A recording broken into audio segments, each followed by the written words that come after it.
Happy Friday, my fellow brown people, dark brown people. Because, other people say they're brown. So we have to be, I don't know, different types of brown. I don't know. The nice brown. How are you guys doing? Happy Friday, y'all. I don't know if you're trying to be funny and exclude me. I kind of I was trying to the say, joke went over my actually, head. no, because I Oh, called you because, Indians call themselves brown now. A lot of people call themselves brown. okay. You didn't know that? Brown. No, brown is usually Hispanic. Native Americans are usually red. I thought brown was, I thought Hispanic was just you speak Spanish. No, when they usually say black and brown, is black people and Hispanic. Oh. Who dropped off? Our faces be looking so fat. Rat tat tat tat. Happy Friday, everybody. I would pin this back. Hello, Oh, y'all, everybody. my How y'all beautician, doing? my hairstylist done got pregnant and she is gone for 8 weeks. So this is what y'all got. Hold on, let's Do pull. y'all see me freezing on my end? Mm-mm. I'm not Mm, freezing. it's a slight freeze, but it's just connection. It's That's like all. okay, Oh, a pause. We gonna wait. Well, HD, I guess is coming later. Did somebody else say they were coming? I can't remember. But anyway, today's topic. This is not necessarily what I said it was. I should wear my glasses. Degeneracy, you guys. yeah. Not wearing your glasses is like an example of that. It's not. That's not. Not degeneracy. Maybe my eyes are degenerate, but that's not what we're talking about tonight. Okay. I think you guys know what we're talking about tonight. I wish Marcus was here. I should have called him. He's probably asleep. So he can give a little input on this. I think it's so interesting because I don't like to talk on different things because I don't want to offend anyone because I don't think it's on purpose. I think that people just don't know, they just don't know better. What do you guys think? I think that you, when you grow up in a certain type of way, you just don't know that other people look at you differently, right? I think it's your normal. No, I think people know. I just think that they've gotten to a point where they don't care.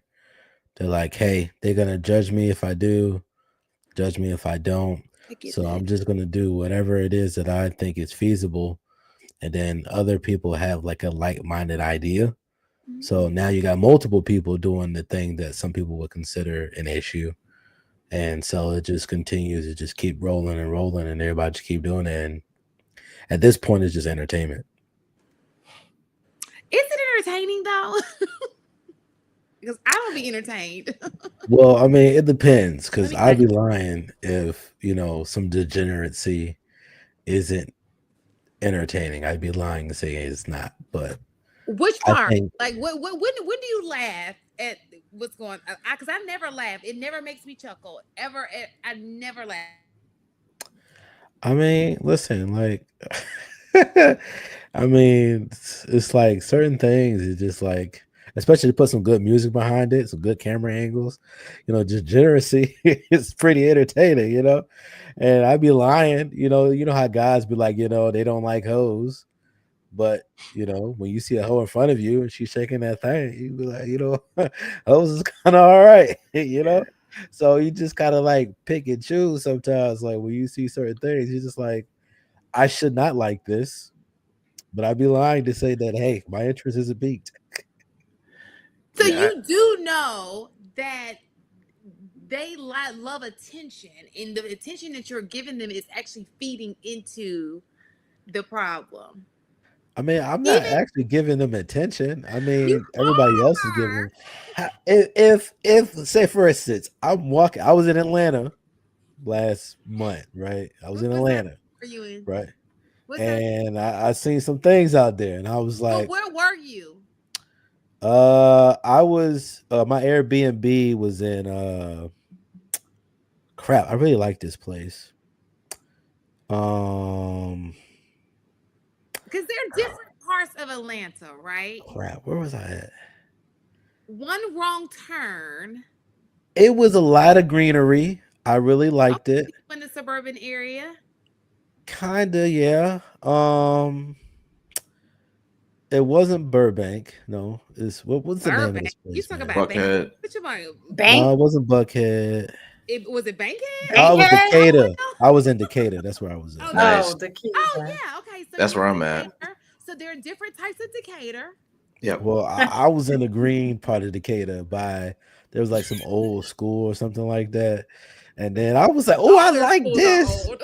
Agnes You know what I'm saying? Scott. I Was was it rolling Agnes? through. Was it Agnes Scott? Maybe it looked old as hell, but also I think I found the only Chick-fil-A that doesn't have a drive-through. I said, this is just dumb. This is Mm. disrespectful. Why would you have a Chick-fil-A with no drive-through? Why would you do that? Was All it the innovation, all the technology, all the power, and you decide, you know what? No drive-through for a Chick-fil-A. That's the We one on have a bigger Ponce. lobby. I think that's the one on Oh, he's on Ponce. Ponce. I think that might be Okay, the one on okay, okay, Ponce. okay. But where I was at, there was a bowling alley right up the street. I think it was LA Fitness. Um, there was a Walmart. It was like a two-story Walmart with a parking garage and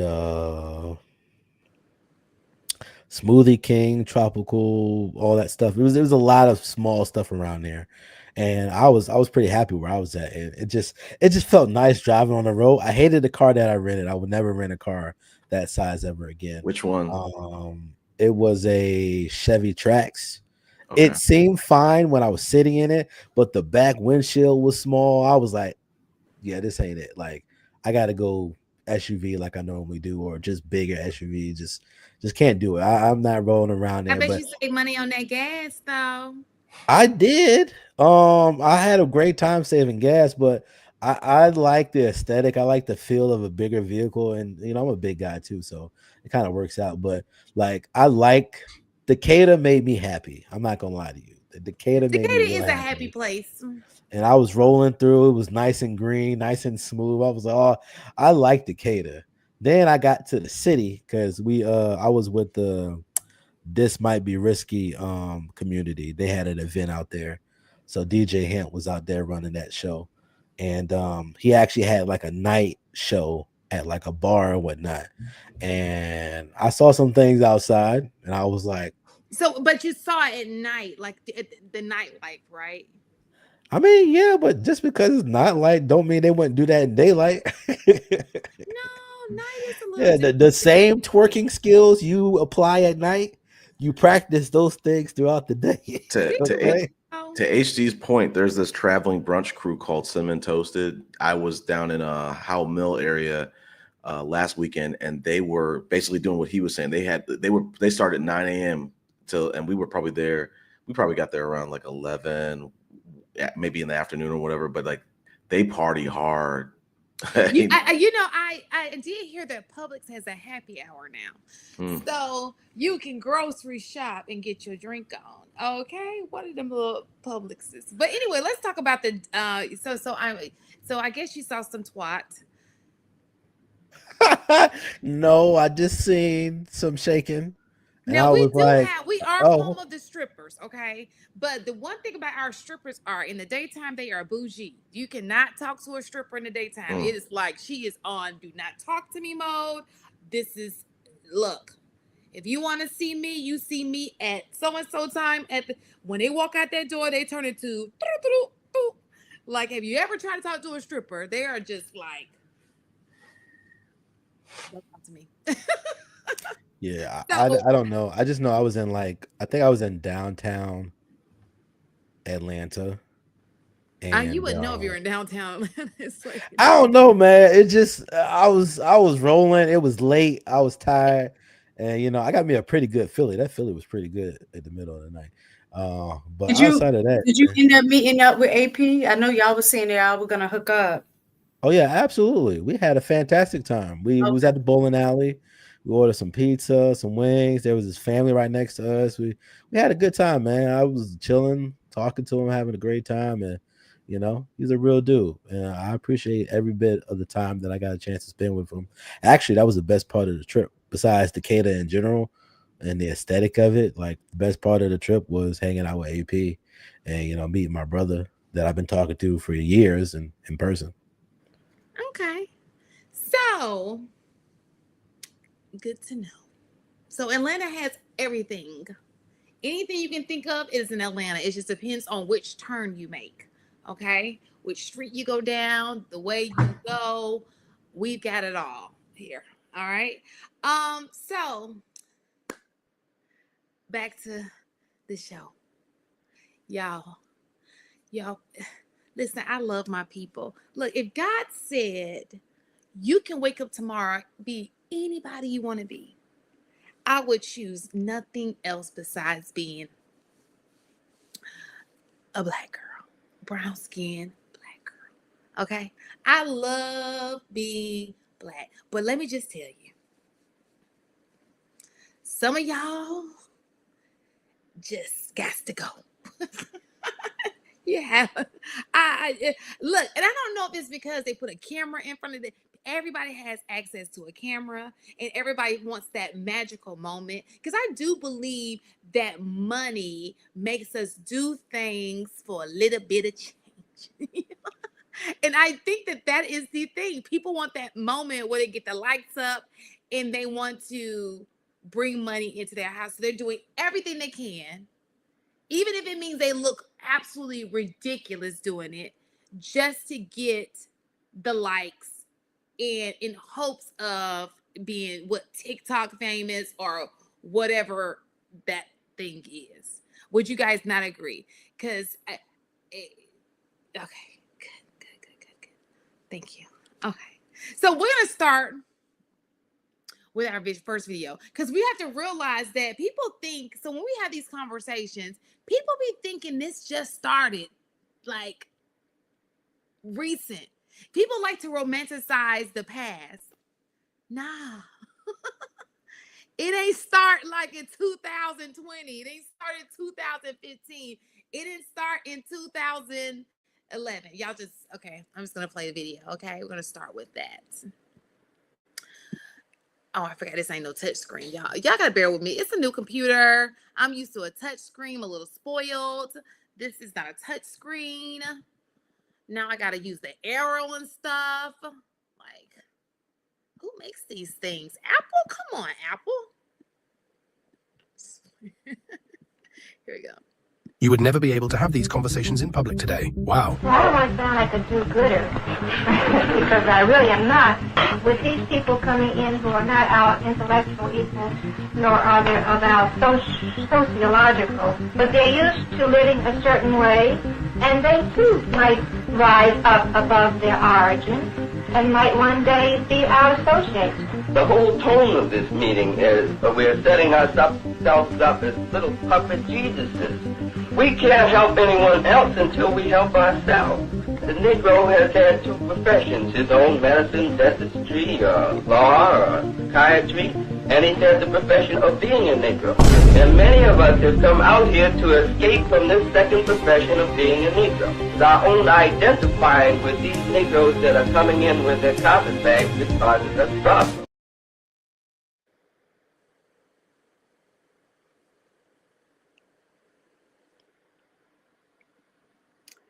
Y'all great grandmamas was bougie, honey. They was bougie. No, my whole point in that, I think it's a trickle thing, right? I think that people, so, and we've mentioned this before. I think that people tend to think that we were all kumbaya back in the day because they see civil rights, they see us marching together, they see us you know, they see the two-parent household, they see all of these things like, oh, why how have we changed? And I think that they don't understand that no, this has always been a problem. There's always been some type of division. I mean, besides slavery, but like in the 50s, 60s, there was a divide. There were people on the opposite side. Well, what do they call it? The opposite sides of the track. What's the track comment? What's the track? What's that You saying? saying the opposite side of the tracks. You Yeah, said it. the opposite sides of the track, right? Or the And wrong so, side of the tracks, whatever. Yeah. depending on where you are, you may think it's, you know, but on the opposite side, it's nothing new, basically. And I think that people. So, what are you guys' thoughts on that? Let me just shut up on that video. You want to go, Chris? You can go first. Okay, so this is the tough thing about, being black in America, right? You have the prominent leaders of yesteryear, right? You had W.E.B. Du Bois, and you had Booker T. Washington, right? The problem that you always have when it comes to trying to get black people to do stuff, because there's more than one way to skin a cat, we end up fighting back and forth on which way is the better way, in which we should probably approach it as if these two broader perspectives of these two, what is the most viable that we can use as kind of like a hybrid between the two? Because I think the most things that you probably will get in the way of black people coming together is just either indifference to what we consider is the problem, and also the goal as far as what a abundant life is. Because some people think an abundant life is material, and some people think an abundant life is the time you can spend loving and being with your family and growing your community, right? Some people like to volunteer and freely give their time. Some people be like, well, no, my time is too valuable, so if you want to come up and meet me or anything like that, it's going to cost. I mean, I was literally talking to a good brother of mine. His name is Kenny, and we were basically just talking about how you have two thoughts of mind as far as sharing knowledge. Some people think that the knowledge should be free, and the second that I know it, just share it amongst everybody because we can all eat.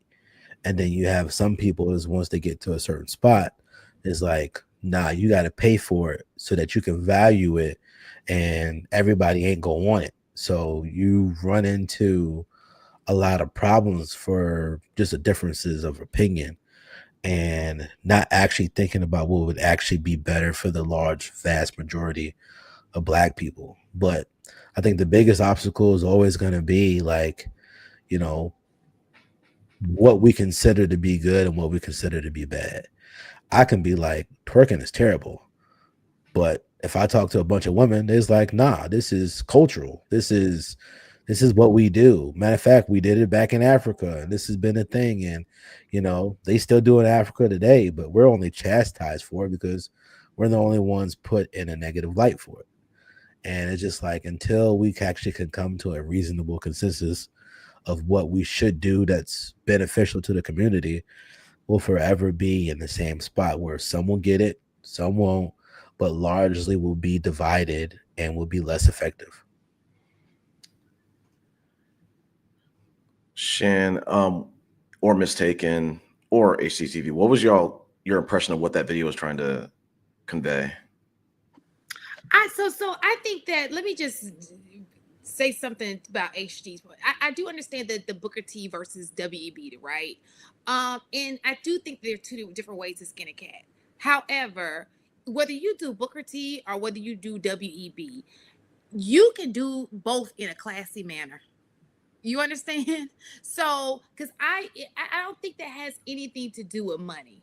I think it has everything to do with how you carry yourself. Because I've gone to some hoods and I've seen classy people in the hood who don't subscribe to that, who want people to get their stuff together too. Y'all seen it. Y'all been to the hood. You know, auntie, we call her auntie down the street. She like, get that mess out of, you know, it's people.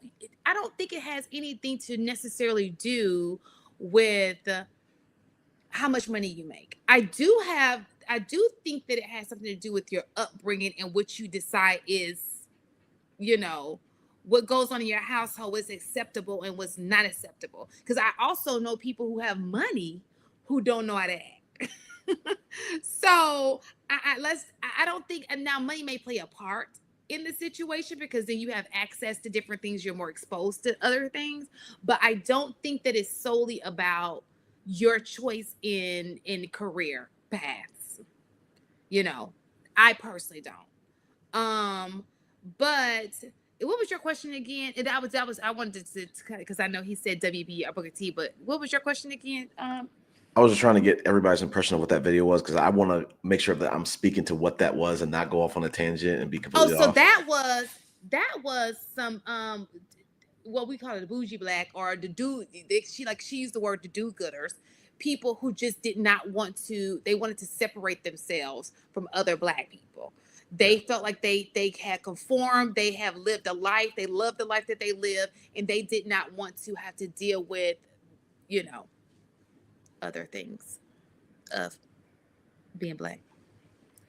I was kind of seeing a different thing in it, in that the struggle for black people, from what I was looking at the video, was that like you don't get to just be a person. You have the added difficulty of being this construct or idea or this entity that's apparently supposed to be different than everybody else, right? Like you can't just be a lawyer. You got to be a black lawyer, right? And it seems like that is pretty the most common thing as far as like a lot of the difficulties that people find as black people is just like, I can't just be black. I got to be the best black, because if I'm not the best black, the other blacks that come after me or around me, they're going to look bad. So you always have the weight of the community, but the community ain't always with you. You know what I'm saying? Like, you know, a lot of black people be seemingly against other black people, but yet you're trying to protect the image of black people when this other side seems like they're trying to destroy it. Right. So you just keep running into all of these issues of trying to have that normal life, but you realize it'll never be normal for you simply because of the color of your skin. Yeah. I agree, HD.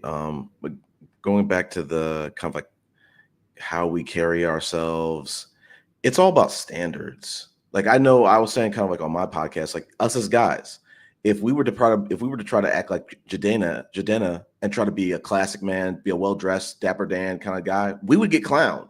Like that, they would call you simps. So it's like we have to bring, if we want to, as Shan said, there's people of different socioeconomic statuses who still kind of carry themselves a certain type of way.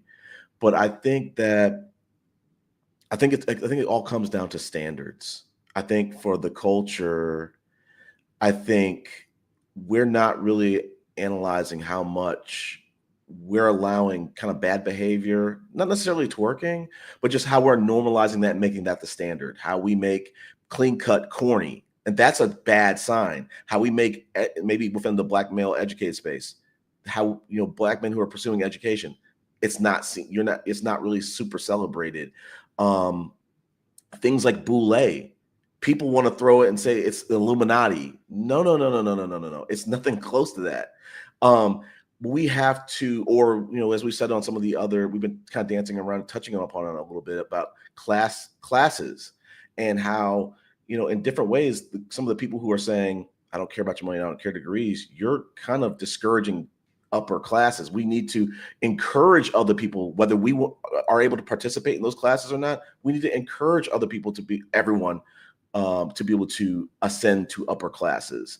And that, but it's about the standards. And I think that we have to, it's for men and for women. It's not just men. It's not just women. It's for both. It's like, we have to raise the standards. If we want to go back to that, then men have to say, you know what? we have to carry ourselves a certain type of way. We can't have hookup culture, but then we want our women to be like the women you saw in that video. Two people had to play a part for that to exist.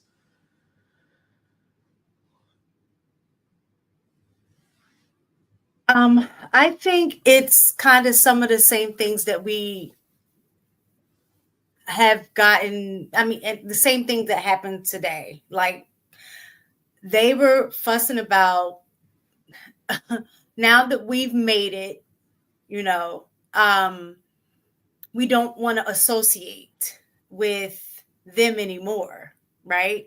This, and I'm not saying that all of them, but the same place that we were in, we were able to lift ourselves out, and we no longer want to be associated or in that same environment, and we don't want them coming here either.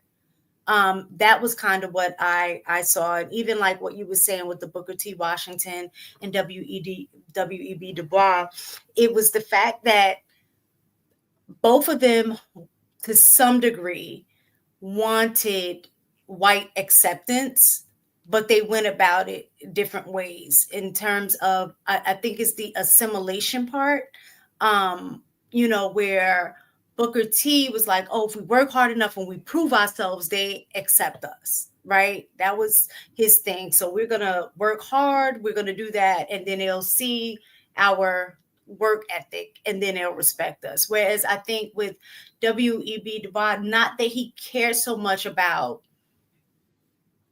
them accepting, it was more about respecting for him. Like, you know, the fight for the aspect of seeing us as equal, right? And I think now is kind of that same fight. Like, the more we become educated, so to speak, people say that it's becoming closer to whiteness, right? So a lot of times, especially if you grow up in a hood or you speak proper or, you know, proper English, or you look at something like, why are you talking like that? You know, like that kind of stuff. Oh, you acting white, right? So I think it's seen as trying to assimilate, become more white. So I think that was the same struggle that they were dealing with, you know, we no longer, we see the importance of education. We see the importance of marriage. We see the importance of, you know, having a home, being able to pass things out. So they're able to see a different kind of future, but part of that is still this, but I'm still Black. So I have another struggle, because in this area, you know, I'm seen one way, but in this area, I'm still seen as not good enough. But I don't want these two worlds to exist together, because they're really going to make us look bad. So I think that's kind of the struggle that is still being dealt with today.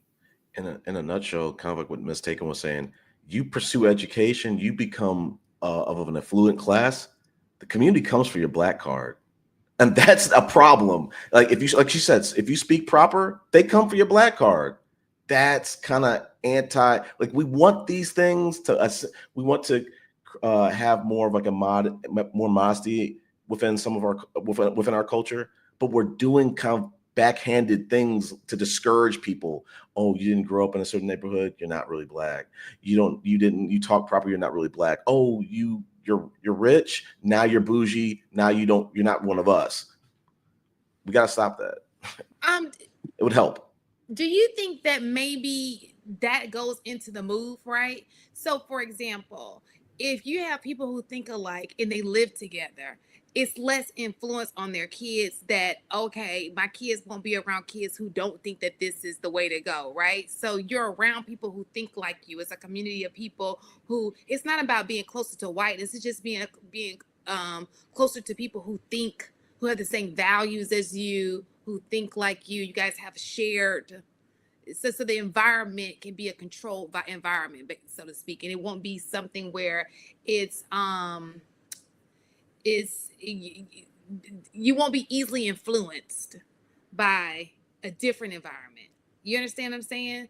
Because when you have both it's like you can be swayed either way. For example, you go to school with kids who say, hey, that's not cool, you're talking white. But if you don't go to school with them because you don't even live in the same community as them, you have less of it, they have less of an influence on you. You think that has anything to do with it? Can you clarify that again? Well, So what I basically, was going to say though, no, because what happens a lot of times with when we do make enough money, right, to do better, typically we're going into neighborhoods that are mostly white, right? So that influence is going to be there. And it's like one thing that even my mom, like what we loved about Atlanta when we first like got here, before we really knew Atlanta, because like you said, it's different parts of Atlanta, is that the idea of having very prominent and affluent Black people with money. So you can go to a nicer neighborhood and it's still us that are there. so I think that that's what I'm saying. So I didn't hear them say that we want to move with white people. I think that they said they were moving together, right? So it's kind of like a ball and heels. Like you have affluent Black people who have shared visions. Not like I know that nowadays people move into white neighborhoods because they're just trying to move away, right? But I'm talking about in particular in this video because I mean there's still some type of segregation there, I'm sure, in the 50s. So I think that they're talking about us being that we are Black, we are of the same mind, same values. Let us move together. Not necessarily let's move to white neighborhoods, because but let us be together so that we can influence each other. We are the same tribe or the same. We have the same values. We don't want that to be compromised. Is there a problem with moving into white neighborhoods? Just asking. No. Me personally, I would say it depends. And the reason I say it depends is because even though you're trying to move from one, let's say like for me, I grew up in the hood, like a lot of us may have. And just because you're trying to escape one set of issues, moving into an all white neighborhood, you may end up with a whole nother set of issues. That's very different. There's different when you're in a hood, you're dealing with a whole different kind of mindset, attitude. You've learned how to navigate, right? That space. But sometimes being in an all white space, especially people with money, you have not necessarily learned how to navigate that environment. And you can get caught up in that situation too.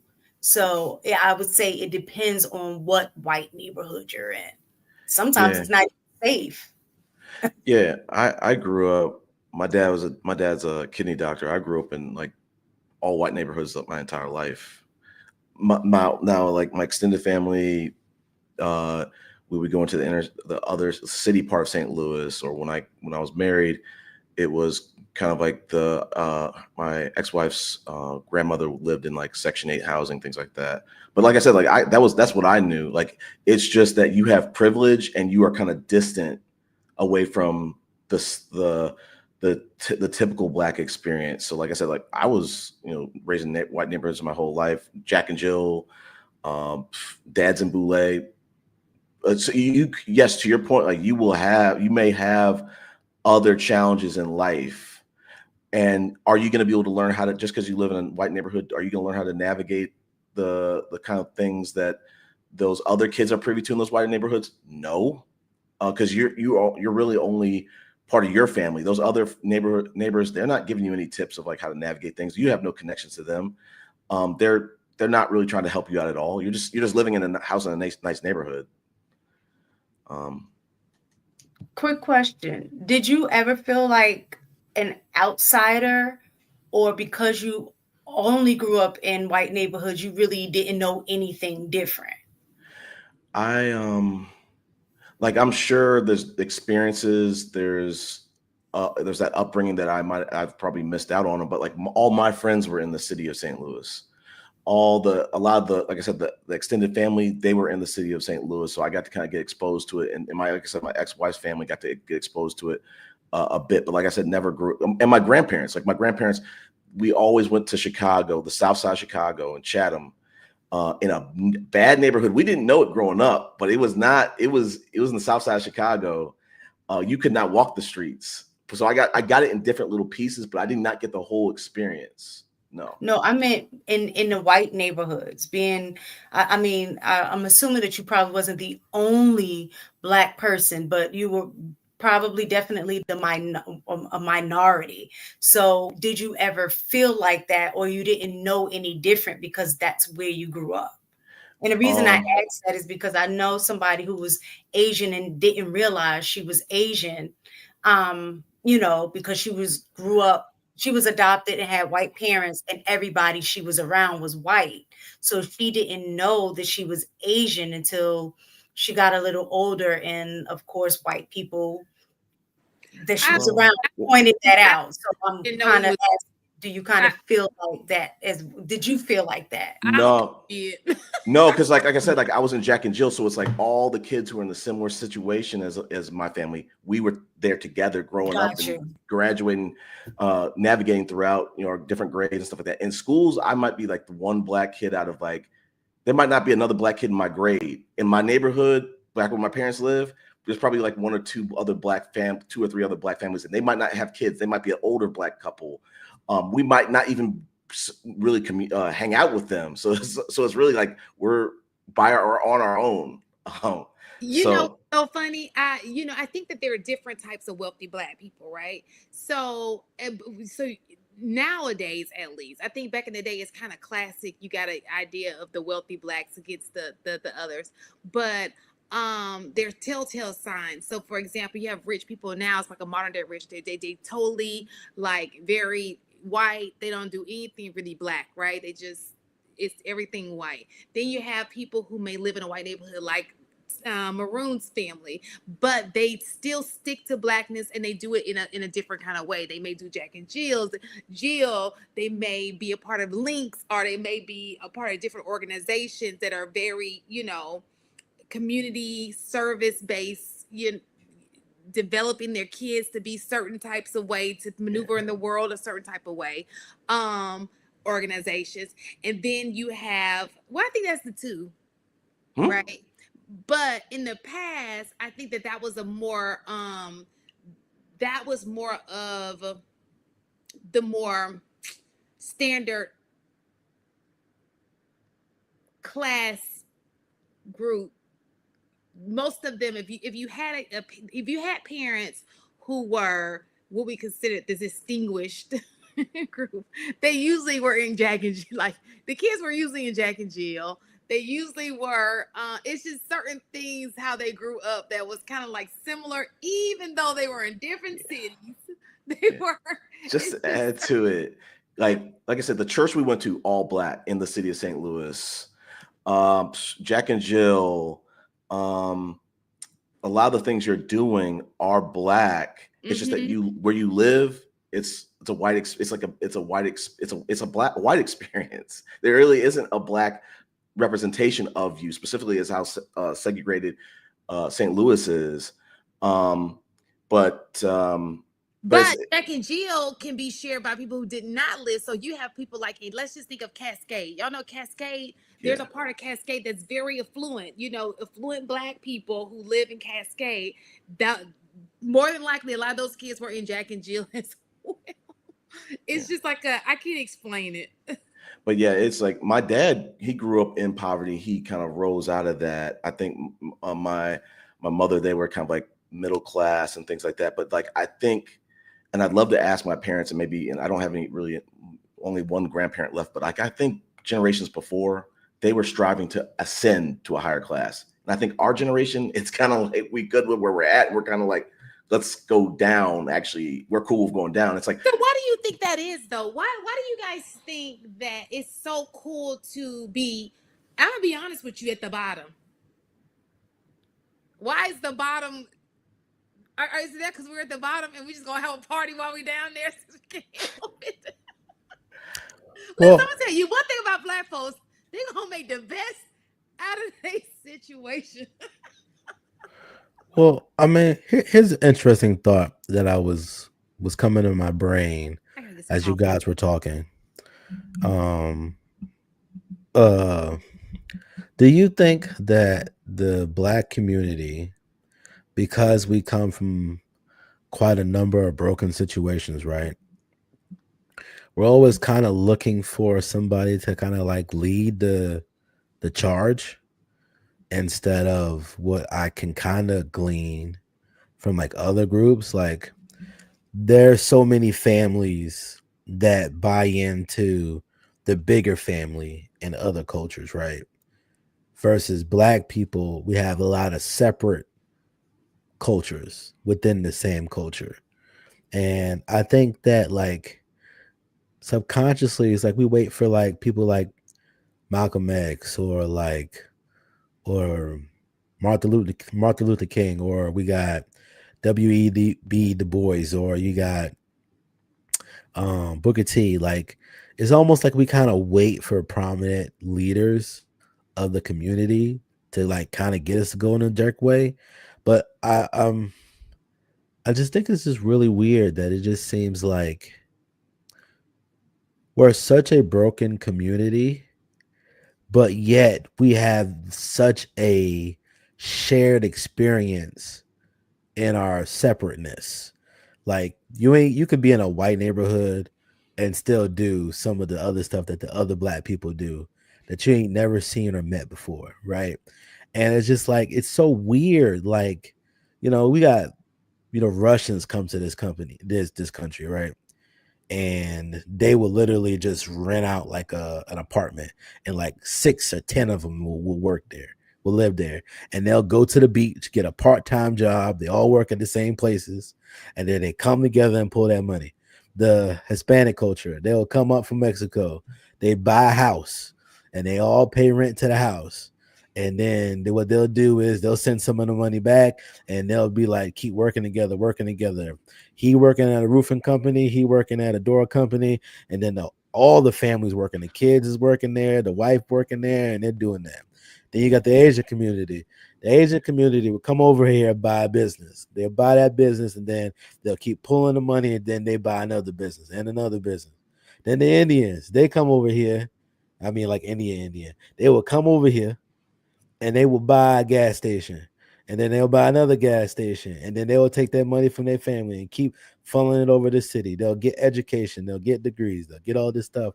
And it's just like, man, is it just because we were born here and we're black that we just don't I like? don't know. It's the weirdest thing. I don't Hold know. on. I was gonna say, I do think it plays a part, and this is why.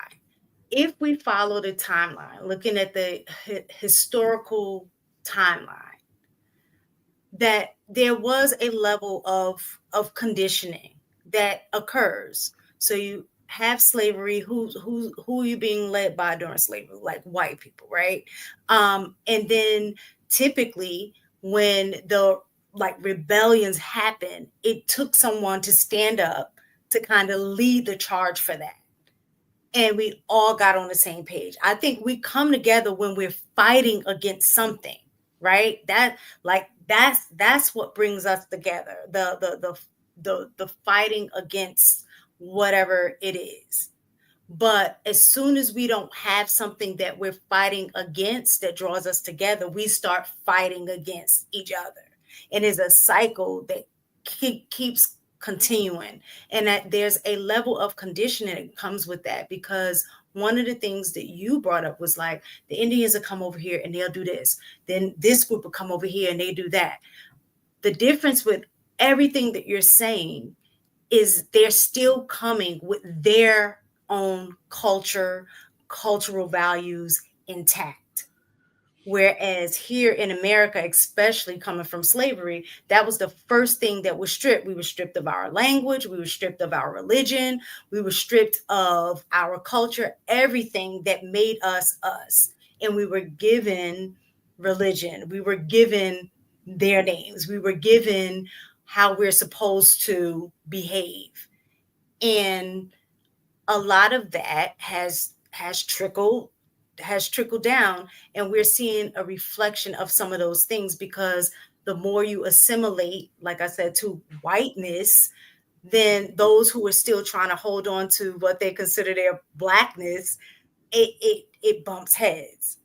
So there is, in my opinion, there is a level of influence that come along with that. And we're waiting for a leader to unite us for a cause. Because when we were doing it as a community, what happened? We had Black Wall Street, we had all of these things. So it's not like we're not capable, but the powers that be, I'll say, they benefit more from us not coming together, and we fall for it. I also think that, even though, like I said, I'd love to study like what are actually some of these these communities of immigrants doing, and what do they come over with. My best friend, he's like Guyanese and Jamaican. His parents came over as immigrants, didn't have a pot to piss in, but they made something. His mom became like an RN or something like that. I don't think his dad really became anything, but I'm saying his mom became an RN. They make a lot of money. But it's just like, I personally think that a significant degree of our community need to start to adapt or migrate to higher, more lucrative fields. When we talk about the Indians, they are entrenched in IT, and they're coming over, and they probably got like engineering degrees from India and stuff like that. So it's not like they coming over necessarily with with inheritance or something like that, but they came over here with a degree. They have IT systems over there that are going to help place them in certain jobs, whether they're going to be working remotely or sometimes or working or getting a visa over here. But like they're putting themselves in a position to be able to attract or be able to participate in some of these very lucrative jobs. And I think that's kind of like where we're at like a crossroads of like, if we stay where we're at, the majority of a lot of us, if we stay where we're at, generations and generations to come, they're going to be hurting as we have AI and some of these other things that are going to be wiping out jobs, automating jobs. That's one of the things that my dad told me growing up. He just told me growing up, keep your eye on the pulse of how these jobs might be wiped out because of automation, banks, blah blah blah. So so I was always trying to like navigate to something that like was going to be future proofed a little bit. So I'm like, I work in like IT. My parents told me they pushed us all to be lawyers and doctors.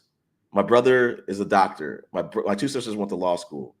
Mom and Dad, you were right. I'm making I do pretty good for myself, pretty well for myself in IT. But like, listen, you become a lawyer, you become a doctor, you got it made.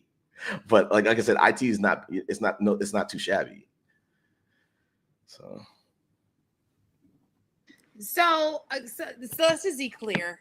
Not all Indian, like I have a big group of Indian friends who actually still live in India, and they are not all doctors.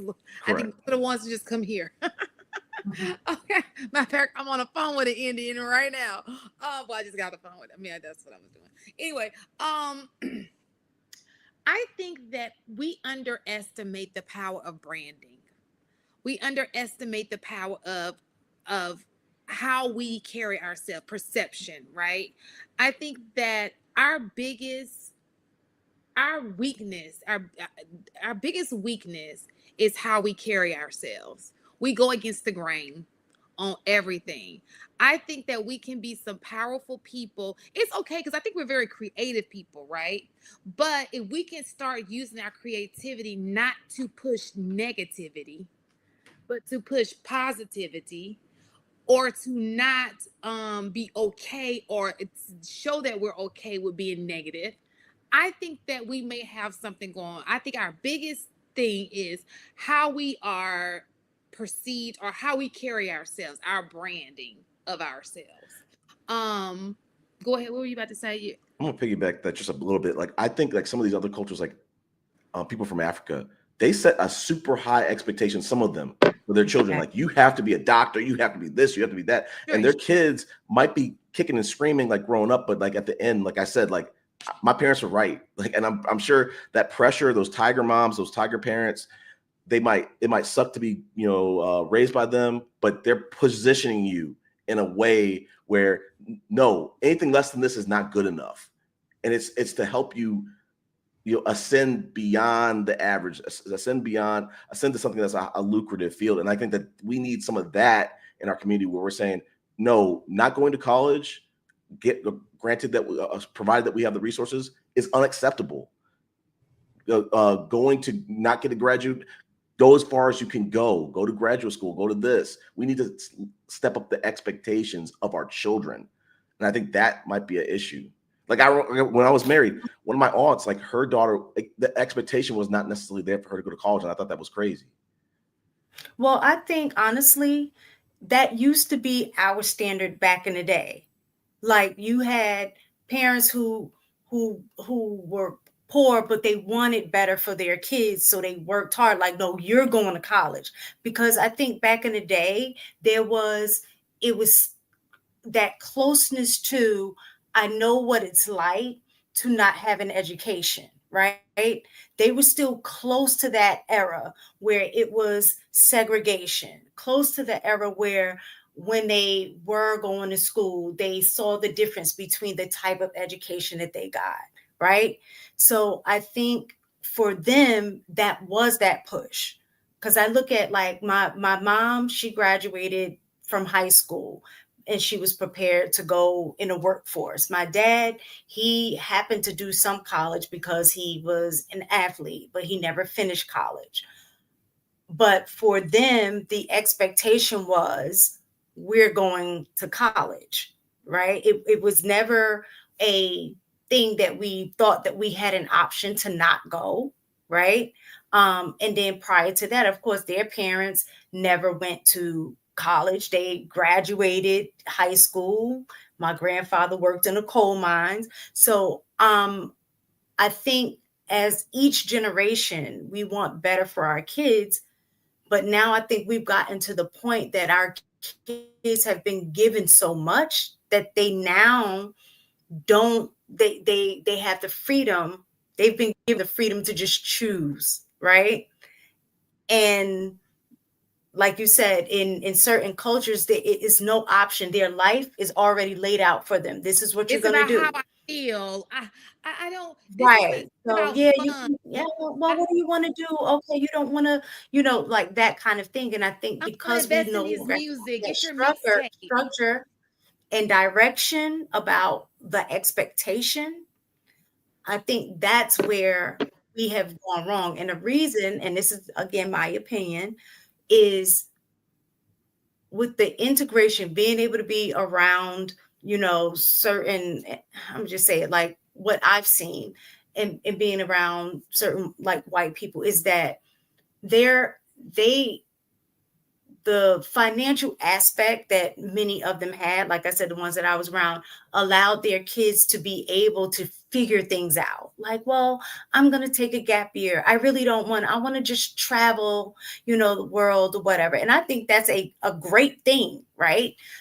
It really is now that I actually travel, but being young is seeing that is like, oh, I want to do that too. But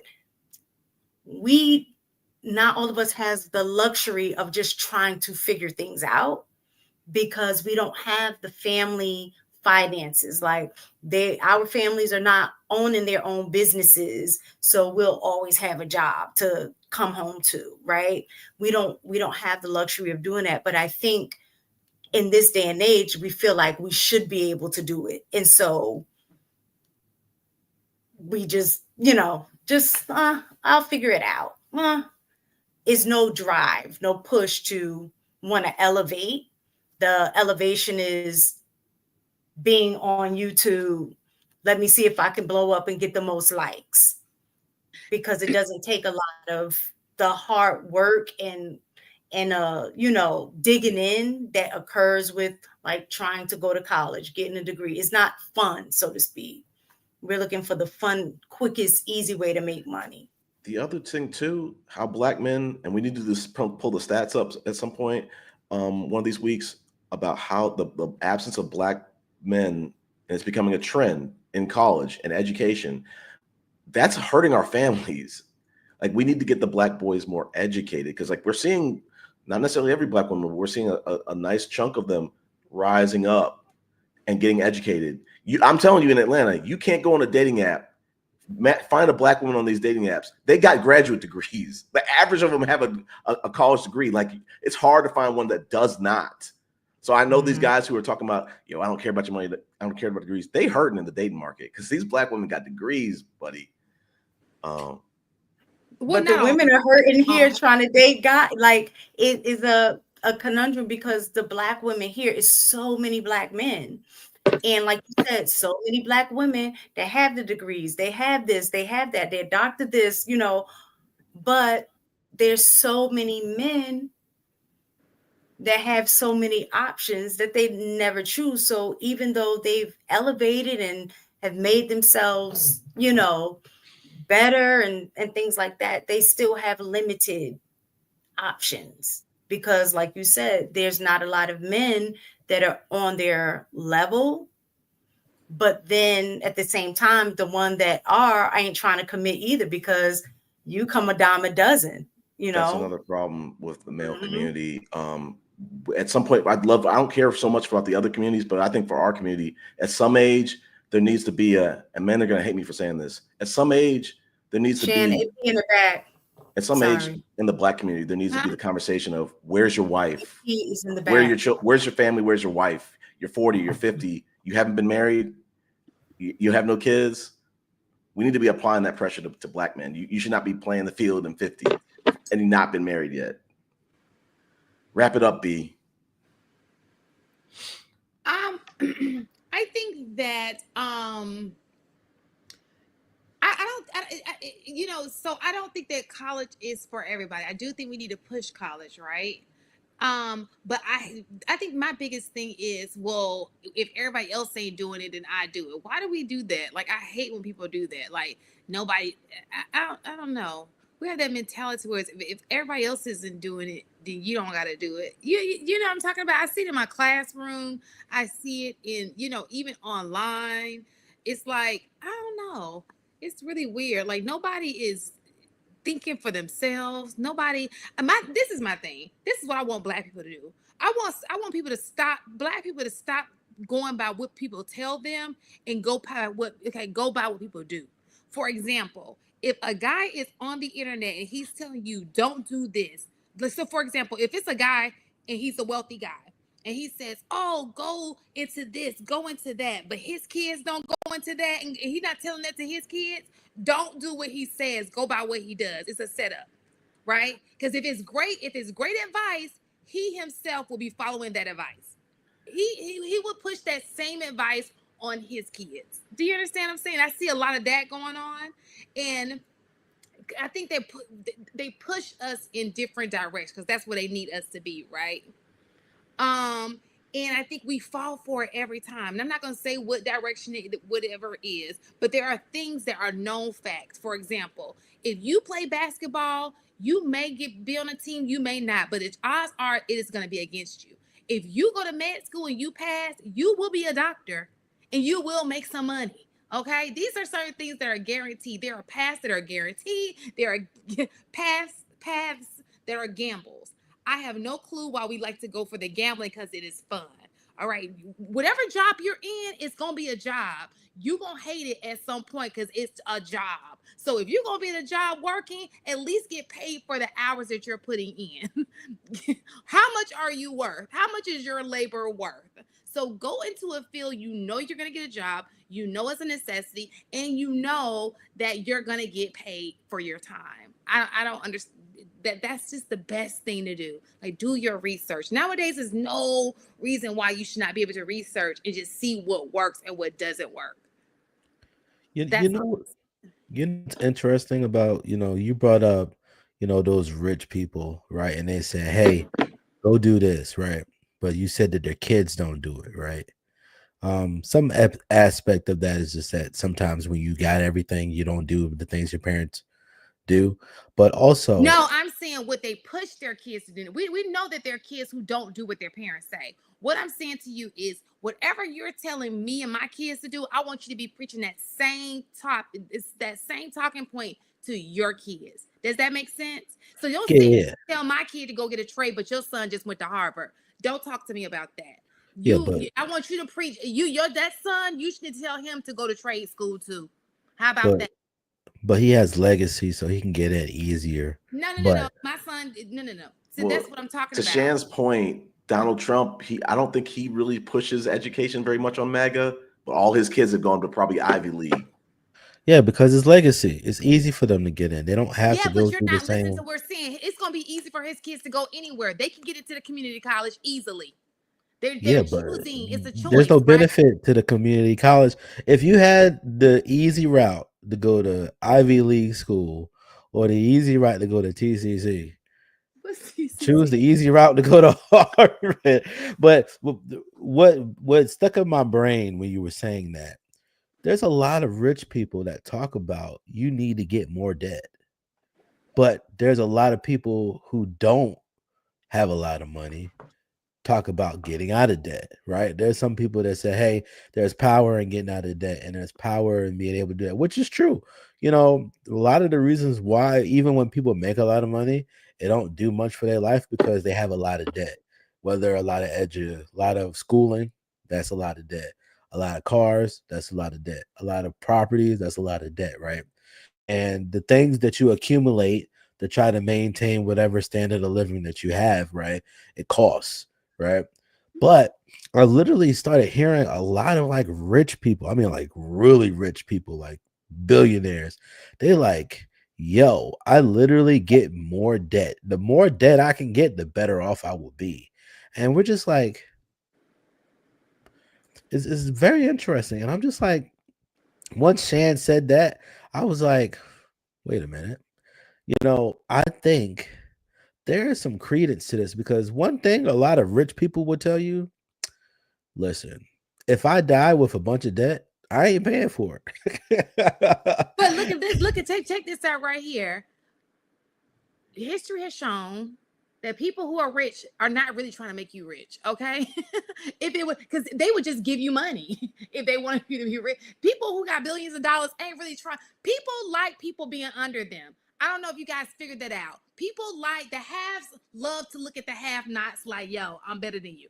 It's just a thing. It's a human behavior. I don't know what it is. Okay, so you can keep listening to these people and think that they have your best interest at heart all you want to, but I'm telling you, it's okay to follow them, but I will definitely be looking into what they are doing and not necessarily what they are saying, because it's a lot of people on this internet who say what they want to say just for the likes, the ups and everything, but they do not live that life. Okay, so make sure, if he's making money, but dig deep into his life and how he's really living, and that's when you're gonna find the truth. but Shan, what if they actually are doing that? Like, let's look at Elon. Then it's legit. I'm not saying everybody. We're not talking about a particular person, but a lot of people are preaching things that are just not. It's not to a person who doesn't know any better. It makes sense. It just, a lot of stuff don't make sense. It's like, this is a setup. Some people can smell a setup. You know a setup. Look. So for example, all right, y'all love to sit here and say, and this is not a knock to anything, right? We always talk about electricians and plumbers. Plumbers can make a lot of money. Master plumbers. It takes 4 years to be a master plumber. The same amount of time it takes to get a degree. Okay? Y'all ain't trying to be master plumbers. Y'all trying to be a handyman who works under the master plumber. That's not the same. Okay? He getting the money, you the do boy. It's not the same. So with that being said, okay, you want to be in a trade, and guess what? Being a plumber is a hustle. You have to find the clients to it's a business. Okay, so you have to be business savvy. You can't just be out here, oh, I'm a plumber, and the clients just fall in your lap. It does not work that way. Okay, so with that being said, it's cool to be a plumber. It's cool to be an electrician, but are you a master plumber? Are you a master electrician? The percentage is very small of master plumbers, master electrician of us. I know because I looked it up. It's not a lot of us at the master level. We out here plumbing, but I don't know that we could call ourselves plumbers. Yeah, to Shan's point, those people who are pushing, no knock to it, because it's a good path. The people who are pushing those trades, are those people in trades? Angry Man specifically, and I'm gonna call him out. he wants to talk about black women and basket weaver degrees, but he went to college for like a religion or psychology degree, but he doesn't call himself out. So it's like these people, to Shan's point, they're not really, some of these content creators are not really, showing you what their real life is like. It's you have a mouthpiece, you're a great speaker, and who knows, you may have learned that in college. People don't give their degree enough credit. For example, you may have major in something, let's just say you're not in, but you're not giving the credit to the fact that all of the things that you learned, to be a public speaker, to be able to network, to be able to market yourself, all of those things come with your higher education. It may not be in the degree field that you're in, but a lot of those skills you've learned along the way at a college or university if you went to one. Again, this is not me knocking blue collar workers, okay? Because I promise you, it be some fine ones to drive by here. You feel me? But what I'm saying to you is stop saying, oh, I want to be a plumber. Oh, I want to be an electrician, but you don't want to do the work to be the master plumber, to be the master electrician. You just want to say, I'm a plumber. You're not a plumber. The man you work for is the plumber. If you did not do the 4 years and go through the entire program, that's my understanding. Yeah. That's not a master plumber. That's hard work. It's not as easy as people are making it seem. You can't downplay these people's that's a skilled job. Like, you have to actually learn the trade. Yeah, to Shan's point, like these people who are going down that trade route, no disrespect, do they know, or any career route, do you know what it's going to take to advance in that career? Are you ready to put in the work that's going to take to advance in that career? Are you just going down a trade or some type of other career route just because you heard it on social media? That's not good. They have these books called it's like something about like plan your parachute, know your parachute, or have your parachute or something like that. And it shows you different career fields and the average salary. I was looking at that stuff in college. I wanted to know, like, I want to major in something that's going to make some money. Because just to go to college, it doesn't guarantee you a salary. I know people who graduated from Morehouse and they couldn't find a full-time job. Some of them couldn't use their degree. There's some hustle baked into it. It's not a guarantee. Yeah. Well, first and foremost, shout out to AP. AP also, finally what? Is there a house? Is there a heart? Is there a heart in the house tonight? Stand up. I just want y'all to know that AP dissed us for the 5 Heartbeats. And if there's any movie to diss us for, it's the 5 Heartbeats. You are forgiven. I still haven't seen the movie all the way through. That's my favorite of all times, AP. Favorite. I might be in that is my number one movie of all times. Yeah, she had never seen it, so yeah, I she never stayed up late. That's what's up. And yeah, I didn't dish out for the movie. I dished out for her. You kidding me? The woman that cooks my food? What? I know that's right. You better know that. Yeah, but I think it's interesting because I think that some parents believe you should basically tell your kids to do certain things, whether they like it or not. Some people say, hey, go in finance. Some people say, go be lawyers. Some say, go be doctors and stuff like that, right? I do think the element of freedom is a very big challenge because, when you have freedom, then you got the freedom to fail, right?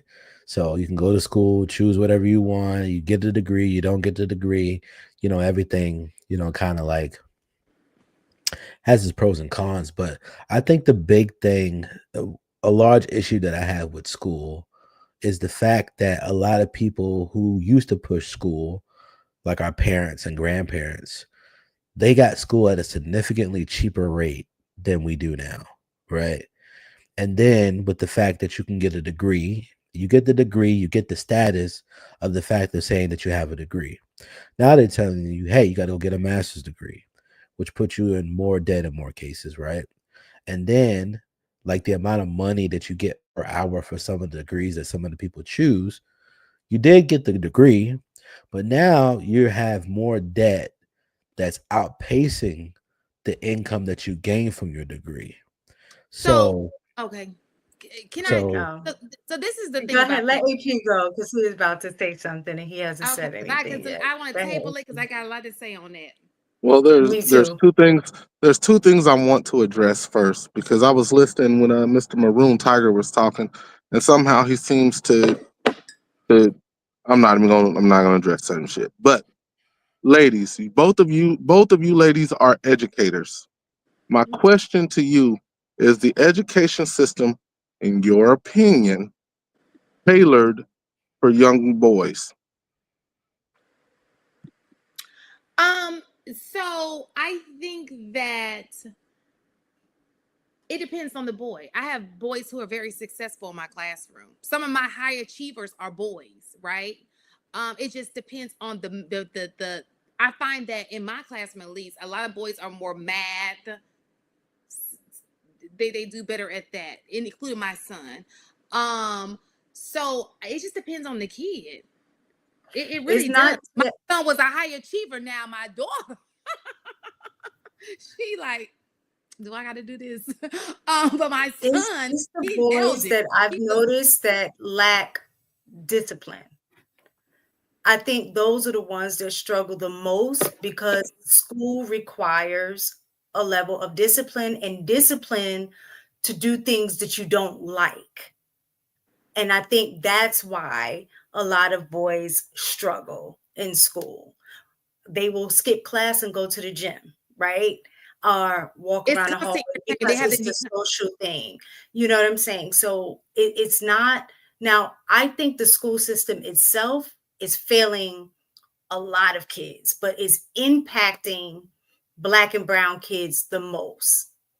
So like I was saying before, with white people, what I've seen is the fact that there is a culture around education is very different than some of our culture, right? What I've noticed with Hispanics, it's the working. Working is very important. So there were times where I've seen students being pulled out of school to go work with the dad to do roofing. And, you know, that the work became a priority, right? I'll say with us, it's more along the lines of pushing the boys, our Black boys, into the sports, and sports become priority as their way out, as opposed to having the same discipline that they have for the sports. And it's the parents, men, dads and moms alike, when it comes to their boys, pushing them in that direction. Like, you're going to be the best football player. You're going to be best basketball player, but not say like you're going to be the best academic student. You're going to be the best at, you know, join a debate club, like things like that. We're not pushing them to do those things. And so I think that's where our kids struggle, because we lack the boys, I'll say more so, because they do need to move around a little bit more. They need more of the hands-on kind of stuff. They definitely need that. But at the same time, they also have to learn to not, like, how do I manage myself? How do I have self-control when I'm not able to move? You know what I'm saying? So I think that's the part that I have one more question is in the same lines, because I just want to make a point in a moment.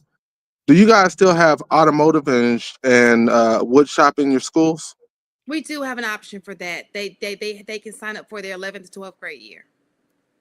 Okay, so what we're talking about, for the most part, is a failure from the parents' perspective. If we're still offering shop, if we're still offering automotive, and I know some schools here do and some schools here don't, because most of those boys, when we're talking about college, they're not going to college. That's not really their path.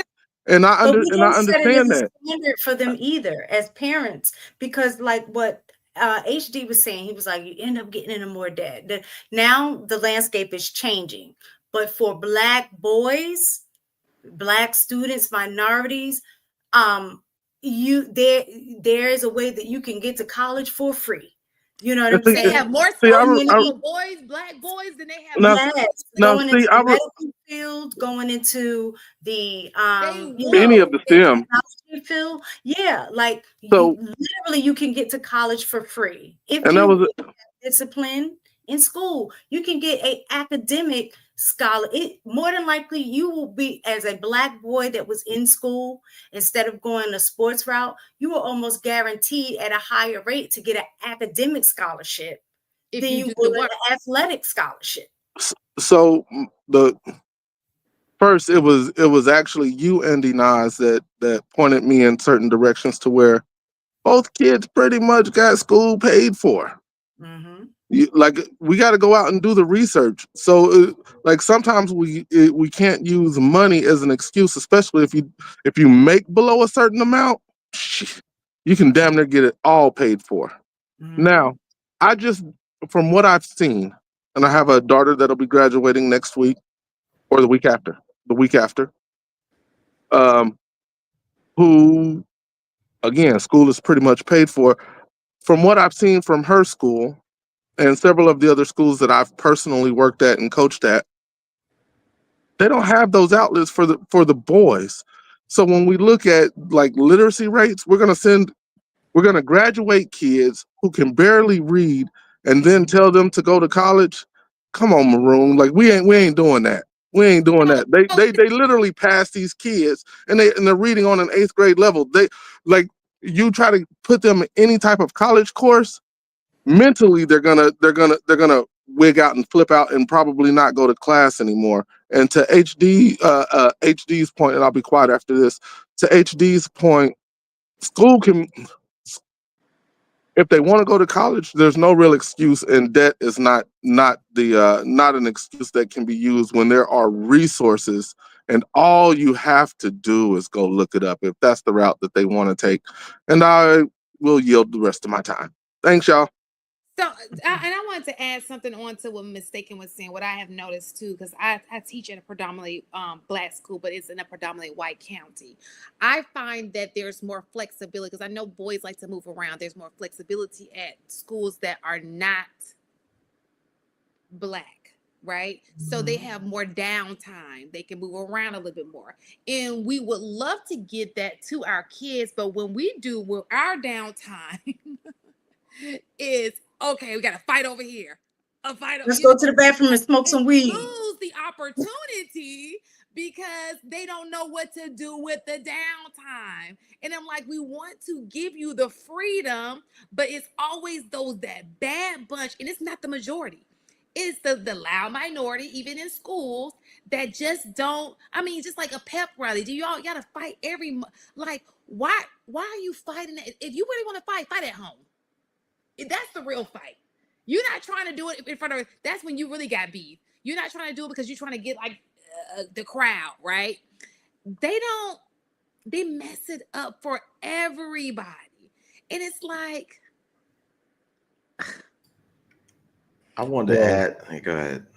Well, I still don't agree as far as the debt issue with education isn't still a major issue.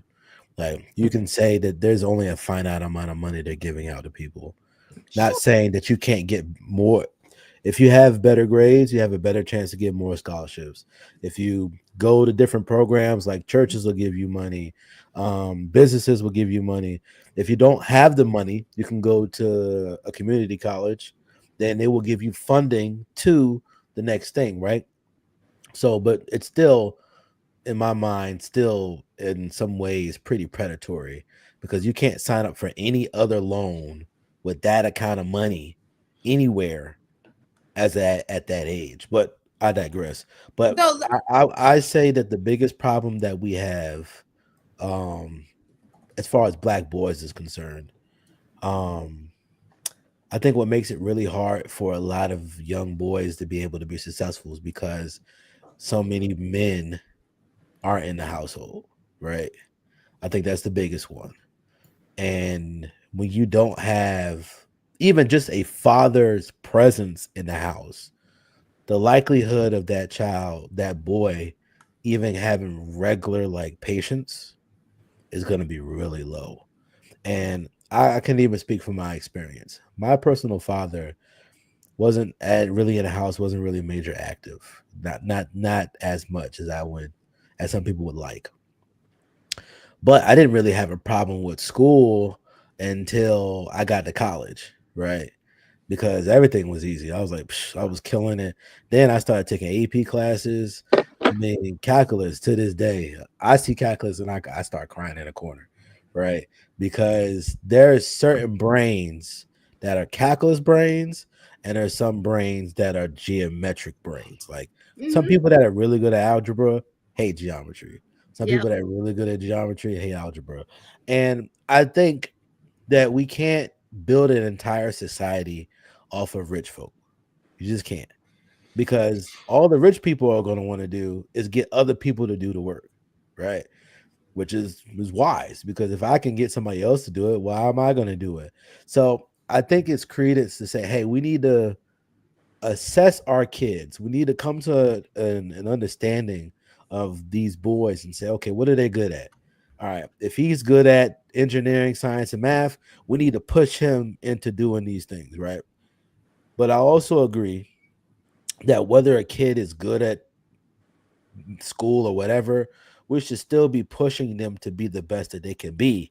But once you see their limitations, then start making caveats for other things. Say, hey, okay, you're not going to be an engineer. You don't have the brain. You don't have the stuff in order to do that. But let's see what other skills that we can learn to actually make you the best version of yourself. Because a lot of the skills that you learn in college, you learn in real life. You know, you work for somebody else, you start learning certain skills, and you start learning how to read at a certain level and start applying the information. Like, you don't have to just go get a formal education at a college to be educated. And we all agree on that. But also, you need to understand that, like, there's only a certain number of people that want to go to that next level. Most people are going to be in the mid to the bottom. And that's okay, because if they weren't, who would be serving your food at McDonald's? Let me just say this: don't nobody got a problem with you being at the bottom, but just get rid of the mentality that look. This ain't got nothing to do with the income. For first and foremost, debt is debt. You don't mind buying a $50,000 car, but you got a problem with spending $50,000 to get a degree. Let's make it make sense. One depreciates, one does not. One is an investment on yourself. So that let's not talk about that. Okay. But other than that, okay, if you do whatever you want to do, the entire point in this conversation is getting back to the point. Why do you have to behave the way that you behave? That's really the biggest problem here. If you want to be whatever you want to be, just stop twerking something on the internet. Just stop wearing your bonnet, driving down the street in a golf cart on the highway. Did y'all see that video? No, I didn't see it. Stop doing the ignorant is things just for somebody a like. Oh my gosh. But likes get you money, Shan. Like you have to understand that the landscape to get money is very different now. And like, let's think about it like this. When I was growing up, they say stop playing video games because you'll never make any money in it. Now you got freaking 17-year-olds that are millionaires. Yeah, but then you're at school, they got like a gaming team. Like it's They got become a professional sport. leagues. Yeah. We They get have a that. gaming So league, look. Major So League Gaming. I'm not Crazy. knocking that. So I get what you are. I'm not saying that you're knocking it, but this is what I'm saying. Like, once you introduce choice, like, you have to understand that we are in a country that preaches freedom, the choice to choose, right? You can choose who you can get married to, you can choose where you work, you can choose where you live. You have all the options to do basically whatever you want. And unfortunately, some people are going to choose things that is not beneficial to the group. I agree with you, HG, but I'm like I was saying a little earlier, like I would like for us to raise the bar. Not necessarily every single parent is gonna be a tiger parent, but I think that just the bar needs to be raised a little bit. I want to address AP. Listen, I'm not saying, like, I agree that like college is not necessarily for everyone, but I don't like the idea of discouraging people from going to college. Oh, maybe it's the debt angle, maybe it's something else, maybe it's just to go down the trade route area. But if it seems like, and I was just doing a rough Google, literacy or illiteracy is a problem in Black girls and Black boys. Maybe it's more centered on the boys, but let's solve that problem and not just like accept that as what it's gonna be. Let's try to solve that problem. But the problem is with that, the reason the numbers are like that, most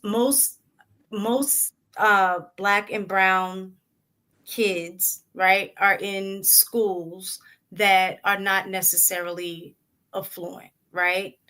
One of the things that I've noticed in schools that are predominantly Black and brown, that is very different when I've worked in more affluent schools, is parental involvement.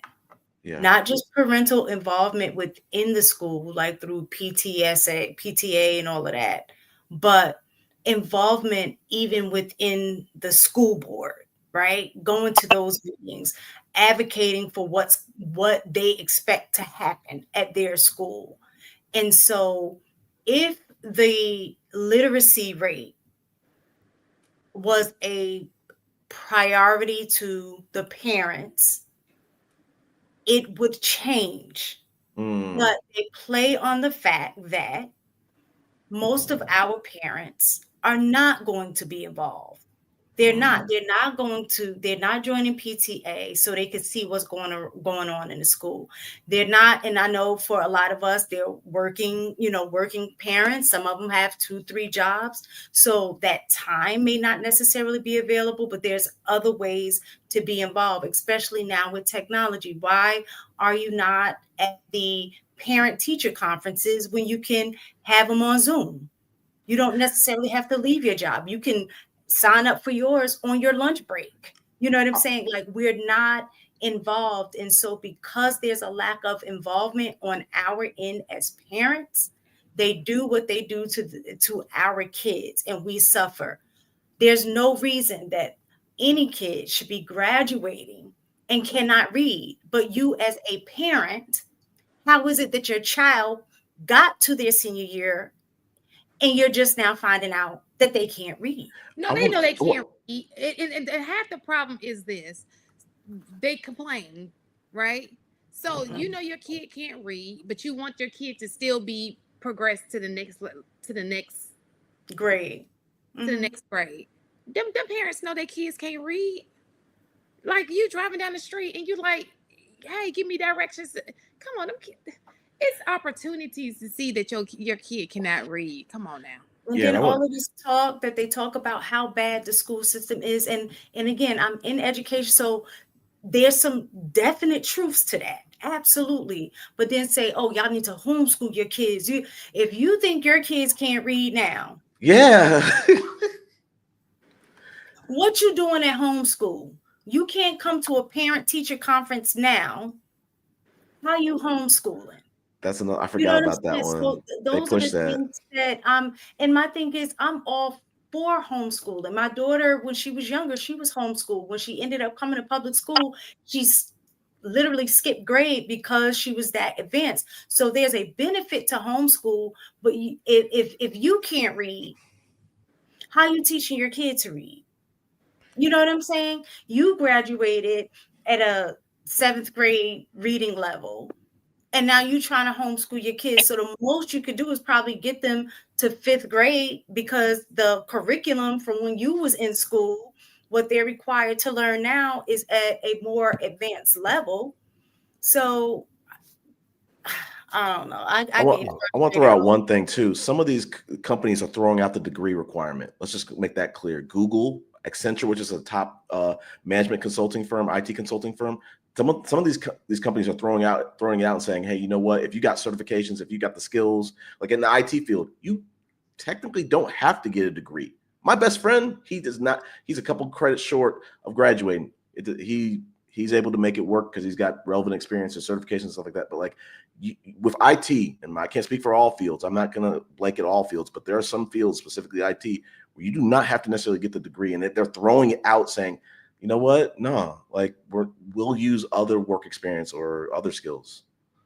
Yeah, but the reason why that is because they found that a lot of people that got degrees don't know nothing, because they send you to school and this is something else that I thought about. So I used to work at as a camp counselor at this private school called Norfolk Academy, right? They basically, the tuition from elementary school is like $15,000 to $20,000 a year. Elementary, it starts off at that, right? And when I was talking to some of the teachers and some of the kids and whatnot, what I kind of understood is that they don't have the same mentality when it comes to school. When I'm in public school, they're teaching you how to test and how to actually like memorize material to go on and get, bare minimum, right? Versus when I talk to these people over here at this school, like they actually get taught. Like they're trying to teach them and teach them critical thinking and teach them how to do this. Like they have the craziest system at this school.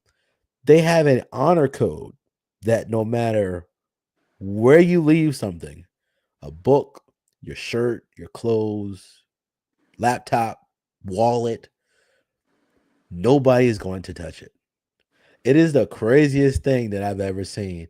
And sure enough, you can leave something there all day and nobody will touch it. Like backpacks everywhere, books, everything, laptop, nobody touches it, does anything because they all believe in the system. And it's just like, man, like what would public school be like if you had the time to actually educate and teach and actually get to things that actually benefits them versus having to push them through a system just so that they got stats to say that they did something? So, yeah, I mean, that's great. But my thing is this. Okay, I some of the things that you were saying, I kind of agree with, right? But at the end of the day, we are down economically. We are at the end, the bottom. So what do we do to get from the bottom? Because I hear you saying, oh, we need to go into this trade, this trade. It's not helping us. I've seen people who don't go to college, and it's a struggle. It's a struggle. Not only is it a struggle for them, it's a struggle for their kids too. And it's more of them than there is the opposite, right? So what I'm saying is, what's the solution? If you're saying college is not the solution, I understand what you said, Maroon, about tech.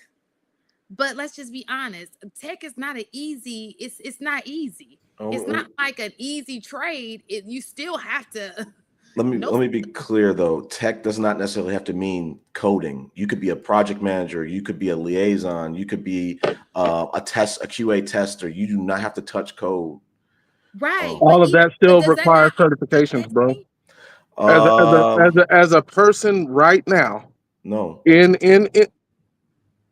engineering, you do need a certification for project management. It's actually 3 No, you don't. Bro, I'm working on an upskill project as we speak. When you said that, I was like, actually, you're wrong. Most of that stuff costs. You know how I know? I've already done the research. Actually already doing the job. You are 100% wrong. Now you could go get like a $47,000 a year job, but what's the point of going into tech if that's where you're going to start? If you're going to go into project management, you're going to look to make at least 75. In order to make at least 75, you're going to have all 3 certifications. If you want to go any higher, like if you want to go get your ITIL, which is $5,688 per test, and there are 4 of them just for that certification. So if you don't go to college, you can go ahead and put all of that on your credit card. As somebody stated earlier, I believe it was mistaken, debt is debt, bro. AP. And if we're really talking about making money in tech, you better go get your certification. Are you crazy? Before you address AP, I'm trying to get into project management. So if you got some things I got you offline. You know what I'm saying? Don't even worry about it. Yeah, I mean, I'd love to pull the stat, but I'm just saying I grew up in IT consulting. There's a lot of people who are managing a team who are not necessarily at the program manager level. They're not necessarily at an engagement manager level. They might have a people manager. Is that what? Are they a people manager? So what are they managing there? You can be a people manager and you don't have to have a.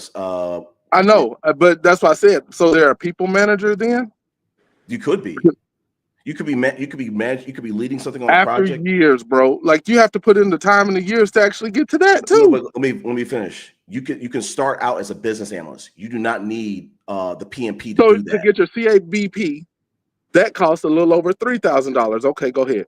Yeah, I agree with you. Getting some of those certifications like the PMP, it takes time to study.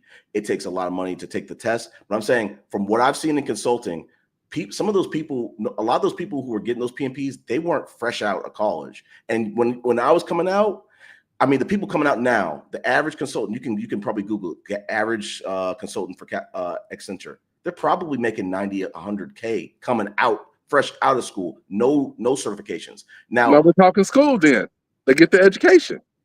Sure. So like you're not gonna get away with not doing. You're gonna have to do one or the other. You can't. You're most likely, unless you're one of those geniuses, and there are few and far between of those. You're gonna have to either have the certifications or college, like some type of degree. If you don't have either one of those in tech, you're going to be so far behind. And again, there are those people that AI is emerging and I think is gonna be great later. Unless you're one of those, there aren't very many. What was the kid that did Facebook and now he's a grown man, but I forget his Mark name. Zuckerberg. Yeah, unless you're a Zuckerberg or something like that, you're not making real money. Well, no. I want to push back because like I work on the IT stuff. I'm database. I'm about to maybe move into data engineering, but I'm saying I have a Oracle SQL certification. I didn't have to do that. Has it helped me? Maybe it has a little bit to stand out, but really it's the experience I have. It's the skills that's the actual be able to do it. What I have on my resume. But what I'm trying to say is this: certifications help, some more than others. You can still make a ton of money. Let me preface that with you can make six figures having no certifications in this day and time. Doing what? Being a business, like I said, being a business analyst, being a technical IT analyst. No, Maroon, you in Atlanta. That's different. They not in Atlanta. Where they at? That's not. I'm in Charlotte right now, but like you're making six. Like you're doing what I hear a lot of, like what we hear on those ridiculous podcasts where women say, "I want a man that makes six figures." What percentage of people are making six figures? Like we got to be honest about what's really happening, bro. 6%, 6 to 10%. So making six figures isn't just people going out and making six figures. Let's not be in Disneyland. Let's talk honestly here. What I'm trying to tell you, AP, is in IT, Black people aren't really well represented. That's what I'm trying to steer this conversation to. My entire team is Black except for one person. That's your team. That's your team, AP. That's a minority group, like literally in both ways, being Black and the fact that you have an all Black group. There's not a lot enough. I agree. In tech. I agree with you, AP. It's important to get certifications. It's important to get education. I've been trying to push the education piece, but I'm saying you are not going to be making $40,000 in a IT business analyst or IT programming analyst in any major company in any city in this. And country. You're not going to be an analyst without either years of experience, certifications, or school. I agree. So it's the same thing. You're not gonna we can't just say you just go into IT. Like then you gotta no. Let me you gotta spend years if you're not gonna go in with a degree or the certificate. Maybe I misspoke. Okay, that's fair. I misheard. When I say go into IT, I'm saying finish college first. That's what I'm saying. Okay. My bad. Go ahead. Straight out of middle school. Let me say this. We're talking STEM. STEM is a whole different animal. So when I said my parents should said to us growing up, be doctors, be lawyers. They didn't say straight out of high school. They said go finish all that path. Okay. Okay, we got another video. We gotta get to the party started. Y'all ready? Dang, the party ain't start yet. It's two parts. My bad. I got carried away in my thoughts. We don't have a race problem in America. We have a problem race. I'm gonna say that again. A lot of you FBAs are gonna get mad at me for saying it, but whatever. You guys are over here in the debrief, and you guys know I'm gonna call it like it is.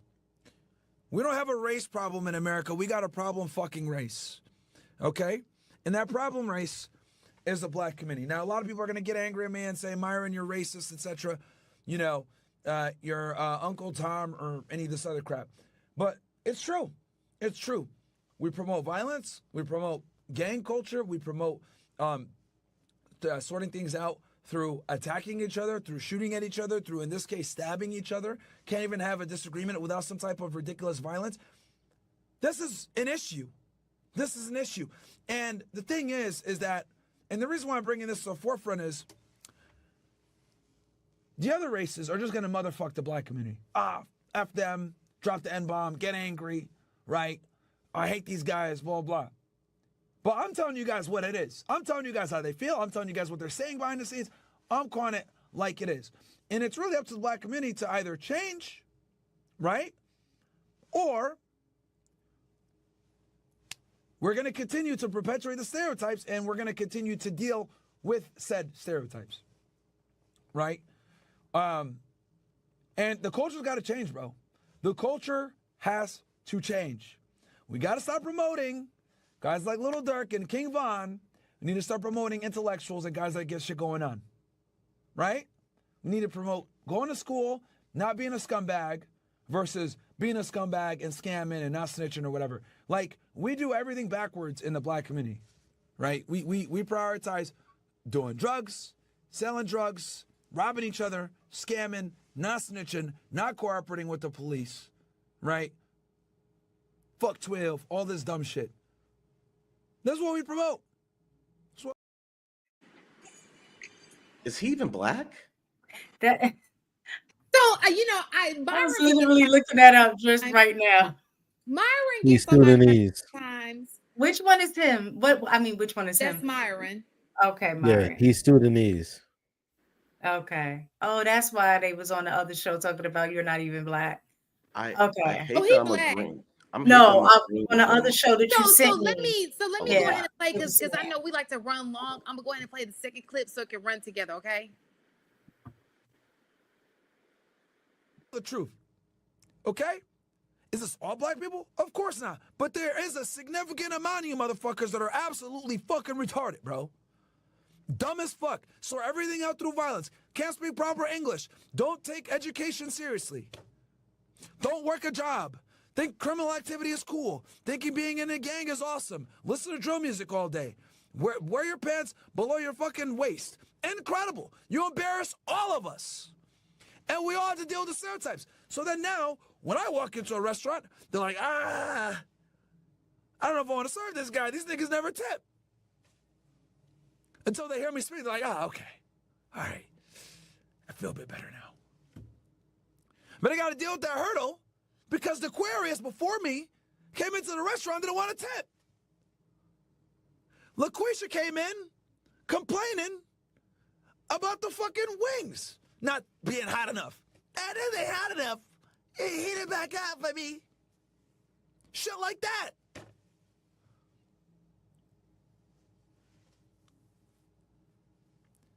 And the reason why I'm so annoyed, Myron, you're racist. Myron, you're so bigoted.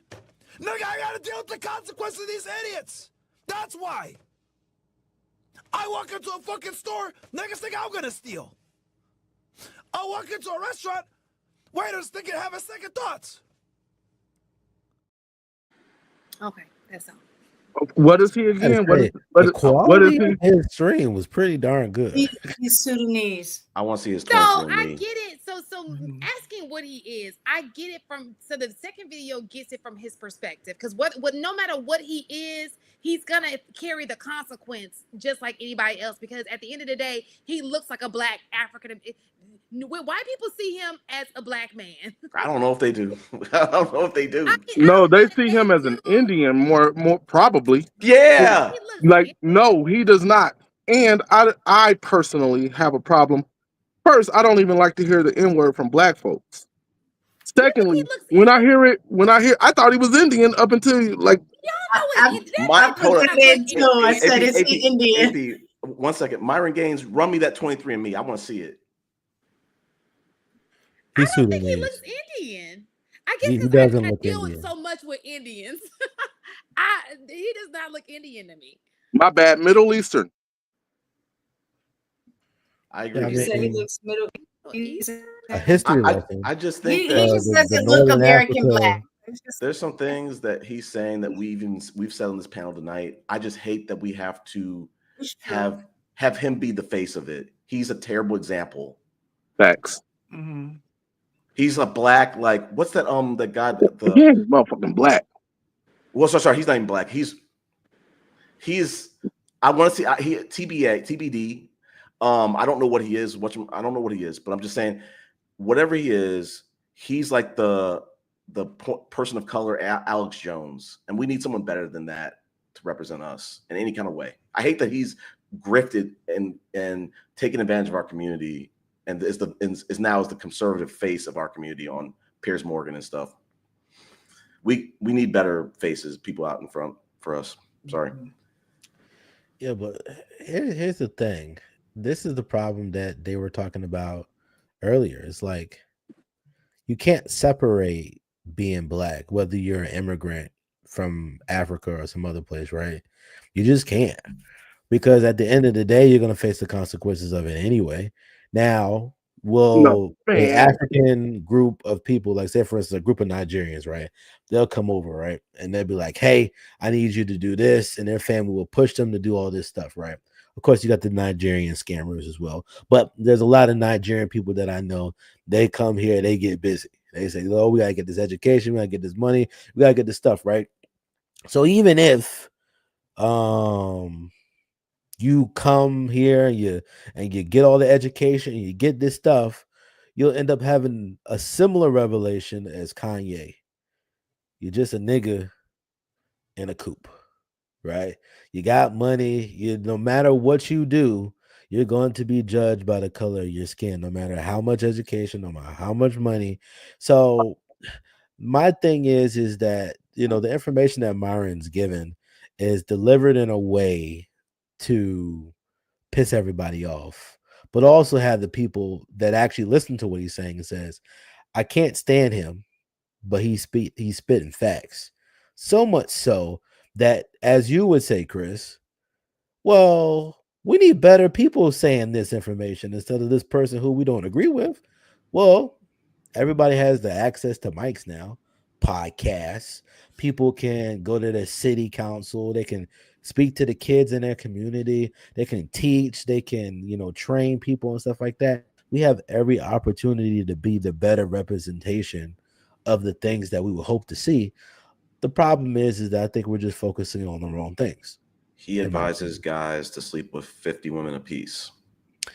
Yeah, but that's not the only thing that he advises. Yeah, and I'm not saying that it's the best thing, but it's just like you can't sit up here and I had this thought process, and I had a conversation with somebody a while ago.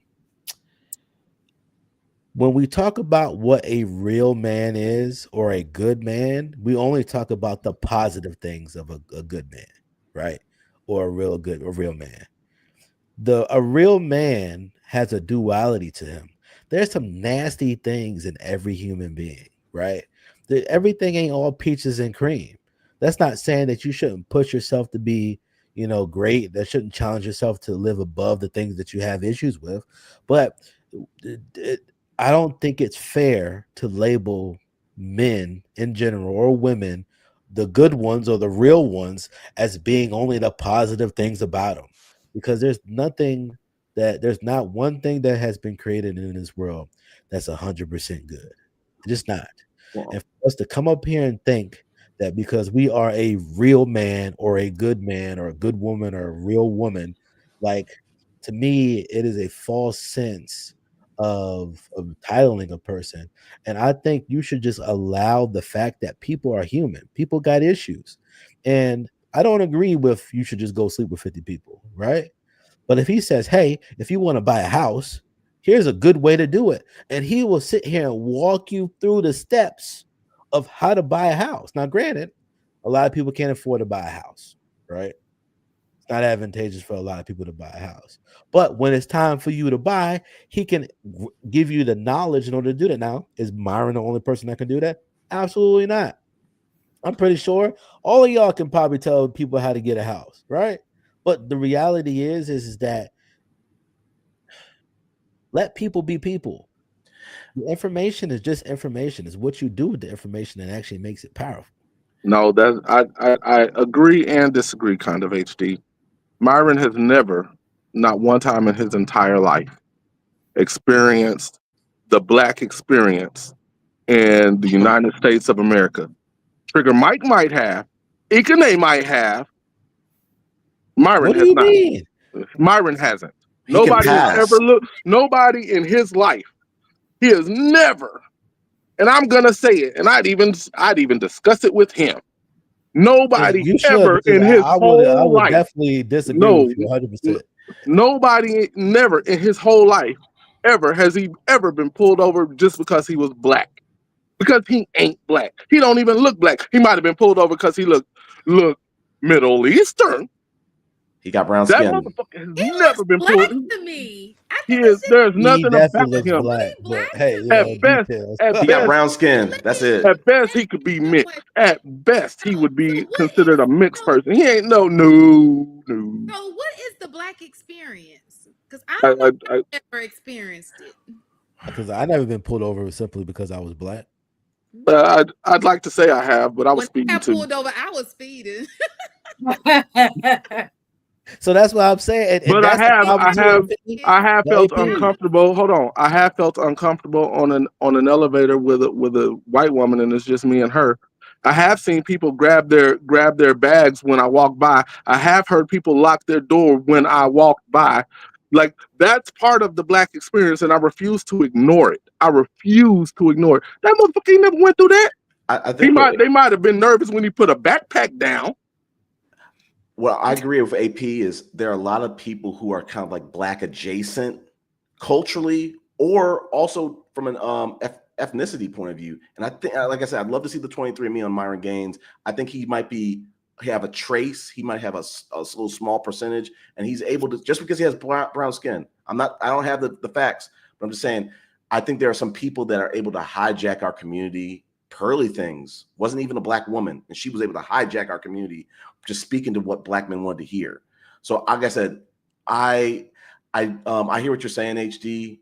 I'm just saying there's a lane. He has social capital. He's a very powerful person, just like Alex Jones. Alex Jones is an idiot, but he's a very powerful person because he's got a lot of people nuts who follow him. But it's a sad state of affairs for our culture that we have people believing this conspiracy theory, this debauchery culture, and then they want to come out and start kicking knowledge so that they can grip to another type of lane. Not for me. Yeah, but what gives him the power is that people pay it attention. If you didn't pay him any attention, he wouldn't have any power. But because he also has a message that actually makes sense on a logical standpoint to some degree, but it's just like you have to understand that this is why I say this is sometimes the problem when you got a whole bunch of smart people, right? A whole bunch of smart people will take time to make kids because it's wise, right? But the problem is by the time the smart people start having more kids, the people who aren't as smart, who've been having kids since middle school or since high school or since college, they have way more kids than you. And these kids are going to overrun the kids who actually have like a good family and this, that, and the third. So you realize that, like, even though it is wise to wait to have kids and try to make sure that you properly take care of them and have food and shelter and income, finances, all that other stuff, right? Be in a good community and all that other stuff, right? The thing is by the time most smart people have kids, it's a little late. And now, you got this one guy and this one girl. They got 4 kids, barely taking care of those kids, right? So now you got 4 kids that's barely functioning because of the environment that they grew up in, right? And then you got 1 kid that's from a functioning family and he has discipline and skills. You will believe that there are more kids that are terrible than the actual functional kid. And so it will continue to feed the cycle. Like, you can't outbreed the bad behavior because the people with the better behavior aren't having kids because they're smart. They're like, it's like we make so many good decisions that, we just make them so late. And it's just like, it's unfortunate. Like, I think more great families should have more kids, but they're like, nope, I'll have one and I'm done. Well, I I think want to great. bring it back to, oh, I'm sorry, to something, I don't know if Shan asked or AP, I think it was AP, about, Shan was initially talking about, being at the bottom of the totem pole, right? So I know in a worldview, not just in America, we're at the bottom of the totem pole in culture across the world, even in African countries, because I notice outside of America, we're not seen as Black. We're seen as American, right? So in other people's eyes, you have some countries that say, oh, America's great, America's great. But then there are other countries that also look at Americans as, bottom of the totem pole as well. But what I'm getting at is, as a collective, but I'm going to even go a little deeper and say, as a collective of Black men, how, I guess, what is the answer? If on the one end you got, which is an oxymoron to me, educated people who have their degrees that are Black, that are telling other Black people not to go to school. To me, I don't understand that. But if that is the answer, and we're saying we know college is not for everybody. And truthfully, everybody's not going to be able to afford college. Honestly, that was the purpose of college. Well, everybody wasn't meant to get in anyway, right? So my question is, if higher learning and a secondary, post-secondary setting is not the answer, what is the answer, starting from what AP asked about, is school set up for boys to be successful, right? Starting there, how do we get our Black men to improve themselves, if college is not going to be an option for majority of Black boys? Well, if I were to come up with a few solutions, I think there's a number of people that are a lost cause, right? You can put the information out in front of them and they have to make a decision to choose if they want better or not. Because, some people are just, it's too late for them. Now, as far as for the new generation coming up, like the newborns and 5, 6, like under 10, right? I think we can get them back on track if we get the relationship that created them back on track. It all starts back at the beginning. Like the relationship between the mother and the father is going to be the main thing that helps improve the life of kids. Like a better environment, more education, more money, more discipline. Like the relationship that created the children needs to be better if you want to have better kids. Now, granted, these children could still choose to do whatever they want once they get a certain age, but they ain't gonna say that we ain't try to teach them, we ain't discipline them, we ain't train them, we ain't put them in the best situations. Because sometimes you put kids in the best situation and it turns out terrible. Sometimes you put them in the best situation, turns out great. But I think you can't expect this long this long-standing problem to be fixed with a couple of decisions. No, it's going to take years of discipline, years of change behavior, years of belief. Like it takes a long time to get to the solution. The solution is you got to play the long game. You got to start working together. You got to start, the people that are late to the game, late to the party, we can't rush the process. Y'all need this information. And if you want to roll with us, this is what you got to do. But for the young people, hey, we got to get the relationships that made the kids. We need to start working on those relationships. And then allowing the family as a whole to be responsible for the kids, not just mama and daddy. Because mama and daddy is limited. If you don't have a village of people, you're basically like, once you go to work, your education and your kid stops. And now everybody else that has access to your kids, the internet, your phone, whoever's outside, you know, they have access to teach your kids. So I think you have to understand that you got to play the long game. It's not going to be easy. It's not going to be fun. Many people are going to fall by the wayside, but you need to try to save the ones who want to be saved now, and then go back and create better relationships for these kids. Is the question about how to get our Black boys more involved in education? Is that it? Whether it's in my thing is I'm looking at how to get them to rise above the bottom of the totem pole, right? And I'm not saying that as Black women we don't need to be making moves as well. There's definitely things that we need to do, but I'm looking at it for many of us. We've just kind of looking at the stats. We do know that education for Black women, we're outpacing Black men in that area.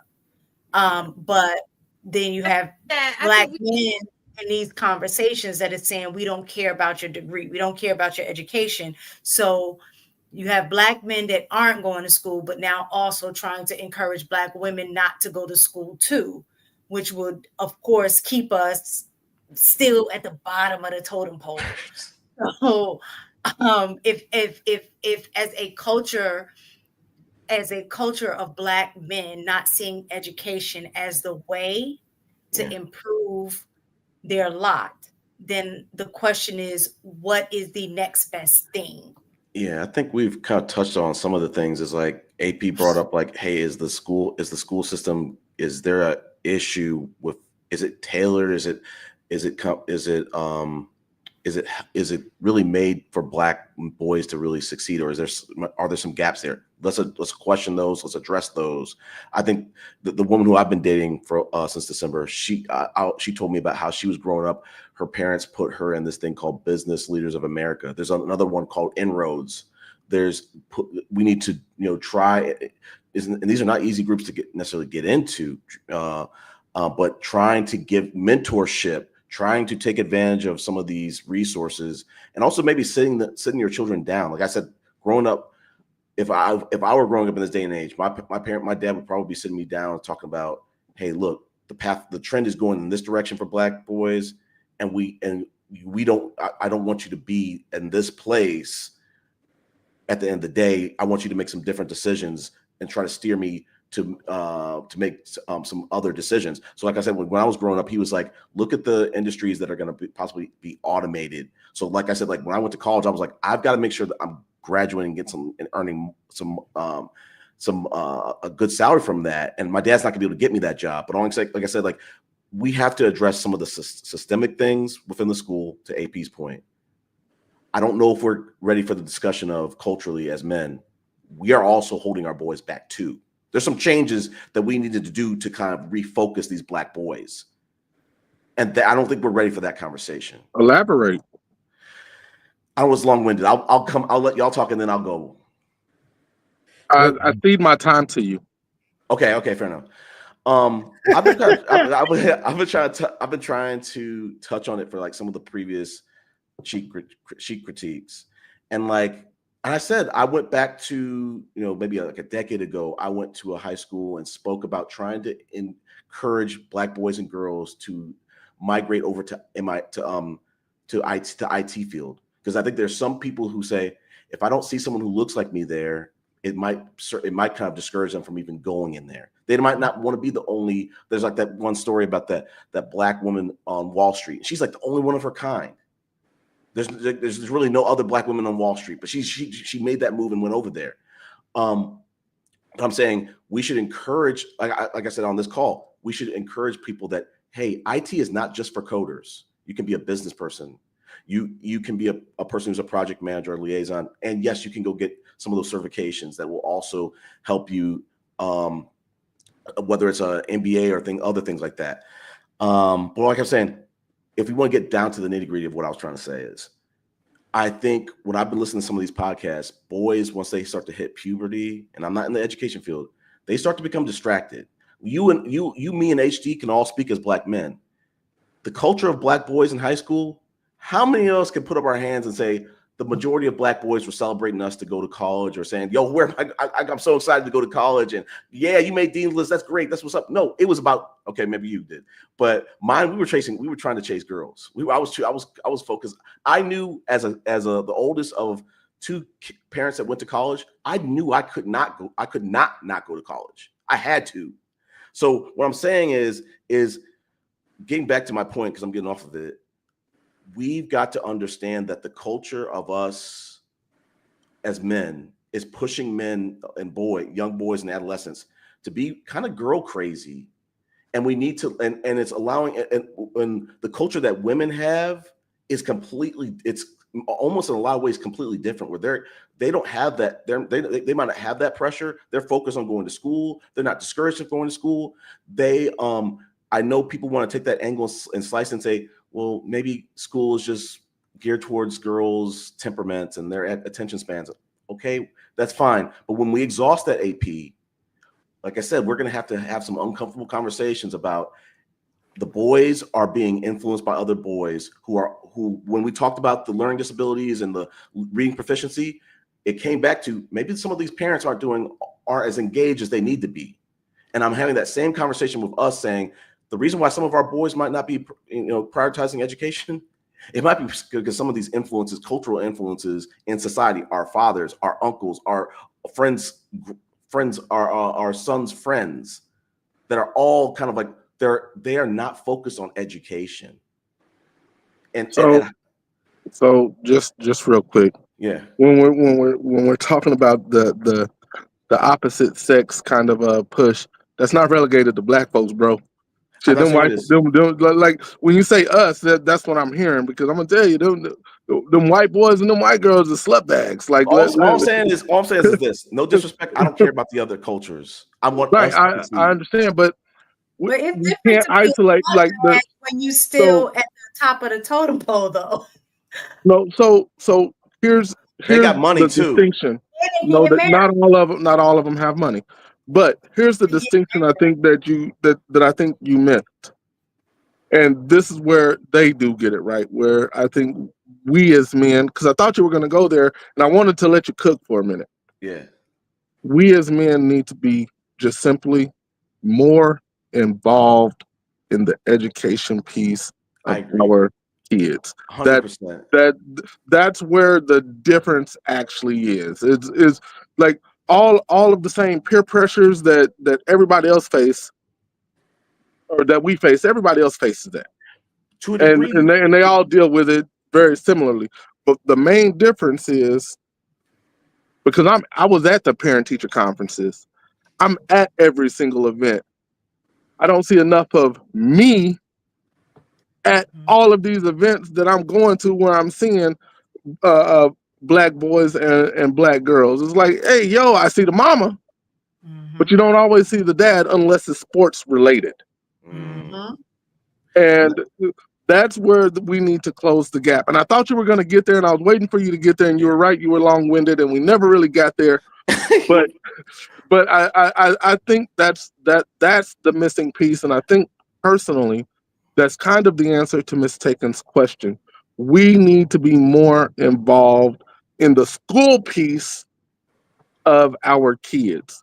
Then the second part of it is, not only are we going to need to be more involved in it, we also need to be active participants. And I've said this a million times. We need to be active participants in the lives of our kids. Don't just watch them walk through life, because I know we all got to work. We all got these other things going on. Involve them. So you brought up something just a moment ago when you were talking about some of these kids don't get to see Black people doing it. This is what I will say. Anybody is more than welcome to reach out to me on IG.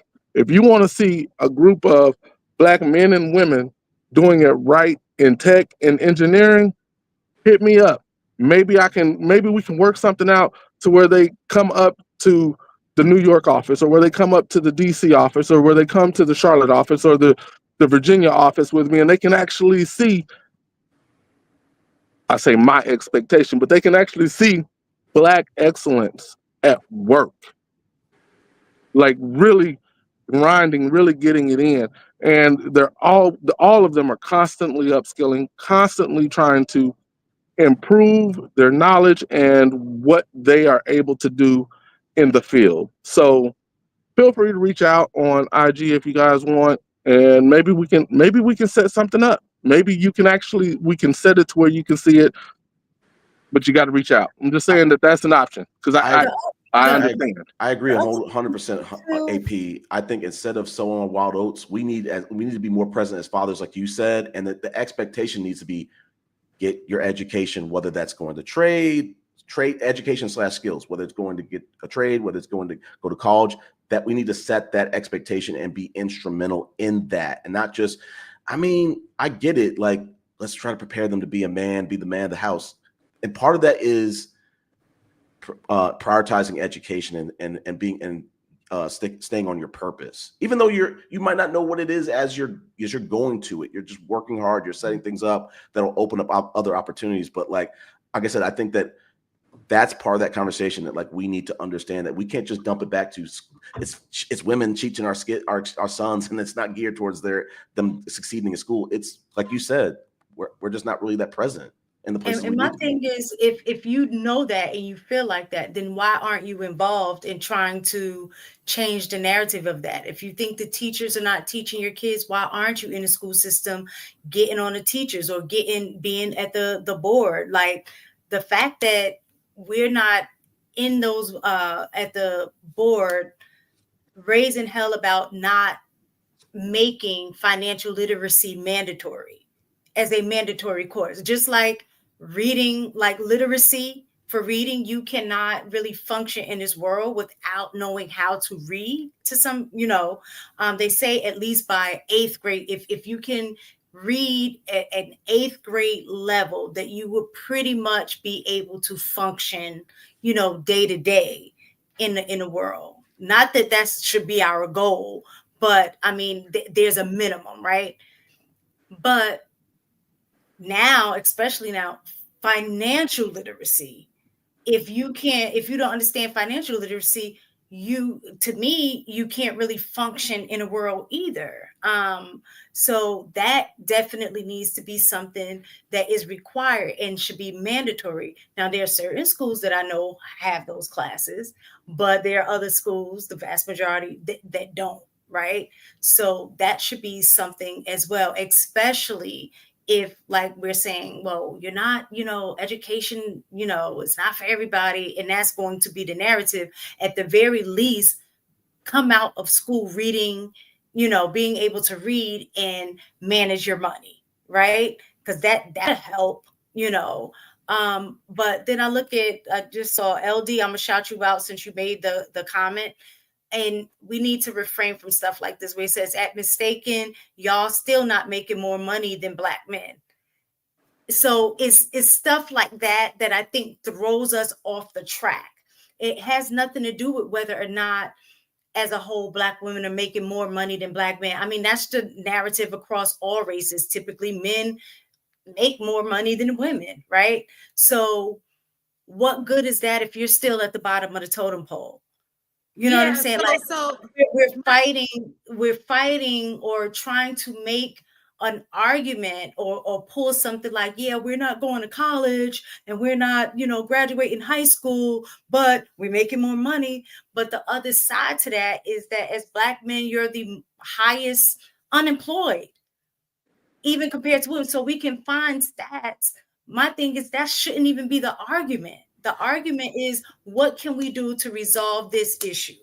The other thing to add to that, Mistaken, is like when they talk about the average salaries, there might in those statistics, there might be mothers working part-time. So we don't know all the factors that are driving actually making those numbers. But again, as we said on previous lives, we're not supposed to be comparing women to women of the same race.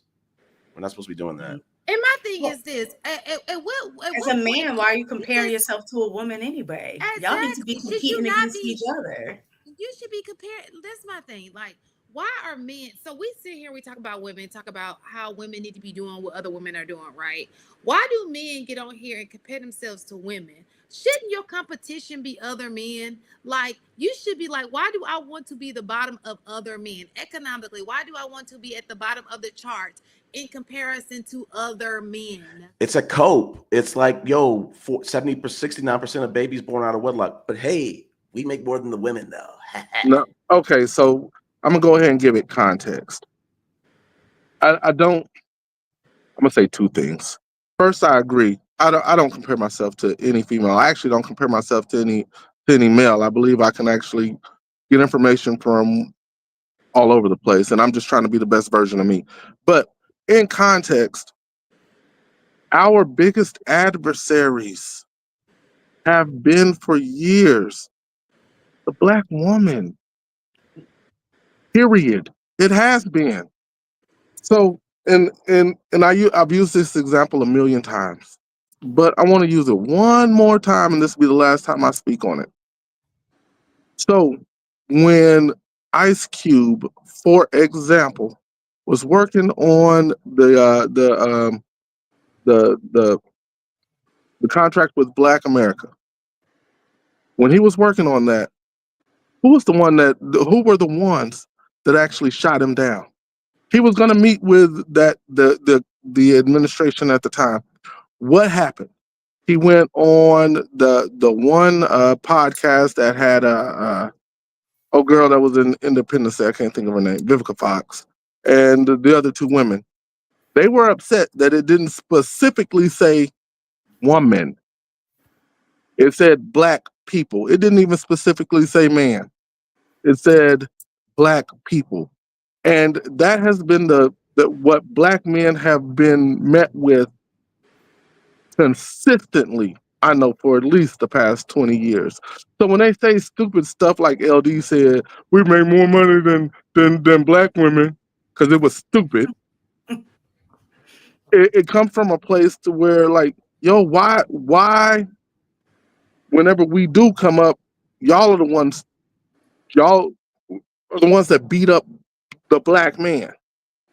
And that's where that comment comes from, even though it's stupid, because when I think of it, I'm like, first, I've never thought, hey, this woman makes more money than me, oh my God, or I make more money than this woman. It doesn't fucking matter.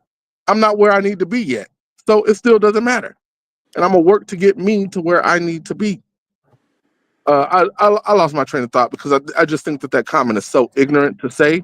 When you're not working on yourself, it doesn't matter what another race says. It doesn't matter what another gender says, because you aren't the best version of you yet.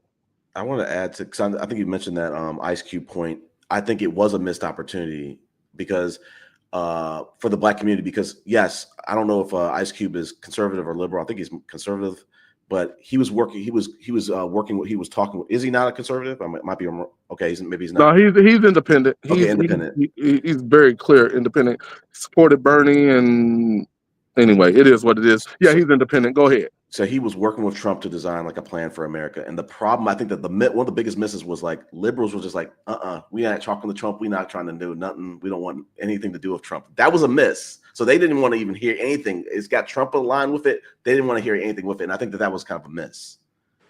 But how did women, I don't know, because, AP, when they talk about politics, I do, ask you questions. But I guess what I'm trying to figure out is, why were women the target, like what you're saying, that we're the adversary? Because when I look at it historically, that has not been the case at all.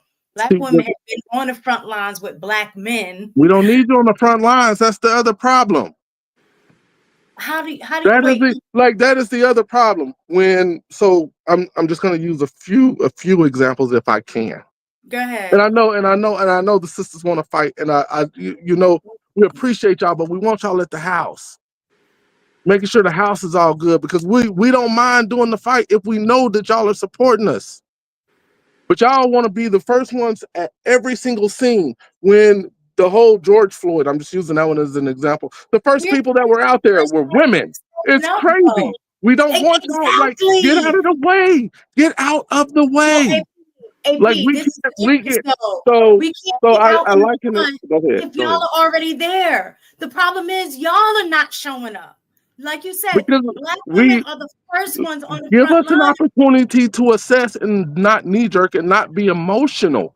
What happens is it's like a woman talking over your shoulder when you're trying to de-escalate with another man.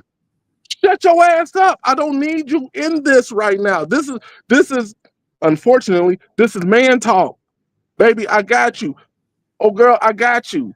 This frontline stuff, and that was one of the things that I really appreciated about Malcolm X.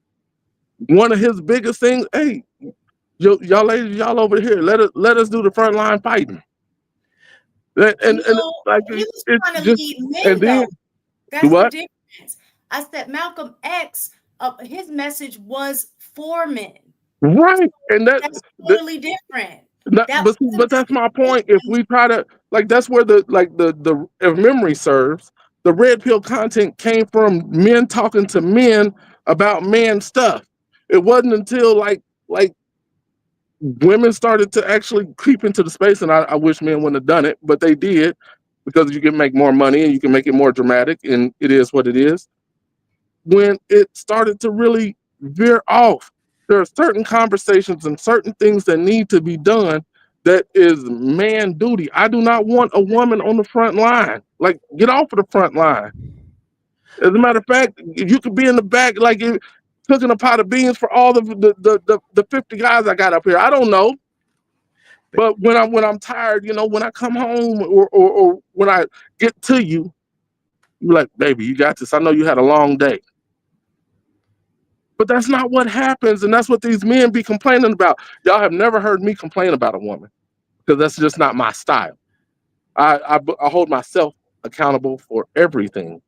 But when we're talking just some of these things that these guys say, there is some validity to it. If we just sit back and listen to what they're saying instead of always punching them in the mouth when they say stupid shit like LD said. AP, because it was stupid. I want to ask one question, AP. Yep. What's the salary? Because I hear this a lot from like men, specifically in the social media space. It's like we don't want women on the front lines. Essentially, we want women to be traditional. What is the base salary to have that as an expectation as a man? $60,000. Okay, so the average Black man makes 44. So the average can't afford that. You're doing something else that's also done by females in this space. You just reduce the man to his pocketbook. You did that. Nobody else made you do that. You said that's the reality. That's life. You said, what's the salary, right? And life the average, costs. I believe, is 47, Yes. 47.2 or something like that. Yes. I don't think that person should be dating. That's my personal opinion. No. Okay. And if I'm not dating when I'm making 47.2, and I'm not dating until I get up to 60, and then a woman can acquiesce to what I got going on, or she can move on. I agree, and I love that, AP. But the average Black man is not AP. The average Black man is making 45 and staying there. They're not AP. So I'm saying the average Black man can't just say, I make 40, I'm not gonna date, I'm not gonna have a family. Then we would have no Black rate. We would be significantly we've had a lot less children if that was the case.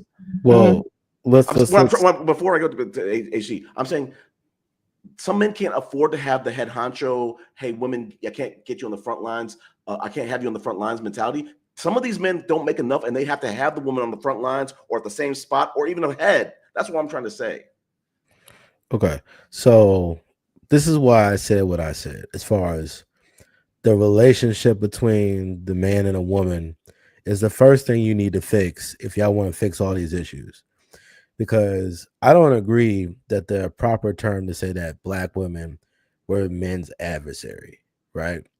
We weren't. But the thing is sometimes you aren't the adversary, but you aren't helping the problem either.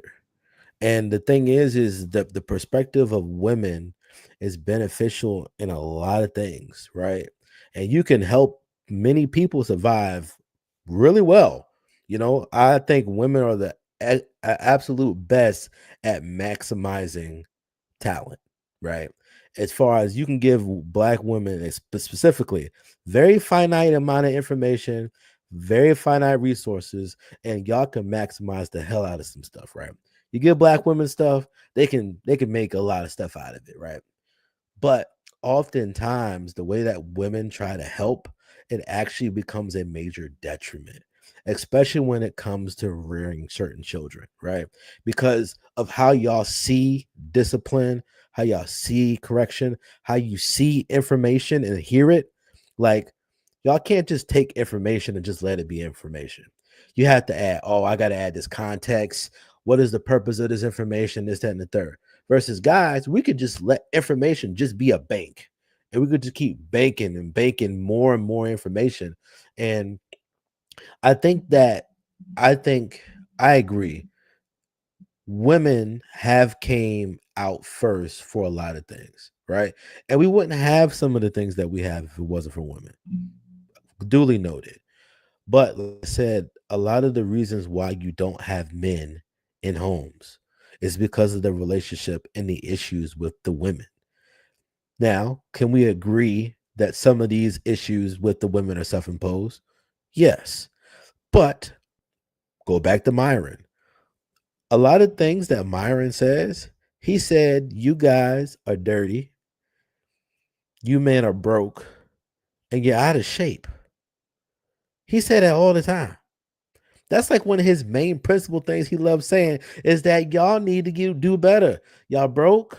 Y'all ain't got no experience. Y'all stupid. Y'all don't know what y'all talking about. This, that, and the third.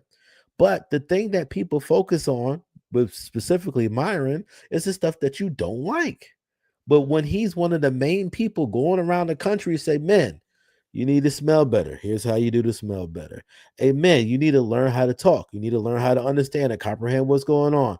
Men, you need to learn what it takes to get money, what it takes to get a home, what it takes to understand relationships and this, that, and the third. Now, granted, you could say his perspective on having an effective relationship is wrong, right?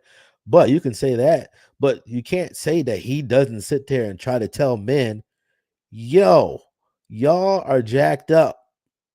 These women ain't no better, but they really not gonna do you no good if you're jacked up. If you broke and you're trying to get the best woman that you can find, more than likely, even if you could have worked, because you're broke, she don't want to talk to you. You can't even play the game unless you got some money.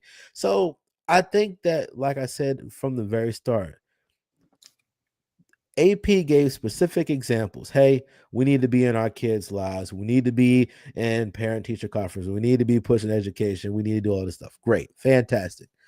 But the likelihood of a man willing to do a lot of that stuff is based upon the relationship with that woman. That's just a fact. The relationship with that woman changes the game. If he feel like that woman supports him, respects him, makes him feel valued, and this, that, and the third, there's a lot of brothers that's like, why would I do, like, you just train yourself. Like, let's think about it. A lot of men grew up with women being damsels in distress, right? Really? Yes, we grew up thinking women were damsels in distress. There's something that need to be saved, right?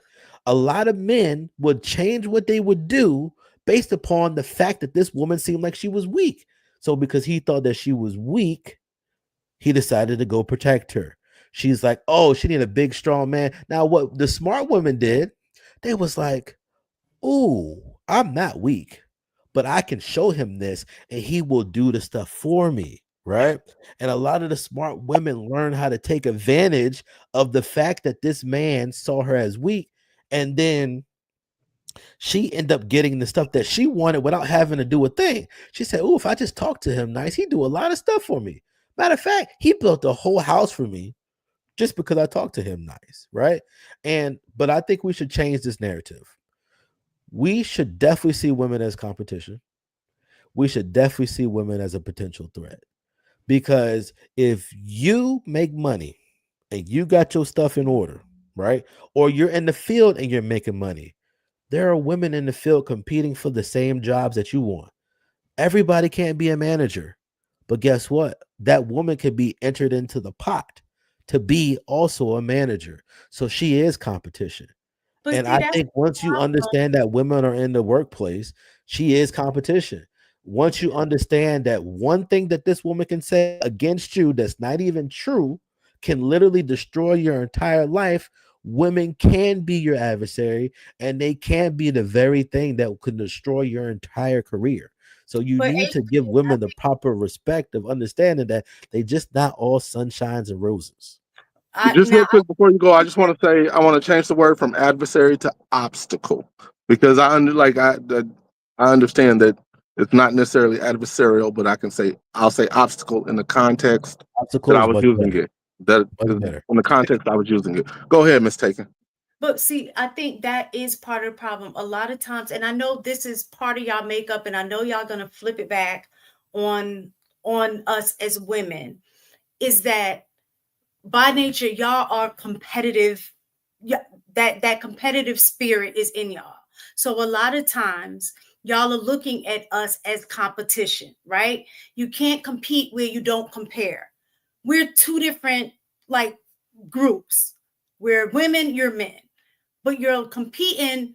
You're saying that we're always competing with y'all in terms of just in anything. But as Black women, there has never been a point in which we were never working alongside y'all. We started from slavery all the way up, right? So the fact that y'all are looking at us as competition, like a lot of times we're in competition with y'all without us even knowing. We're just doing our thing, and then we'll say something because as women, what we're going to do is we want to bring y'all along with us. Like nobody wants, as a woman, I would not want my man to be down here and I'm up here anyway.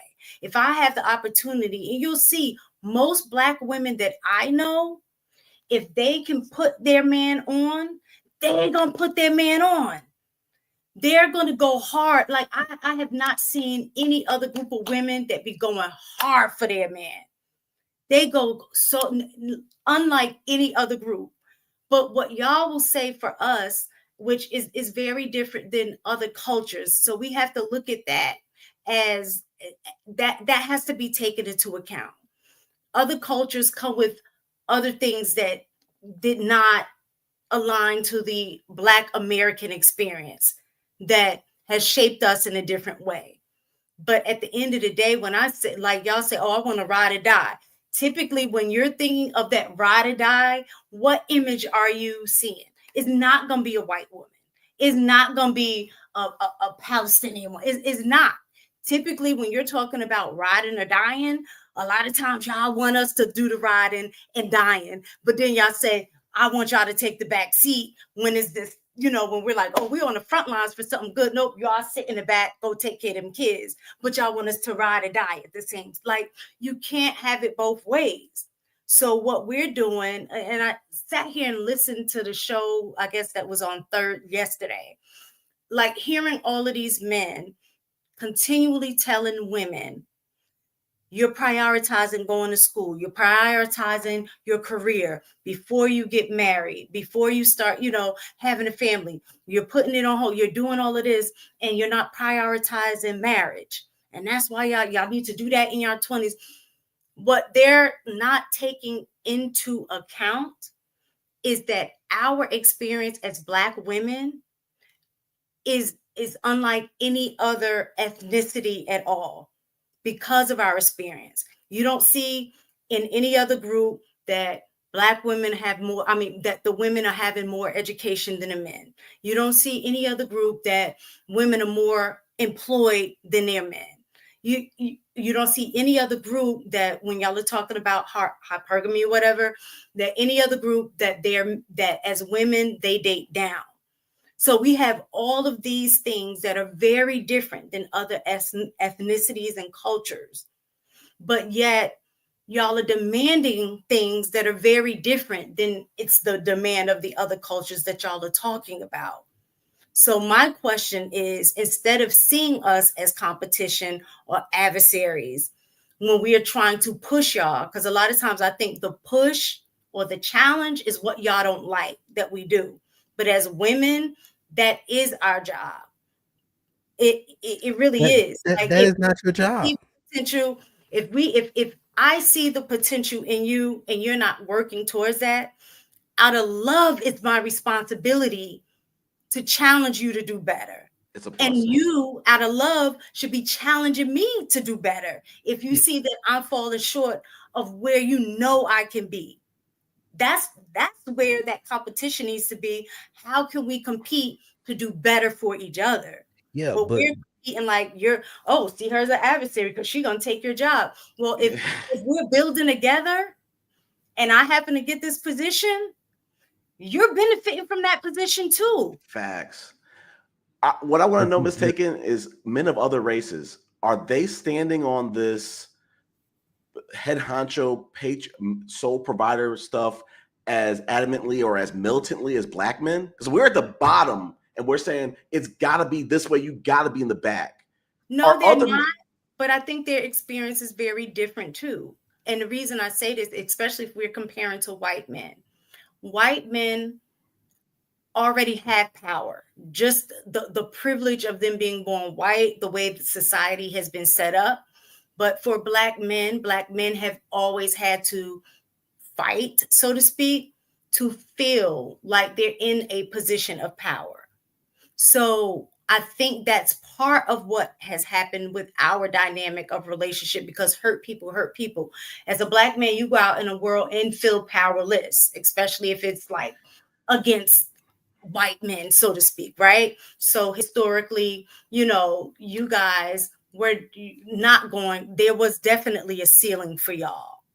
You know what I'm saying? There were definitely limited opportunities. Even now, studies have shown if you send a resume and they send a resume has the same exact qualifications, that more than likely the white person will get hired if they see a black name. They did another study that a college educated black man has a less chance of getting a job than a white person with a felony conviction, right? So the cards are stacked against y'all as well. So I think that power play, especially for black men, comes out because of those things. And so what happens is, hurt people, and you hurt the people that are weaker. So I think that power play for black men becomes so strong when it comes to their black women is because they don't feel like they have power anywhere else. I just feel like black masculinity is just, it's very limited. It's not allowing you to feel confident about being a man unless you are just like this militant stance of like, I gotta show everybody that I'm doing everything. No one's got me. I got this. I got no help. Everybody's in the back. Like, that's great if you can afford to do that, if you got the resources to do that. And as I try to say on my podcast, that is a milestone. That doesn't have to be the baseline. If you can afford, and it might mean salaries kind of are changing as you're with that partner. If you get to a point where it makes sense to put that person to be in the back, okay. But why are you putting all that stress on yourself up front?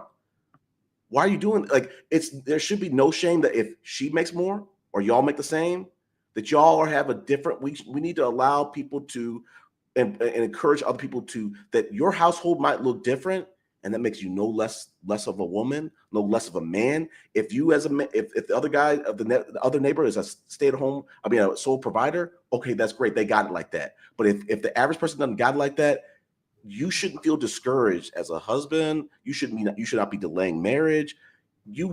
At some point your trajectory is going to be what your trajectory is, and you're not going to be like part that I had with I'll land with was this.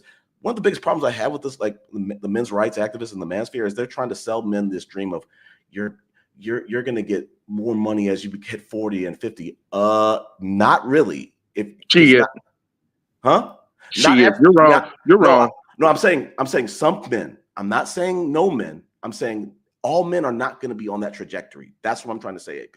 Most men won't. Yes, that's what I'm trying to say. There are going to be some APs that are going to skill up. They're gonna break through, and HDs they're gonna skill up and break through. But the average man, he's gonna be coasting 40 and 50, and he's gonna be wasting time. I'm not better than any of those men. Yes, you are. No. Well, here's the interesting thing, mistaken. Mm-hmm. It's not the issue with you wanting your man to be better and to try to push him to get better. But the problem is you try to push him. Women have a very great ability to assess behaviors and like understand like the essence of a person, right? You guys look at emotions very differently than men do, right? I've seen a lot of really smart women that wanted their men to do better. So what they did was they learned what made that man tick. They learned what motivates that man, right? Sometimes men need a goal, right? Sometimes men need to feel the support and like, hey, I need you to, baby, I know you can do it, this, that, and the third, right? And sometimes men just need to be left alone and they need to do it on their own. Like, that's a way that a guy can say that a woman could be an obstacle or an adversary, because when women don't see production from certain men, they start to mother him Mm-hmm. subconsciously, right? And that agitates men because I already have a mother. I don't need another one. And you're not doing it on purpose. You're just like, I want the best for him. I'll just like you're a child, right? Hey, you're gonna want to push this child very differently than your husband, right? And you understand like the best thing for women to do is to learn the people that are around them and learn what makes that person tick. Every man don't need to be yelled at for him to do something. Some men will do it on their own. Some men just need to know, hey, I got you. I'm here. Do you have an idea of what you want to do? Okay, cool. Hey, if you don't, I got some suggestions. And sometimes, like, you have to understand that, like, even in your infinite wisdom, like, you can't do it on your own, like, he can't do it on his own. The smart people know that it takes two to tango, right? We say two heads is better than one, right? The people that make sense know how to use their resources to maximize their outcome, right? And I think that we should just understand, like, yo, like, black men and black women are better together than they are apart, right? The problem is that we got so many underlying issues that we don't know how to articulate to one another, right? Because of how we think and how we move, that we cause unnecessary friction where there should not be. We shouldn't be having friction on the fact that, hey, I want you to stay at home. I'm not asking you to stay at home because you're not capable. There's something that I feel like there's something that I need for you to do at this current time. And if I know that you're home, I know that the house is good. Now, that doesn't mean that that's always the wisest decision, right? But the more that you fight the man who's supposed to be leading the relationship, the more that y'all going to continue to have division in your household. And then you're going to wonder why a lot of relationships ain't working, because it's like But the HG, let me foundation of ask the you this family. question. You say I want you to stay home, but what if that is not what I want right now in my life too? So I think I think that's exactly where we're bumping heads, is because and from what I'm seeing, it has been in this space, because in my real life outside of YouTube, I don't hear this drastic male dominating wife, you stay at home and I'm gonna, like, I just don't see that. In my real life, most of the men and women that I'm around are married and they have partnerships. I would say it's one couple that I do know that is what I would say, what y'all would say the traditional. She stays home, but she works part-time, from home, and he's the breadwinner. But for the most part, I I don't see that. Like, so even when I would say my husband and I look at my brother and sister-in-law, like, I mean, my sister and brother-in-law, like, all of the marriage that I have been around that are still in it 20 plus years, that They work together. It's never been a situation in which they're like, all right, you need to stay home and take care of the kids. Da, da, da, da. It was like, all right, we got this kid. What's going to be the plan? All right, we're paying daycare. You're going to do this. Like it was a plan of working together. It was never a need to feel like this whole dominant mindset. And I know when I get up here, I get the comments, oh, you're disrespectful to your husband. You don't respect your husband. And I'm like, it wouldn't be 22 going to 23 years of marriage of disrespect.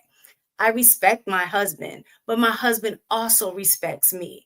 If I have a dream or something that I want to move towards, he's never been a person to try to be like, nope, put your dreams on hold. We're not going to do that right now. We're going to focus on, all right, what we got to do to kind of work around how is the family dynamics is going to change? What if, like when I was working on my doctorate, there wasn't an issue about me not working on it.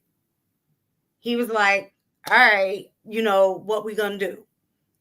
The one thing that I did do is I did have to put on when I started working towards my doctorate on hold, because I had my master's and he wanted to go back to school and get his. So my thing was, and in my mind, I'm like, I want to have my doctorate by this age, laying everything out. And he's like, I want to go back to school. I knew we wouldn't be able to do that at the same time and try to take care of our kids. So I fell back because I'm like, well, I already got my master's. He's trying to get his. It don't make sense for me to be like, well, I'm going to get mine, So I stepped back and he did his thing. And then now I wanted to get mine. He supported me in getting mine. Like, it's like this thing of all or nothing in this space. It's like all or nothing. We can work towards our own personal dreams and goals together and supporting each other while we do it. It's not that you stay home so I can just do this.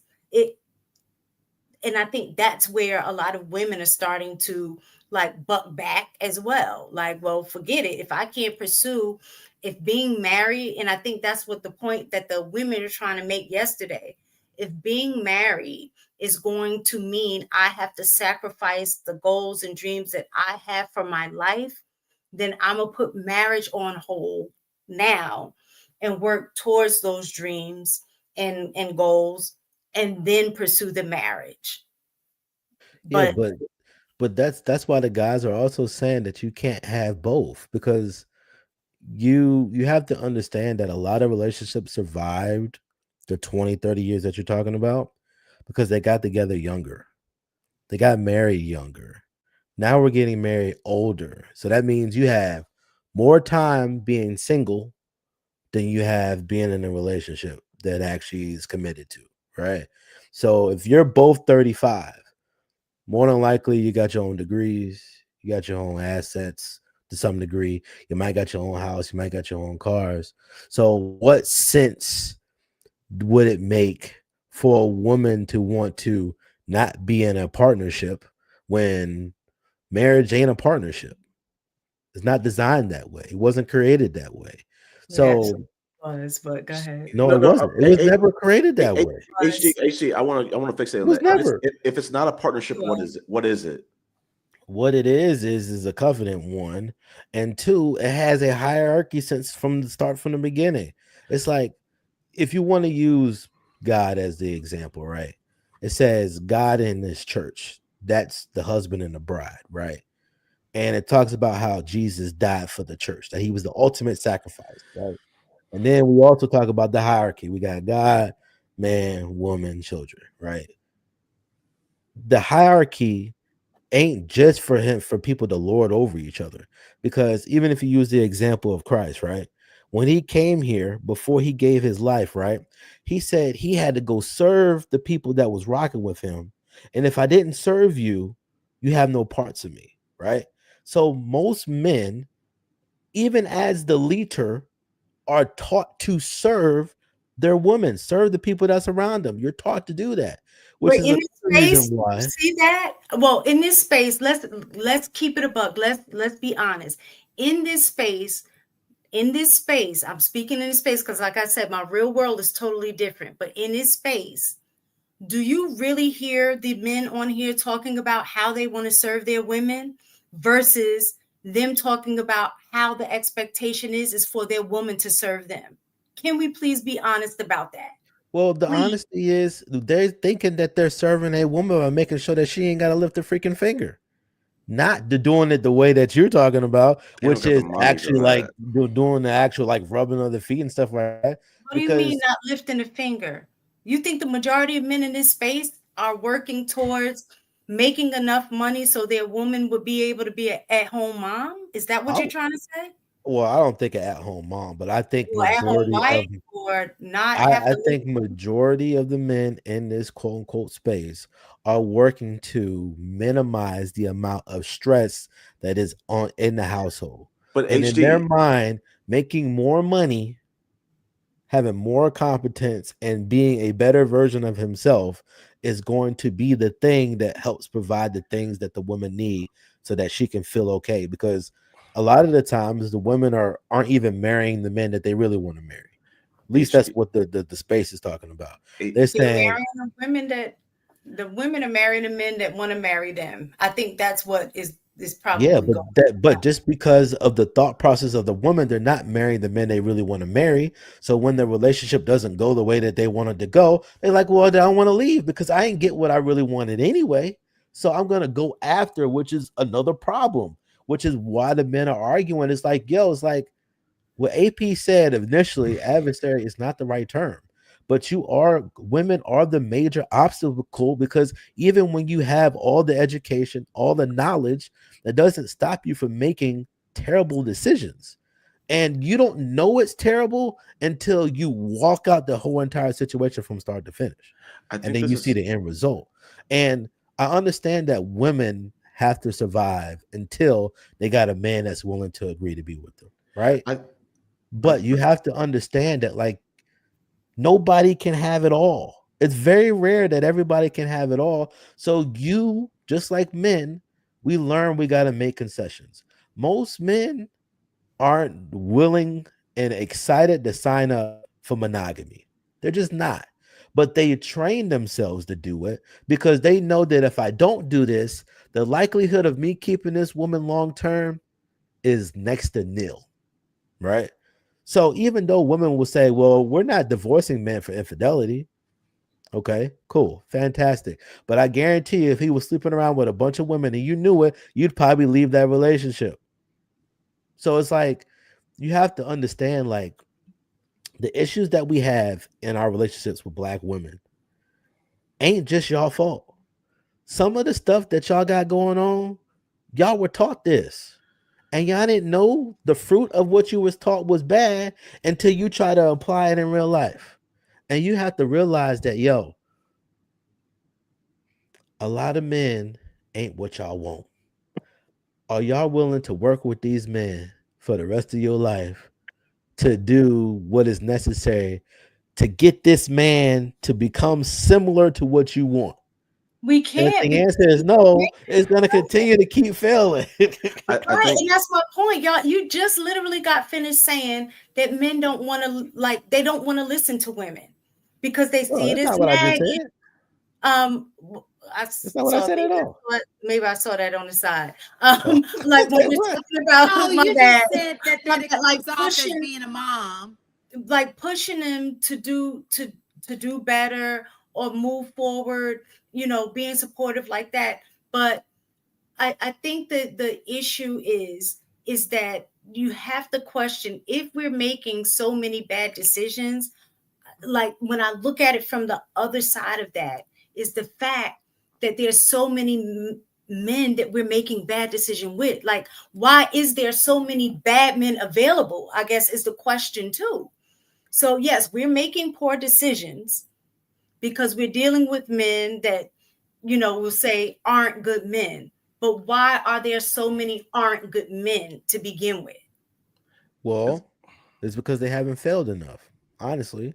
Because anybody that's a good leader, you got to take a lot of losses. You got to take a lot of challenges. And you have to go through a lot in order for you to actually have a brother that actually can say, hey, with confidence, he know what he doing. Because even people that's 40, 50 years old, they're still trying to figure it out. Like, there's so many people that I know that are either retired or they're either like in their career and they're working hard, and they literally just train themselves that their life is just to work and die, right? And then you don't realize that life continues on beyond your work until you have either lived enough life, you have experienced enough challenges to actually change your perspective. So I think that the reality is that the fact that most black people here in the US have a bad hand dealt with them out the gate, and it's hard to fight the things that you were taught as a young kid.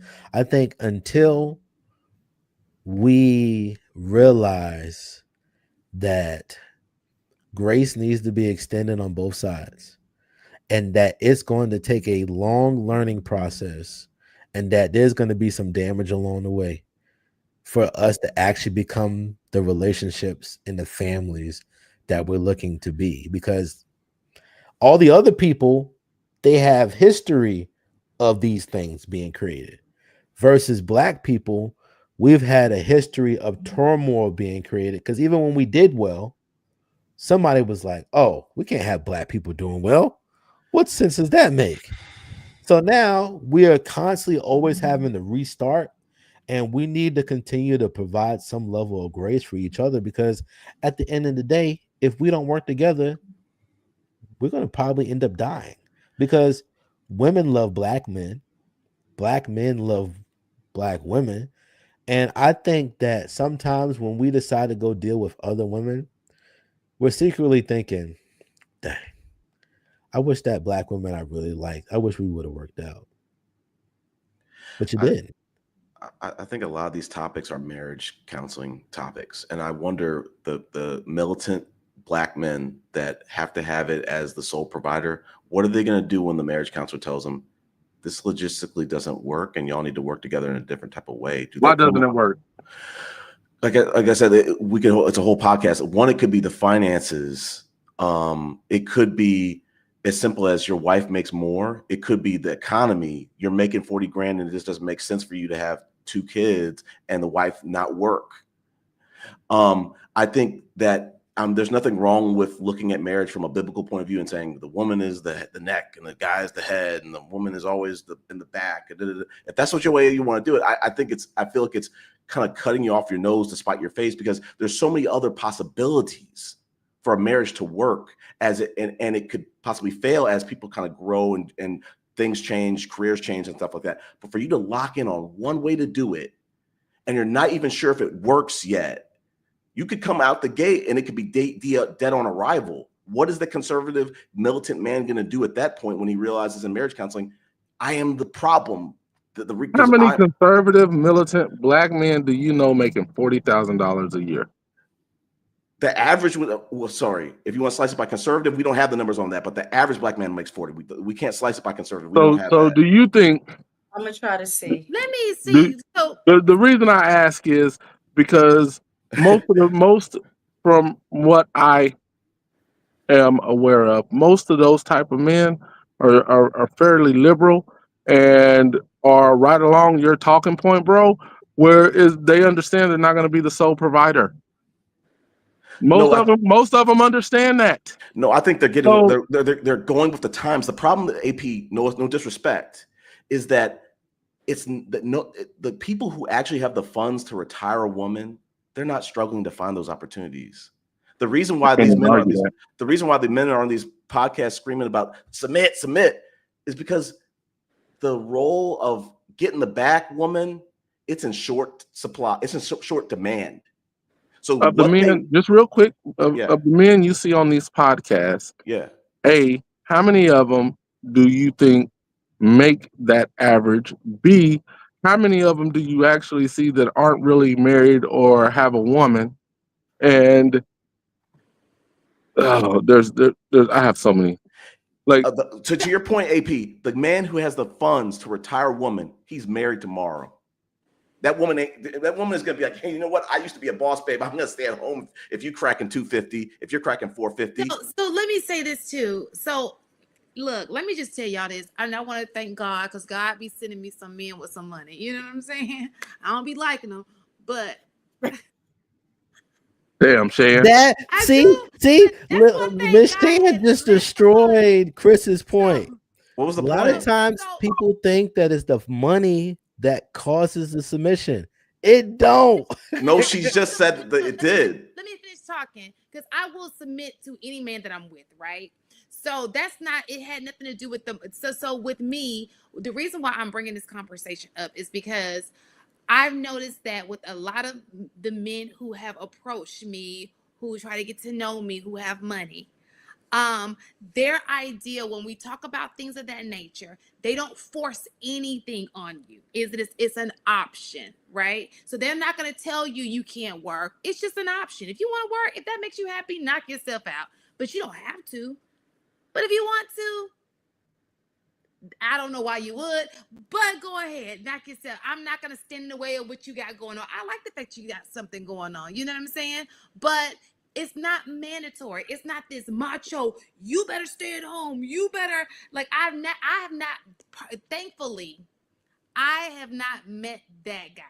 And I have met some guys who are very, and these are black men who are doing very well for themselves. And I never hear that macho, that, and I think that's because they're too tired to be that at home. They're that at the workplace. When they get home, they ain't trying to be, they just want to chill. Like, let's go.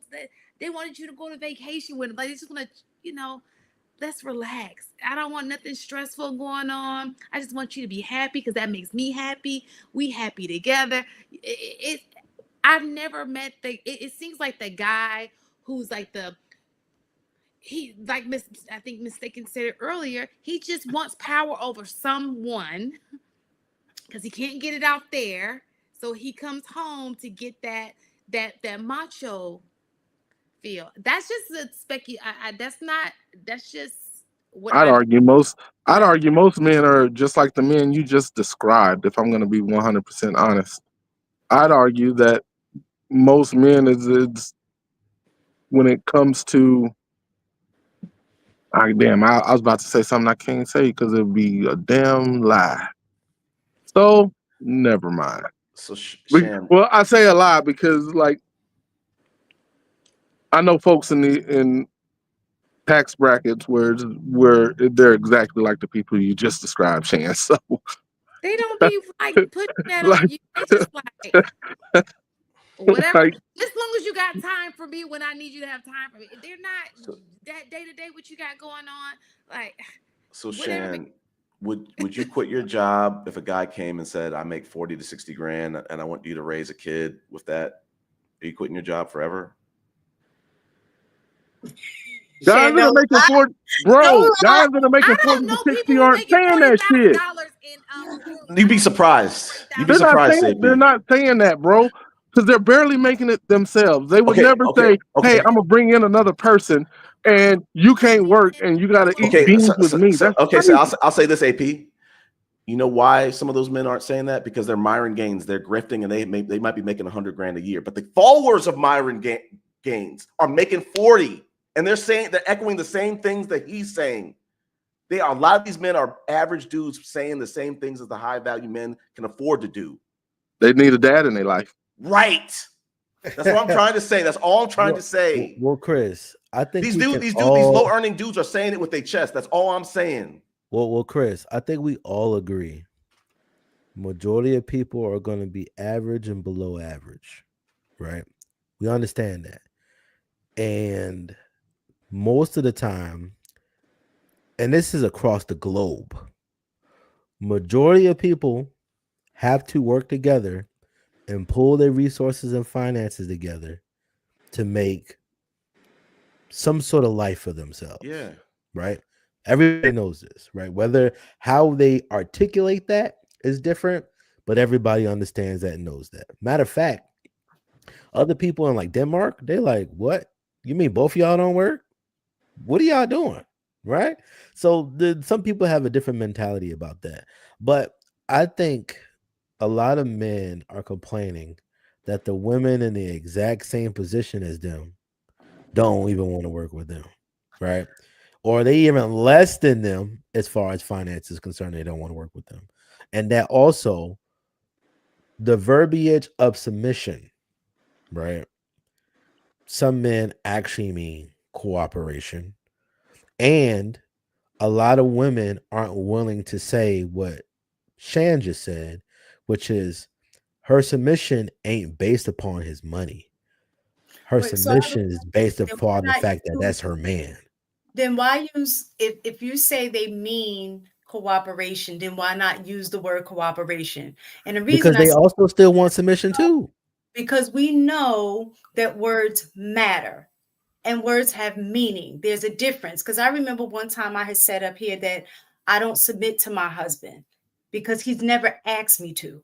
But what he's have asked me to is he's told me I'm not looking for submission. I'm looking for cooperation. There is a difference between the two. And I so think that what people, when they say it submission, I think that's what they're mean, really saying. then say cooperation, because when we say partnership, they're clear about saying, no, this marriage is not no partnership. Because I'm it's the husband. not. Oh, wait, so hold on. So what I'm saying, if you're saying that it is not a partnership, there is a hierarchy, then submission goes in line with hierarchy. You can't say we want submission, we just want, cooperation, but we're not partners. Like it doesn't work like that. So if you're But saying submission, then you're in agreement that it is not a partnership and there's a hierarchy. but That's where but I say differ, and that's why we use the word cooperation, but because but he mistaken. allows me to Look, let lead me just tell you, areas that I'm stronger in. partnership, we ain't gotta be He partners. allows me to lead where I'm stronger in, because a good leader would do that. I submit. But You know what but I'm saying? but Good leader is gonna mistaken. I love In Shan. order for you hold to on, submit, you hold on, need to be hold on. able to submit Let me just under the finish. mission. That's Let me just agreement. That's let me cooperation. That's the same see. thing. Let me just finish what I'm saying. What I'm trying to say is just a person with common sense is, if he knows that he's weak in one area and that's my strength, he's gonna allow me to take the lead on that. When I know that I don't know nothing and I know that's his thing, like, babe, there is no, he takes the lead on that. There isn't a fight for I'm the leader, you the leader, I'm the leader. It's just we do what needs to be done together.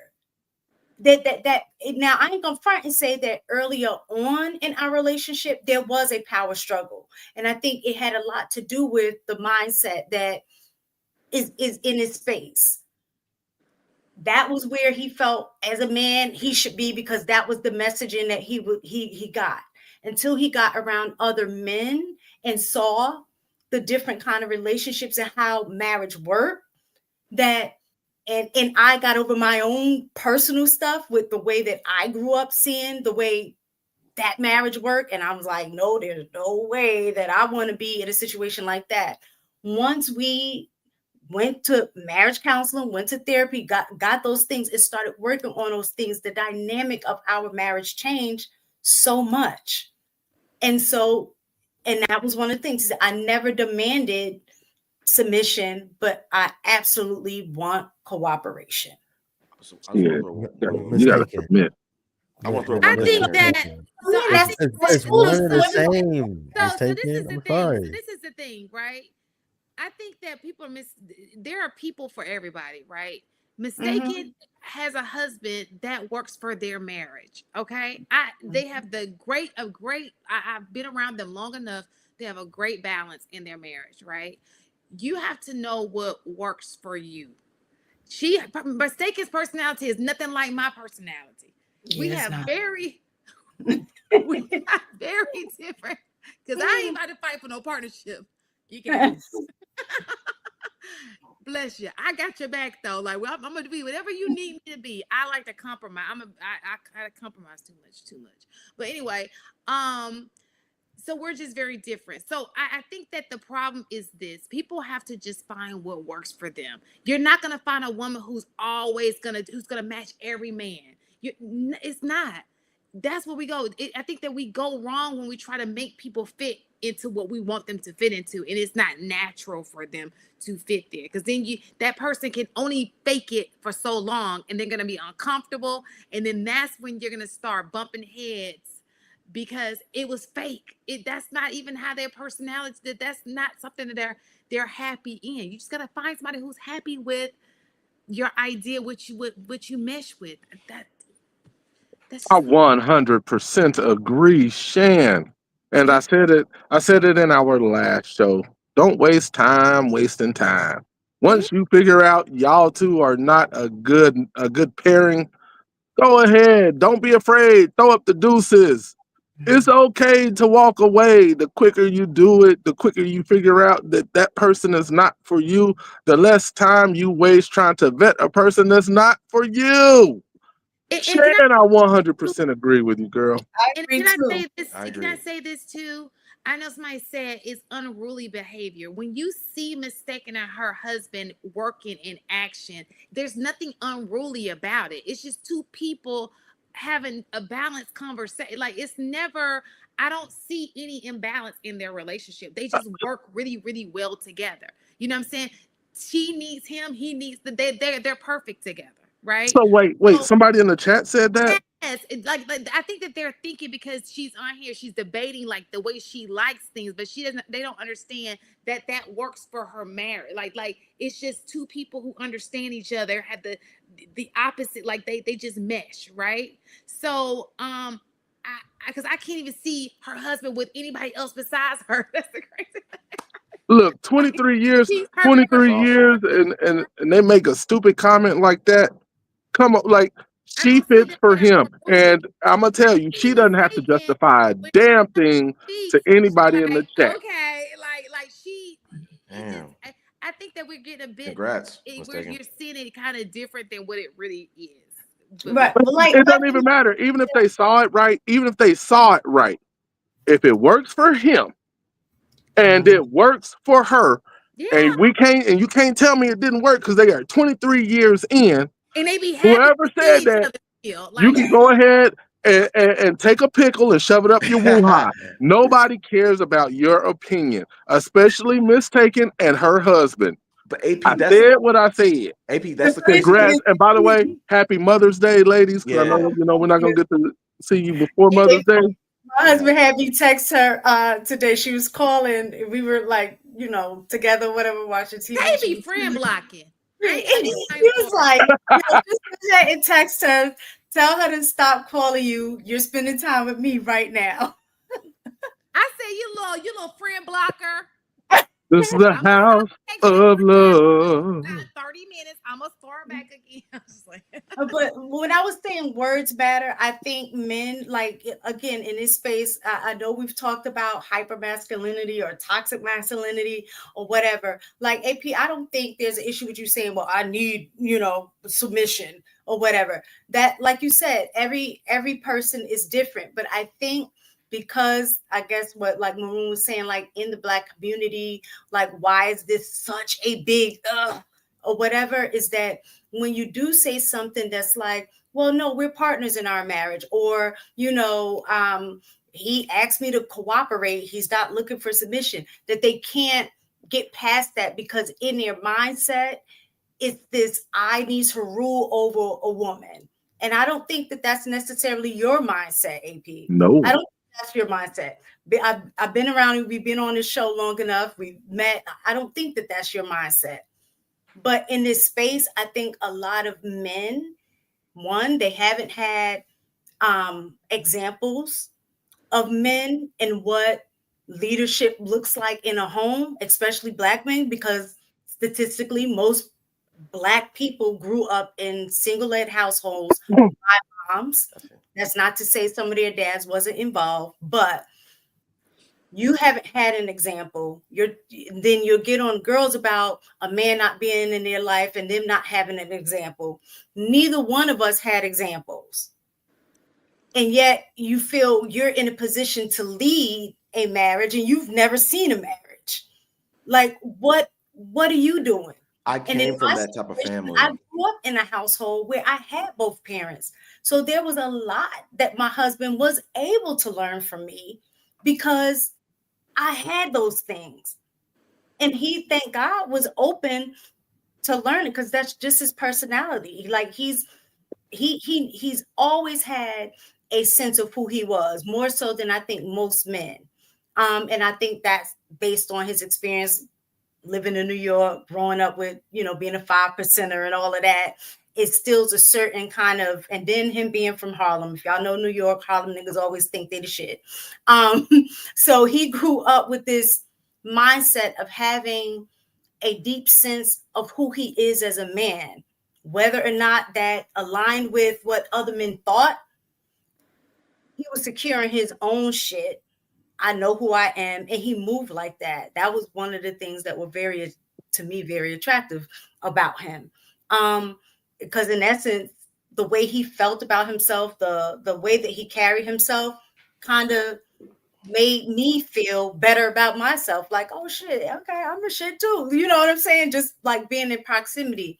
But my point is that if you think as a man, and I think it's very hard, y'all are putting way more pressure on yourself as a man to think that you need to know everything and do everything. That's the whole point of having a wife, is to help with some of that. You don't have to carry the load by yourself.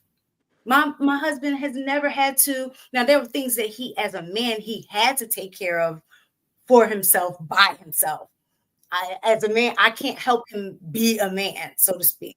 So with certain things that he did have to go through and take care of himself, but me being his wife and being his partner, like wherever I needed to push or wherever I needed to fall back or whatever I needed to do in order for him to reach his potential and go where he needs to go, I did those things. So he doesn't have to rule over me to do that, because when you respect somebody, you just move a certain way anyway, just naturally. Think about that. They want the woman who's going to fully submit, who's not going to push them to be better. Maybe I'm over exaggerating, but like, what does that look like? It's like you have to have, as a man, you have to have all the answers. You got to be able to propel yourself to where you need to be. She's going to be the back. She's not really challenging you, because then that sounds adversarial. But I wanted to pivot. I grew up in a TradCon household. My dad was never braggadocious. He was never misogynistic. His daughters went to law school. His son went to med school. I was the first for oldest. We all went to college. We were all successful. What I was trying to say is my mom ran the show, because my dad is a doctor and he's working like 7 a.m. to 10 p.m. He's not at home to really run the show. He's got to be able to trust his wife to be able to run the show, the logistics, the running the family, all that. I don't know exactly 100% how their marriage worked, but it had a heavy dependence on submitting, both of them submitting to each other and trusting the decisions that the other's ability to execute. So like with these patriarchal men saying, I'm going to run the show and I'm going to be making all the decisions. Like, you might have a woman who's even legit smarter than you. And it's a waste of resources for you to be the only one thinking in the room, in my opinion. If that's the way y'all want to rock, salute to y'all, but I don't want to do that. Two heads are better than one. In this economy, two incomes, it's the standard. So if you're trying to do one income in this economy and you make under a certain amount, you're going against the grain, hard body. Yeah, I don't think majority of men, especially the men that are on the panel, some of them could be fronting, right? They are. But a lot of them could be making money. But a majority of the people that are listening, they're just average people, just like everybody else in the world. And I think that you can't have submission without cooperation. You just can't. And I understand, and I always say this. I said, listen, whether anybody agrees or I agree with people's relationship or not, I always say, I ain't got to deal with it. So I'm very quick to be like, hey, listen, if that's what works for you, that's what you like. I mean, that is what it is. And when I see problematic things in other relationships, I'd be like, I could just go home, which is great. So I think that people need to understand that you are choosing this person. You're choosing this relationship. If you choose to marry this person, that means you're taking the good, the bad, and the ugly. And trust me, you be with that person long enough, you're gonna see it all. Some of you might see more than others, but you realize, like, yo, like, you need to understand, like, yo, like, you're dealing with a human being, right? That don't mean that this person is a bad person. That just means that this person got issues like you got issues, right? But I just want a lot of women to understand, especially if you're choosing to marry a man, right? He's gonna want to take some dominance, right? There's some things he's gonna want to take lead over. There's some things he's gonna be like, you know what, she got it. And the reason why I say that, relationships or marriages aren't necessarily partnerships is because women don't have the same responsibility or authority in the relationship. That's all.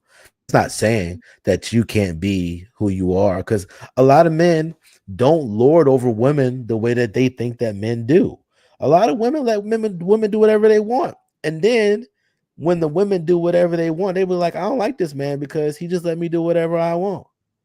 So it's just like, in all actuality, especially black men just be like, hey, yo, listen, man, you out here barking at me. I already been getting barked at. I need you to chill out. But women be like, well, you're not doing what you're supposed to do. You ain't this, you ain't this, and you ain't this, and you ain't this. You need to be better. He probably already knows that. When you saying it, the person who he expect to have the least pushback from, you just like, listen, man, it's like, I always try to say, listen, life is already hard. Don't make it harder. And if you have a woman, know the person that you with. If you have a woman that's not as like brain smart or like common sense heavy, you're gonna have to take over certain things and like be the lead. But if you got a woman that's competent, that's a great maximizer, she listens, she understands this, that, and the third, most wise men be like, oh, okay. I know how I can use this to my advantage, right? And we can actually get some stuff done. But like, I think right now, for most men, I think they have a fear of a lot of the worst case scenario, right? That's a lot of the things. A lot of men, they've analyzed the situations a lot and they like, all right, I do not want to deal with the worst case scenario, right?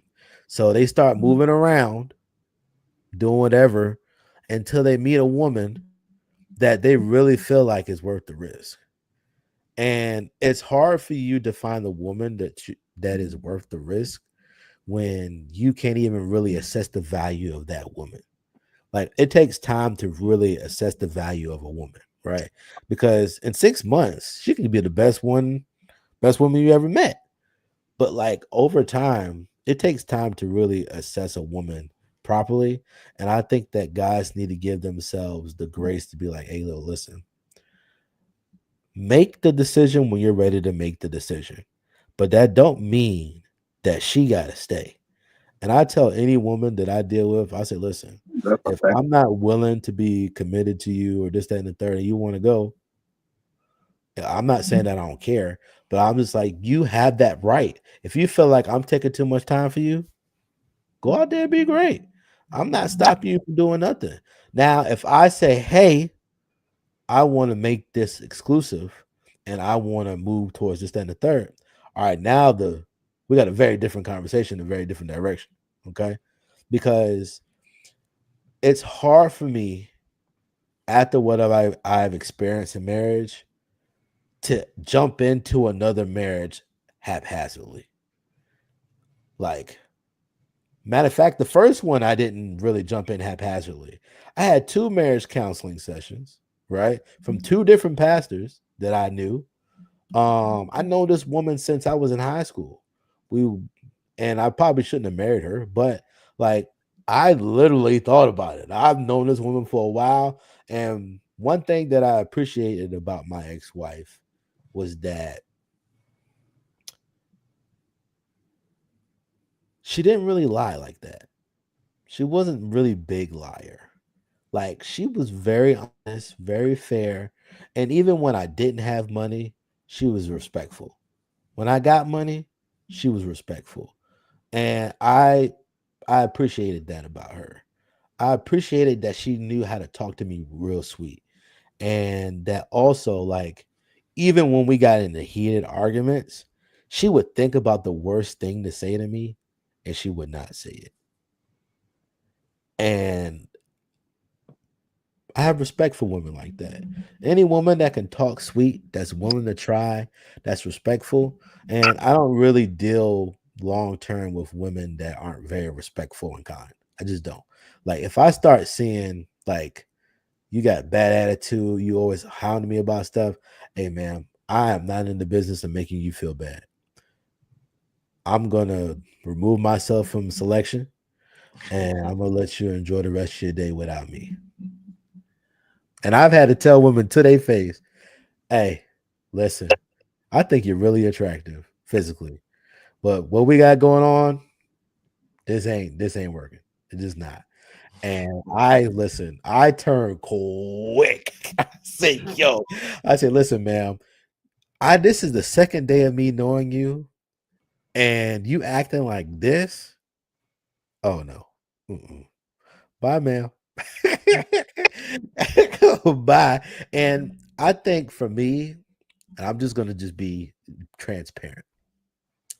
I think for me, experiencing divorce has been very painful, right? And I think my hesitation with getting in another marriage is one, picking the same thing that I already had. Two, not trying to be solely feeling based to getting into being married. I'm trying to use more logic because we always say in this space, like, use logic, right? So sometimes the best person for you might not be the most physically appealing, right? Are you willing to survive? And survive ain't a real good word. Are you willing to choose this person even though they might not have the aesthetics that you want? This person might not fit all your boxes. Am I willing to make that decision? And listen, unless I'm really comfortable to make that decision, I can't do it. And I can't hold no woman in no relationship if I'm not willing to make that commitment. I would say, just real quick to a point you just made, HD. Actually, I like a lot of what you said. The last point I can't agree with because you're gonna find yourself poking down everything if you are not physically attracted to your mate. You will not want to, but they're like you will. So I don't recommend you not being physically attracted to your mate, and I would actually say that on both sides.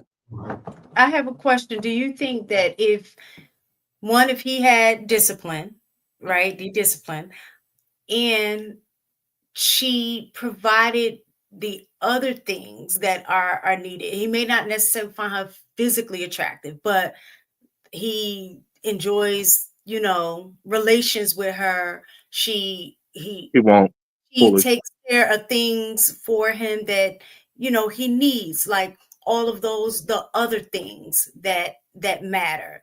You don't think that would balance out? Like, I may not be all that physically attractive, on but the on the 80-20 scale, you have to be like part of that 80 needs to be aesthetics. I so would it say could be the 20%. Like, why couldn't the 20% be like, I ain't saying she butt ugly, like he can't even look at her, but enough where it's like, man, ideally I would have liked an 8, but she's a 6. But I get all of the other things that matter to me as well. So Because that's what I look at that too, because you got a physically pleasing wife. Because I know a lot of brothers that got really physically, aesthetically pleasing wife, but they are a headache. They they are painful to be around, right? like that. I'm what I would suggest for any guy, if you want a healthy marriage, if she is not attractive to you, that doesn't mean she's ugly. That just means she's not attractive to you. Don't even try, regardless of what else she brings to the table. Don't even try, because you're gonna fuck it up. I can guarantee you will fuck it up as a guy. Because you're gonna start your eyes as guys. We already know that we are physical and physical creatures. So we're gonna do this right here, and then suddenly we're no longer just doing this. We're suddenly doing this. Now we're no longer just doing this. We're like, damn, and all that, and then suddenly you're talking instead of just looking. You have to have some type of attraction, physical attraction to your mate. Period. I don't think that that's ever been an issue, having some sort, but there are levels to it, right? Like you can still be attracted to a 5 or a 6, right? But see, that's the point I'm making. And what I'm saying is you got to have a physical attraction. It's like, if there's no physical attraction, it ain't gonna work. Don't. Man, she does all of these great things and she's a great mom, but damn, why she got to be 220? I mean, you can lose weight. Like I'm I'm just saying, I'm just saying that's not one of those things you compromise on as a dude for a healthy marriage. Just to finish the point, AP. So you're saying, like, if you were dating this woman who was just maybe not your type, and eventually over time, Stop right there. Yeah. Okay. If she's not my type. This has already happened. Okay, like I never approached. Yeah, just like when I was younger, yes. Well, now that I'm older, if she didn't look good to me, yeah, or was aesthetically appealing to me, it would not be. No, yeah. Well, I was trying to go with I've that. been down Like, that. Well, I was trying to go with that was like, what if the emotional, there's a spark emotionally, and you're like, oh my gosh, I didn't. It won't be. Yeah. I would have to invest in order for that to happen. Okay. I'm saying cut it. Like, don't from experience. Yeah. Don't and I agree with that point. I would also add a caveat that those guys have to stop physically being involved with that woman too, because I think that's where they're dipping and they're having their cake and eating it too. They're like, we agree. We agree on that. Yeah. Where I was going to add another point going off the point is, I think one of the things that's like a missed opportunity is men don't realize how low the bar was to get married when you were younger. And when you wait, they say men, they brainwash us and say, men have all the time in the world. You do. And the standards are going up. Your options are going down. Your health might also be going down. And by the time you want to get with that woman, you might not even, the woman you think might qualify for, that her standards might be up. And you might not be at that bar anymore. So it's like men are shooting themselves in the foot, cutting off the nose to spite their face, wait until 40, wait until 50 on average, not necessarily on average, but in general, just saying, hey, I have all the time in the world. You do, and you might, and then that all the time in the world might be just being single too. Yeah, I think the greatest risk and the greatest reward, a greatest chance of a successful marriage, you got to start younger. Because if you can weather that early years of you kind of both changing and growing mentally and stuff like that, like it's the adversity that, like, if y'all can make it through that, is what creates the long-standing relationship, right? Because if y'all don't really have like a camaraderie or anything like that, like you don't feel like this person will ride with you on certain things, it's not gonna last. It's just not. Or you're just gonna have a business relationship, which some people are cool with, but most people aren't. So I always say, like, listen, like your greatest chance of having a successful relationship is starting earlier. But also it's your greatest chance of being divorced, because you're going to be changing at 25, 30, 35. You know, you got certain things that you're hitting, like you got kids or you got careers, and now you're picking between your kids or careers and this and the third. So, like, go ahead. I just want to address a question in chat. Super P asks, what happens when as they get older, they gain weight? It's a good question. So, first of all, if Just suck it up, man. Because- That's it. Put my Because you hands can't up with this tell one, women AD. to I do don't anything. hear this. No. Get your popcorn ready So- for this one. So there's two things I wanna point out. The first thing is, am I paying attention to her if she's getting to a weight that is unacceptable to me? Am I paying attention to her? Because my job is to also say, hey, babe, you got to come to the gym with me. I mean, I wouldn't say it like that, obviously, but I need to be paying attention to my wife. As she's aging, I'm aging. Shit, this ain't getting smaller or tighter neither. So, I mean, it's something that you both got to work on. And I just used weight as an example because guys use weight a lot in this space. So I just used weight as an example. And I'm just so yeah, guys need to pay attention to their spouse. If it is the answer to that question. And if it's getting to a level where you see it happening, it's on you to say something. And if she can't take the information, what kind of what how do you say it? What did I set as a man? What standard did I set as a man?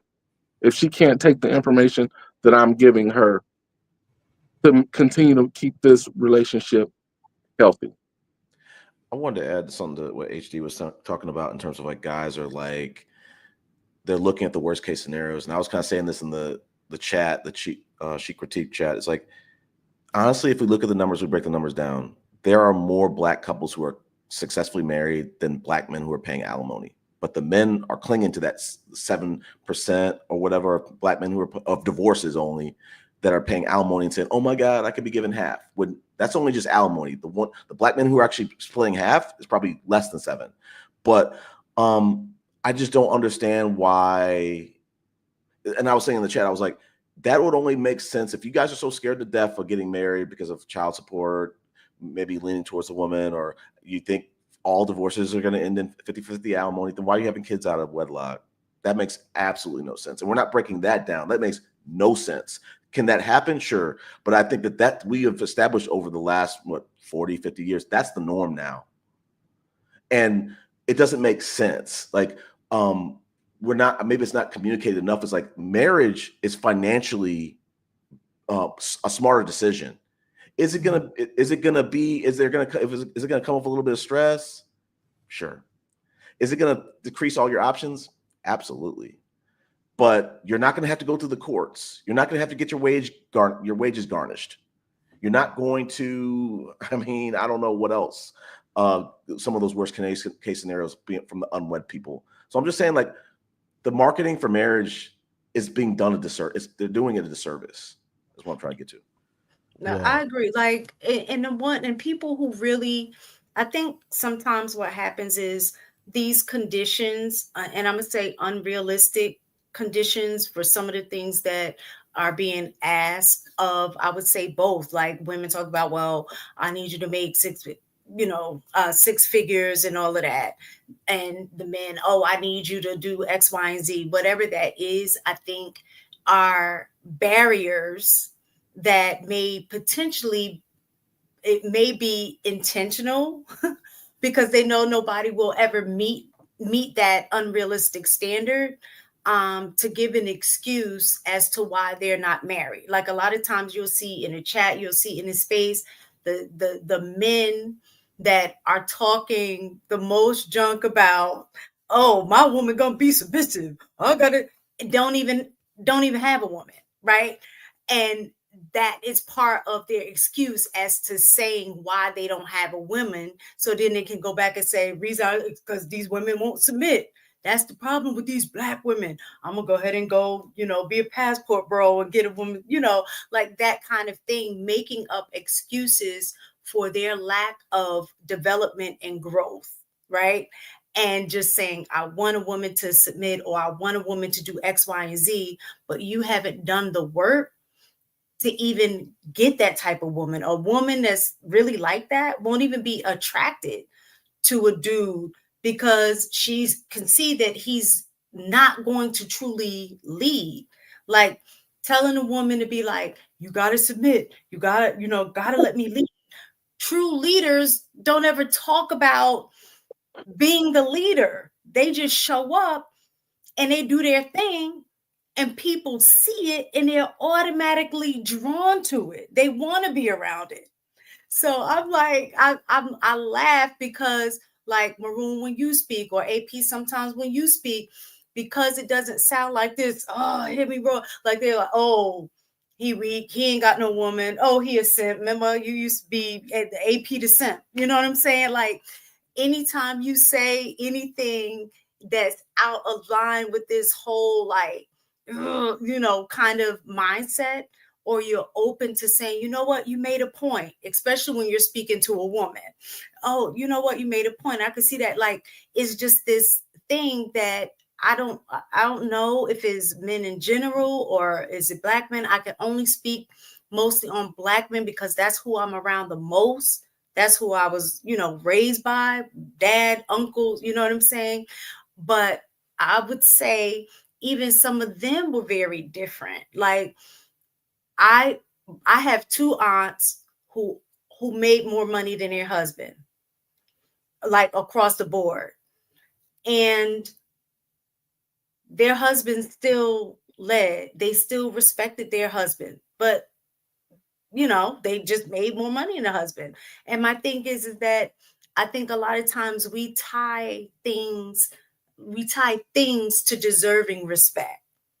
You know what I'm saying? And I think that's the problem, is that I'm going to respect you because of your character, who you are, how you carry yourself, how you move, how you take care of me, how you take care of the kids, how you show up. Those are the things that garner respect, not because you walk in a room and you got money.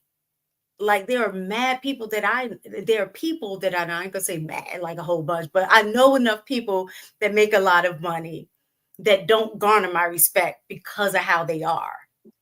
Right. So I think we have our mindset in the way that we think mixed up. I think that's probably part of an American thing as well. Because we go to other countries and think that we're so better than, them, and they got so much stuff that's going on that it's like, dang, we don't even got this over here. It is this mindset around not walking into a situation and letting the baseline be respect, right?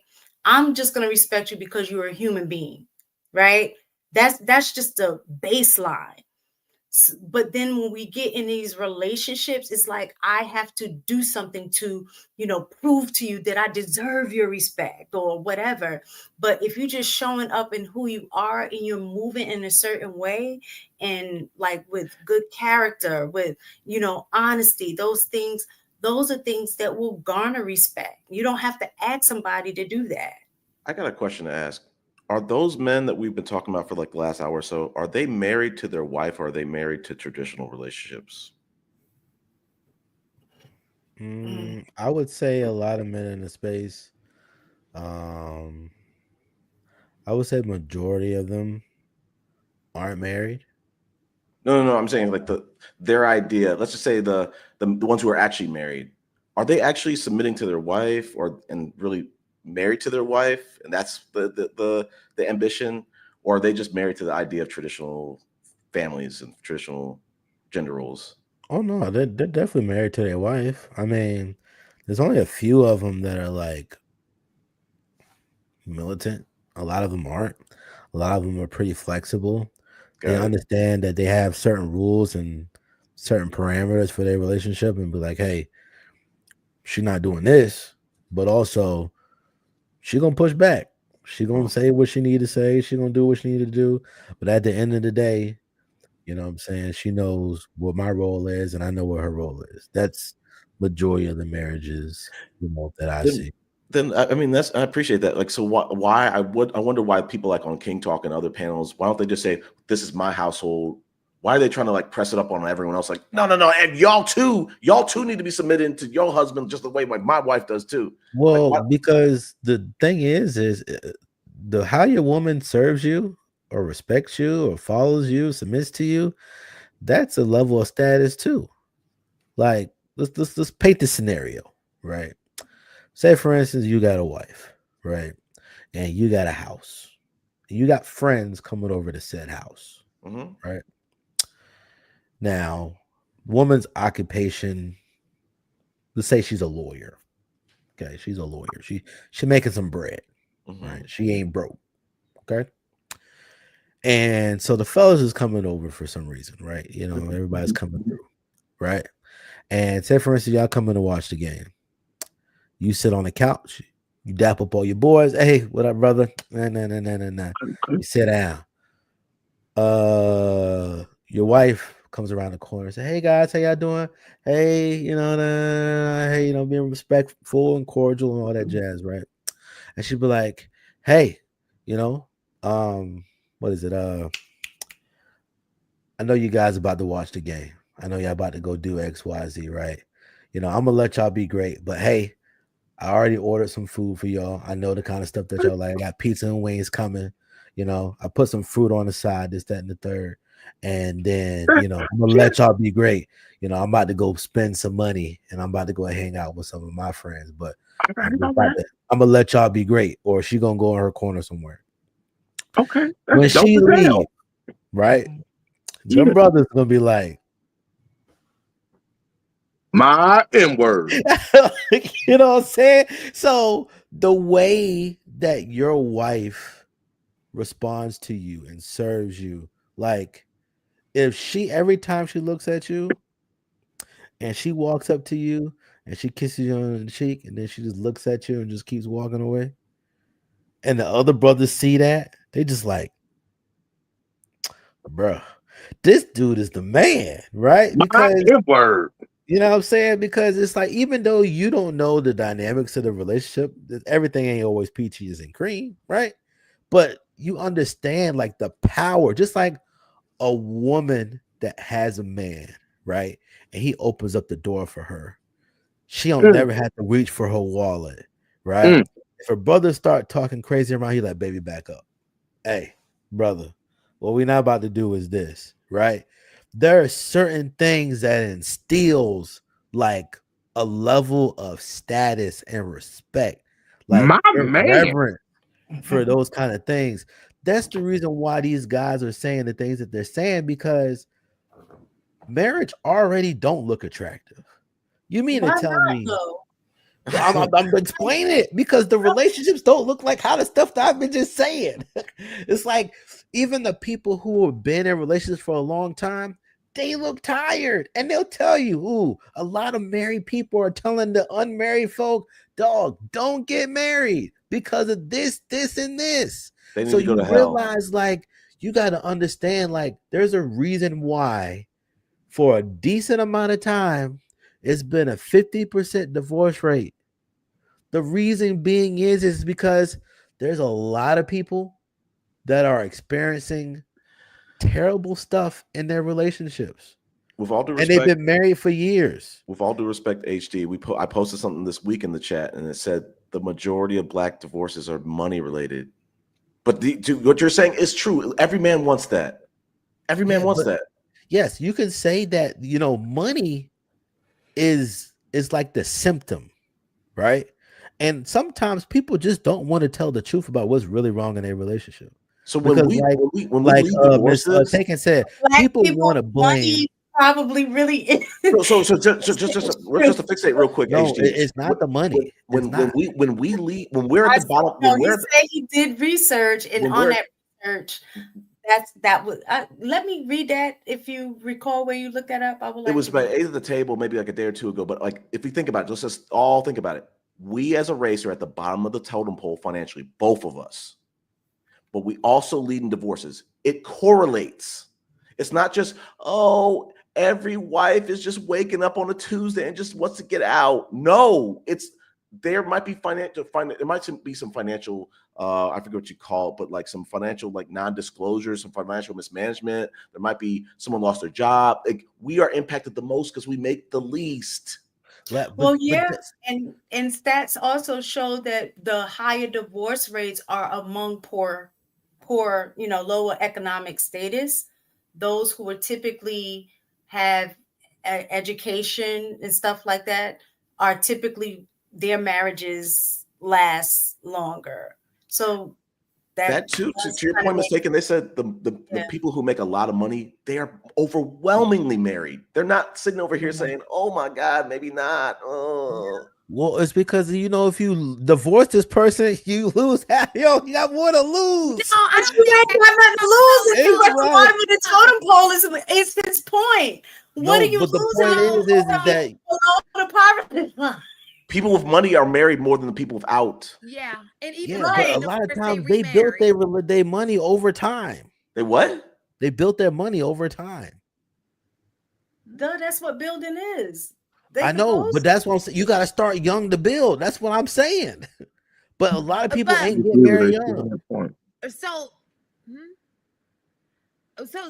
but even with the men with money, even when they divorce, they go back and get married again. They're not, they want to be married. Man, look. Yeah, they go back and get married because that woman is gonna stay at home. That's why. Wait. Let me tell y'all something. We don't make enough. Men We typically don't. marry the second time around more so than women. You don't make enough. Don't say we. No, I'm saying we as a race. I'm not saying us on this panel. Look. AP like don't want me. Damn. No, hold on. Look. I'm gonna say. One of y'all just said, they people that have means. Before you get into your spill, this is how I know you got money. You got a basketball court in the back. Yo, and then you got like a fleet of cars. You got a fleet of cars, and you got a basketball court in the back. You didn't see all that. It's dark out here. I definitely could see all of that. You got some good eyesight. Man, mind your own business. Don't like none of And I got glasses on. I still ain't seeing what you see. Hey, look. What is it? I'm gonna go ahead and say it. Being married is dope, y'all. I'm just gonna let you know. It's dope. And I was listening, I was coming back from DC and I was listening to this I don't remember the name of the podcast, but she told a story about this young man in a barbershop, and he just come back from college. He basically graduated. He's getting his hair cut. He's about to get married. Everybody's dapping him up, this and that. And come to find out he's about to marry a white chick. So everybody's like, yo, what, why her? And I'm not going to do the whole story, but I'm going to say this is like he summed up what every man hopes to get out of a marriage. He said, you know how you could hear all of this noise going on around you, but when you put in your earbuds or your headphones and you're listening to music and all of that noise around you goes away and you just hear that music and you're more at peace, she is my headphones. When you find a chick that are your headphones, and using that analogy, yo, there's nothing better. You come home from the day at work and you come in the house and she's like, yo, I did X, Y, and Z. Here's your plate. Here's the remote. Go ahead and relax for a little bit. Or you send her X amount of dollars to pay whatever bills you got. All you do is just send the money. They take care of it. You no longer see the bills. Like, I love that shit. Y'all don't know. Like, I know that seems all basic. And you're like, oh, man, you could do it. Yeah, I was doing it. But I don't want to. I don't want to. You know what? The way this setup works? Yes. Booking my travel. I haven't missed a damn flight, train yet. Not yet. What? I don't have to do none of that shit. Y'all don't understand. And all of this stuff sounds like, oh, you could probably get somebody else to do it. But I want her to do it. And she wants to do it. And she's happy to do it. I don't stress when I come home. There's not a stress in the world. I don't sit in the car and be like, oh, damn, I got to go in this house. Let me get my mind together. I don't do none of that. I grab all my stuff, grab my laptop, come in the house right away. I could damn near sprint to the door. You got neat y'all junk don't drawers. care. Your junk drawers are in order. Hey, look, what? So I like we're closing one of the buildings, and I had my Fire Stick plugged into this. To your point, mistaken. I have my Fire Stick plugged into one of the TVs at the office. I unplugged the Fire Stick, and you got to have the remote goes with the Fire Stick, and you can always reprogram another one. It turns into a pain in the ass. But I came in the house and I was just gonna put it away, and I was like, "Damn, I need some tape." I know exactly where the tape was. See? And there's batteries in there. There's a little box cutter. There's some pens. There's some color pencils. What? And they all got these little bitty containers that all of them go in. Man, I don't care what nobody say. When you find a wife that show earphones, fuck all the other noise. And I promise you, your quality of life and the little mundane stuff that you used to deal with, you no longer deal with. Shit. Oh man, everybody else if you in the chat and you talking bad about me, fuck you. My shit is great. I love it. I love it. Y'all go ahead. I'm sorry. I just had to say that. No, I love that because now you got me sparking, like, want to ask HD and Maroon, when you guys were married, what part of marriage did you enjoy? What did you like about it? Even though it didn't work out, what did you like about it? You can go first, HD. I'll say this: I had a great wife. Had an awesome wife. I think if we want to go, I think the traditionalists are going to be licking their chops at this one. I had like a Southern Belle A1 cook. Like, I mean, she was incredible. I mean, she was incredible. She would come home for like my family's Thanksgivings and like throw down. She was taking over. She was, kind of doing some of the meals. That's one that comes to mind. I had one that was just, she was way better at negotiating than me. Like, I know when we went to Ghana, like they were just hounding me, like, "Hey, I got a belt with your name on it. You want this? You want this?" And I'm like, I was like, "Go talk to my wife." Like, she was shutting all that shit down. But like me, they'd be able to tug at my heartstring, like, "Oh my God, I don't have enough. My children are starving." Like, I would be like, "How can I help? How can I help?" But that's just one. But go ahead, HD. I'm gonna think of some more. Listen, she makes some banging chicken. She had some crock pot chicken. Listen, that thing was fire. Another thing that I really enjoyed about her, besides she sounded really sweet, what's the other thing she would typically do? Oh, she was a master maximizer. She can organize everything. The way she did some spreadsheets. Oh my Jesus. When I tell you she had this freaking financial spreadsheet color coded to the T, like, I was like, like, that's what I'm saying. Like, when you, man, listen, all right. But So what happened? excellent maximizer. What else? Her decoration. She had a good eye for, buying certain dresses, stuff like that, right? So when we talk about interior design, we talk Turning the about house into the home. maximizing and stuff like that. We talk about when she did cook, you know what I'm saying? It was enjoyable. The problem was getting her to cook, but but like, listen, this is what I say about marriage, right? AP, I'm gonna go next. Hold on, real quick before you go, HD. I just want to answer one quick question. I'm listening to everything. I just want to answer one quick question that was in the chat. Somebody said, "Hey, she does all that for you. What do you do for her?" Let me go ahead and tell you something, just real quick. So, her birthday is right after Thanksgiving and right before Christmas. So, what I planned was a joint Christmas/birthday gift. So she had never been on a train. We took a train from here all the way up to New York.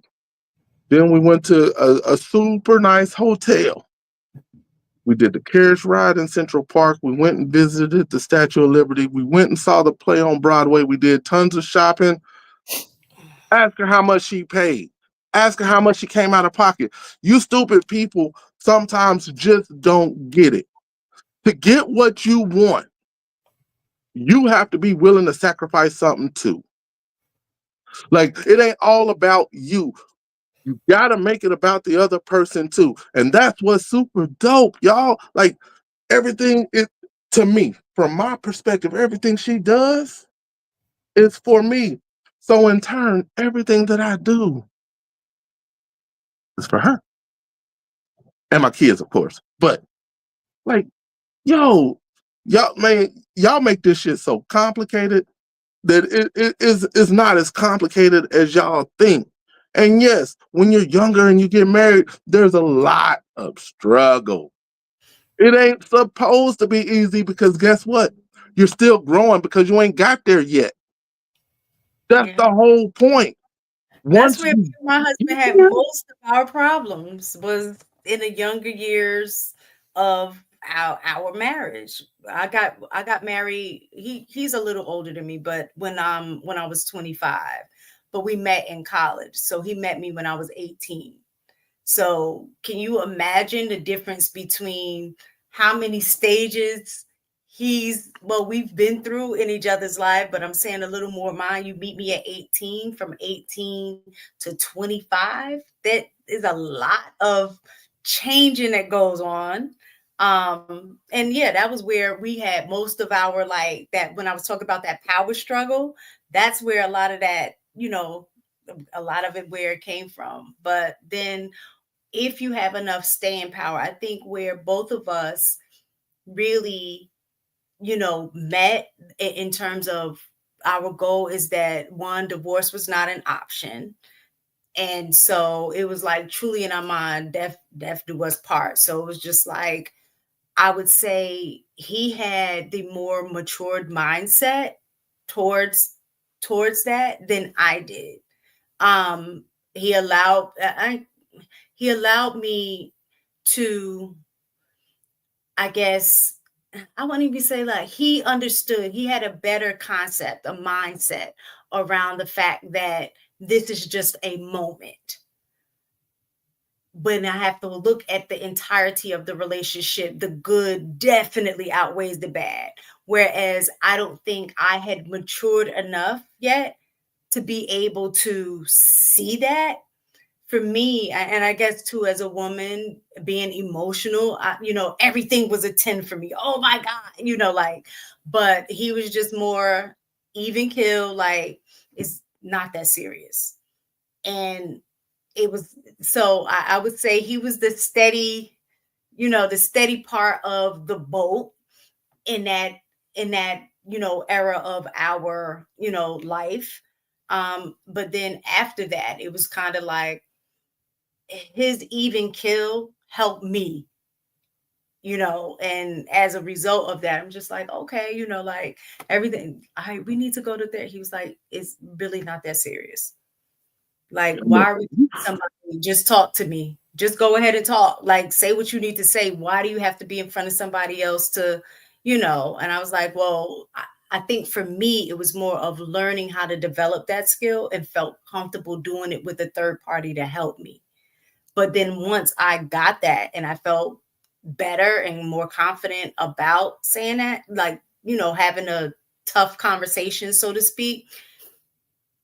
When I say, I was going to say smooth sailing, of course, you have your ebbs and flows, but for the most part, I just noticed that the older we got, the things that used to bother me in my 20s and was 10 in my 20s was like, it's like a 1 now. Yeah, it's like, if it doesn't even register. Yeah, like. But HD, I know Shan asked, how did it go from that to y'all kind of going your own way? So I'm interested in that if you're willing to share as well. Don't share that, in maybe we need to. Like I said, if you're willing to share. Well, I'll give the cliff notes. The main thing is that a lot of what I eventually became, I wasn't when I was married. Like, some of the disciplines, some of the habits, some of the understanding of how to, like, manage a house, just manage being an adult.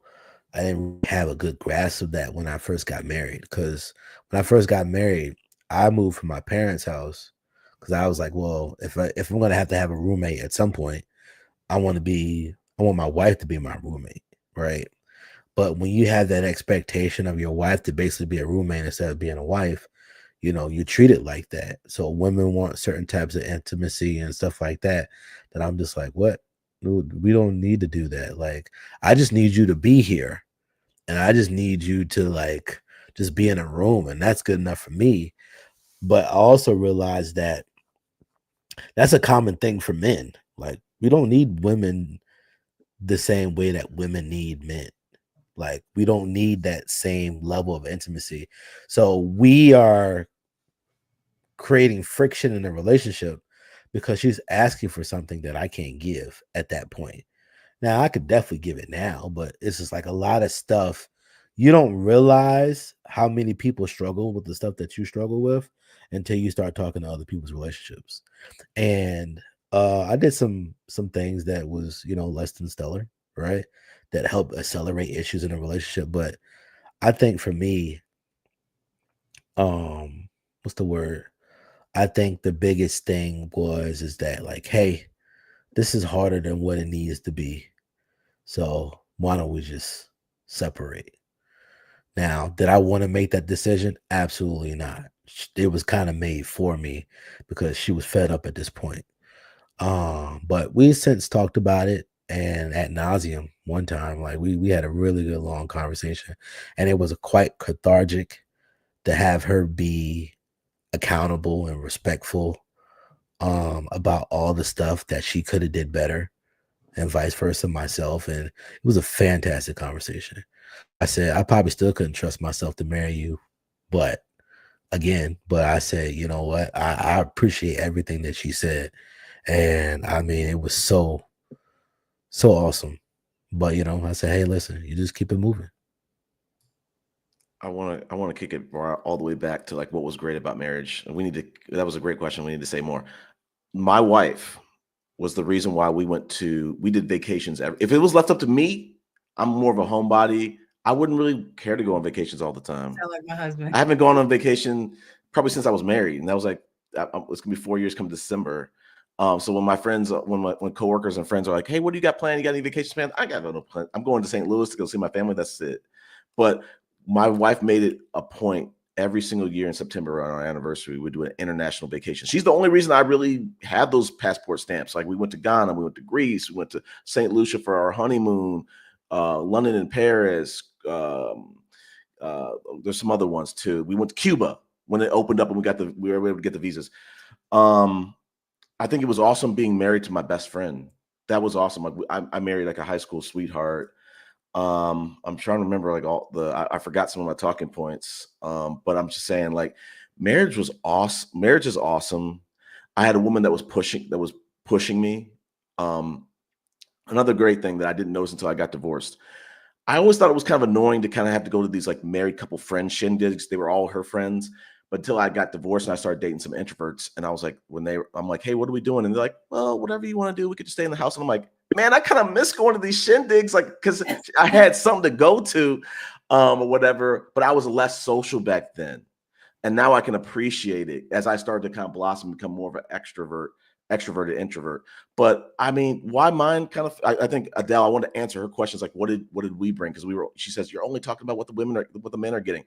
What my wife got. I'm very patient. Like, people would always say, even her family would say, Chris has the patience of Job. I hear that from people who I've been dating or have dated in the past. But patience.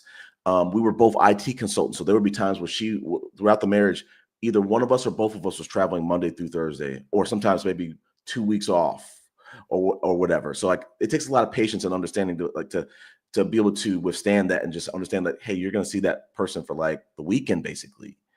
And not catch feelings, understand and support their career and do what it takes for them to advance in their career.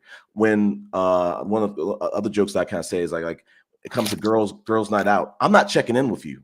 You can go have your fun with your girls. You do not have to check in. You do not have a curfew. Come home when you want to. Go have your fun, all that stuff. But why it ended, I guess I think I married young. I was telling HT and mistaken after one of the shows, like, I really regret that I wasn't in therapy, and she too. But I'm just speaking for myself. I regret that I wasn't in therapy. I didn't really understand the power of it. I was dealing with a lot of thoughts in my head. I can't go to any of my siblings because I'm the oldest. None of them were married. I mean, for years. None of my friends were married. I can't go talk to my parents because if I go tell them what I'm going through, they're not going to forgive my spouse. I have to just kind of suck it. I have to eat it. But I really wish I would have. I wish I was in therapy at that time. It would have helped to speed up things. It would have helped me to, be able to process my feelings better. But yeah, I mean, it was awesome. I don't regret it. Like, I got married. I graduated in May, got married in September, and I don't regret it. I married my best friend. Have y'all ever talked about getting, like, if you're in a better place mentally and she's not married? I don't know. I'm just asking. Have you guys had discussions about going for it? I talked to my therapist about that like this week or last week, and I was like, just for the interest of time, like, we were married a long time, AP. Like, I was married 13 years. Like, I thought about it while I was going through my divorce. I think if from time to time, I told my therapist, I was like, if me and my ex-wife could sit down and just hash it out, have that HD talk that he had with his ex-wife, maybe there's a possibility, but it would be a hard sell because it's like, the way I looked at it in terms of divorce, because I was like, I want her and me to be able to live our best lives, and that might need to be with someone else. I want it to be. It was kind of like the Lakers with Westbrook. It's like they got Hall of Famers, like 4 Hall of Famers on the starting 5, but they can't get to the playoffs or whatever. So it's like, no. Yeah. Nah, he want that new thing. That's what it is. What is it? What is it that's preventing you? Because it sounds like it's the random oochie coochie that's keeping you off the fence, bro. What I'm trying to say is, like, if you can't get something done in a certain time frame, that happened for a reason. We don't need to spend any more time trying to get that right. We had our time, we had our opportunities, we were a lot younger, but in the interest of time, what I learned from my marriage was they say time is important for women. We always knew that. Time is very important to men too. And I think we are so gaslit by, you got all the time in the world. No, you don't. So like I said, I was married for a long time, and like it would take a come to Jesus kind of conversation, but I think in the interest of time, we probably shouldn't occupy any more time. I'd love to be friends with her again, but I'm like, I just think that it's going to probably be easier with someone else. And even if it's not, even if we were to get back together and we were able to make it work, that's occupying more time versus we could be, moving at a faster clip with someone else. But I hear what you're saying, but I just think sometimes you have to like let something stay in the past and just say, hey, we had an opportunity. We didn't make the best of that opportunity. Nobody cheated, by the way, Adele. No one. No, look, I agree. There's sometimes you got to let things lie in the past that are in the past. But I also understand that you can't run from your past either. Oh yeah. No. It sounds like the way you have spoken about this woman. Yeah. It sounds like that there's still a lot there. And I would argue that there's something there because there's something there, and you're unlikely to find that whatever y'all had with somebody else, bro. It's not gonna. I'm just saying. I will say this. But that random oochie coochie is nice, though. I can't lie. Let's be clear. You're no longer indulging in. Yeah, let's be clear about that. Ever since my divorce, I was racing to the finish to try to find my next person and get married and start a family. I didn't say this on the last show when I should have, because Will was kind of pressing me. When I got divorced at 39, I said, I want to get married and remarried and start a family by 45. I'm still holding myself to that. I'm 43 this year.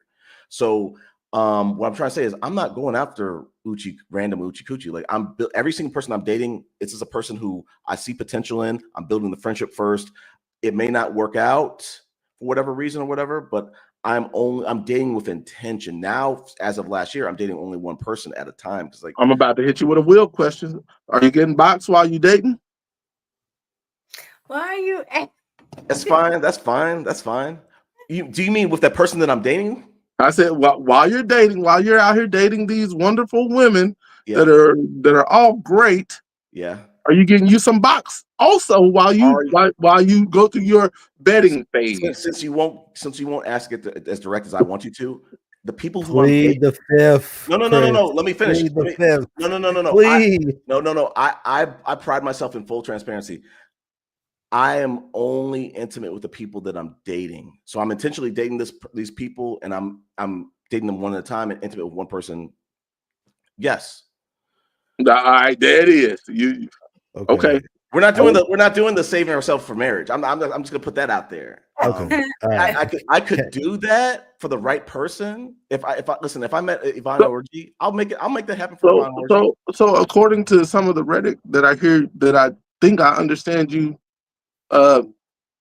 say sometimes, are you doing a disservice to these women by busting them down before you marry them? Are you being fair to them? This is a good conversation.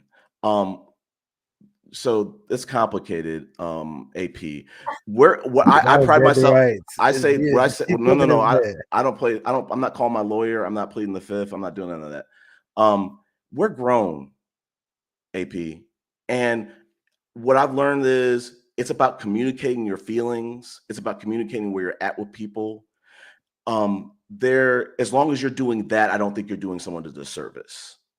As if you are trying to do like some of these men out here, and they're just dating just for intimacy, you're doing that person a disservice because you're masquerading. You're doing that. I'm not trying to do that. All these people, they've met my friends. Some of these people met my parents. If we dated long enough. But no, we're grown. Like at this point, no one's probably a virgin, and you're intimate with this person because you have an emotional connection with them first. Not, hey, let's jump straight into bed. No, like I'm taking things slow. Like there's some people who are like, they have a 3-date rule, and I'm like, the hell with a 3-date rule. When it happens, it'll happen. If it doesn't happen, it doesn't happen. It was documented on my channel. I dated a woman last year for we shouldn't be saying this shit. We'll talk offline. Let's just say this. Oh, so now the lawyer came out. No. I'll say it. Hey, don't do it. I'm gonna say it. Don't do it. I'll say it. Let me say it. The lawyer is to protect you from you. Let me say it. Let me say it real quick. I didn't want to say. I was trying to like protect myself from embarrassment. But I dated this woman going through a divorce, and we were celibate for 10 months, maybe even 10 and a half, maybe close to 11, and then we broke up like right in that 11th month. So, to your point, that's the kind of data you need to listen to in terms of the recent data. AP, I was willing to be celibate, and I got myself, and that the experience of being celibate took me to a whole nother level of like dating discipline. Like I'm really out here to get to know that person. If I have to do that, would I want to do that again? Absolutely not. But that was able to snap me out of dating multiple people and saying, hey, you know what? I'm gonna get to know multiple people at a time. I said, hey, I was able to achieve this, and that was able to show me that this is more than just intimacy for me. This is about meeting that person, growing, learning about myself, reaching new levels and stuff like that. So I want to listen, people say when I was going through my divorce, couple women, maybe a few women have said, I think you're due for a whole phase. Listen, I'm not going to say I didn't want it too, but if I would have gone down that route, you would have seen the worst Chris ever. So I'm glad that I went at it the way I went to. And it's not to say that I didn't make mistakes. It doesn't mean that I didn't make, mistakes I don't want to make again, but I was doing it with the purpose of getting to know these people first, with people that meant something to me. And now I'm approaching it in a way of saying, I'm going to, as I told the woman who I've been dating since December, I should have said this on the last podcast too. I am here to protect people's hearts. That means I'm not sleeping with any other person behind your back. If I'm going on another date, I'm telling you that. I am going to let you know where we stand with each other. as a person, who can be like conflict avoidant, sometimes I'm like, I don't feel like want to have this conversation. I'm having those conversations now, and I'm saying, you know what? Let's get in front of this. Let's have that conversation, and to let people know where they stand. Because when you're wasting people's time, I had to learn about it from like one of the first people I dated post divorce, and she was like, when you delay that conversation, you're robbing that person of reality. They're living in a false reality that they didn't even know they were living in. So now I'm just like, you know what, I'm going to be upfront, and I'm going to date one person. I'm not going to have an ex hanging around, because they'll text you, hey, how you doing? I miss you. Yeah, I'm not. You're not coming back. I'm not interacting with you like that. So I got just one last question. Because I'm just sitting here listening. You said that you are dating with the intent to find someone to marry. Facts. Sometime over the next 3 or 4 years. Mm-hmm. You also said that you were dating a woman that was going through a divorce. Mm-hmm. So I did the same thing too, so I'm not judging. Hold on. So you being intentional in the way you are approaching this dating thing. Yeah. We're gonna be the first man after the divorce if y'all would have continued the relationship. So she was willing to jump into another marriage after getting out of a marriage. Let me add to this. Someone who's going through divorce, and I'm never doing that ever again. Ever. Dating a married woman, I did it because her Hinge profile said I'm dating for marriage, and I was like, oh, she's ready. Oh, okay. She's dating. She's ready to date with intention, even though she's going through a divorce. Okay. So I listened to what she said. I listened to how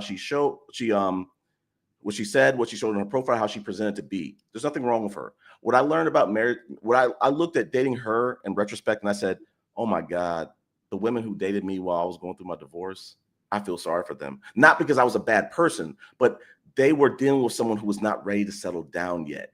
And I had to deal with that married woman. I knew up front, she's not ready to settle down. She's not ready to have kids again. She's not ready to she's not rushing to get remarried anytime soon. Again, it might be a year, it might be a little bit more than that. But I was like, if we can start establishing that emotional connection now and get to know each other now, I'm willing to wait. Like I said, my time frame is like 45, so I'm not in a super rush either. But what I notice is like the people who are divorcing, they want to have fun more than anything else. Like for me, I just wanted to date multiple people, get to know multiple people. I didn't see any problem with that. Well, it gets complicated.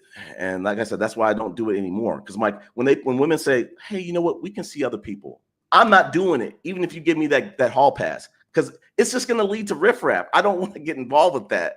So I'm going to just keep it on the straight and narrow. Just date one person, less drama.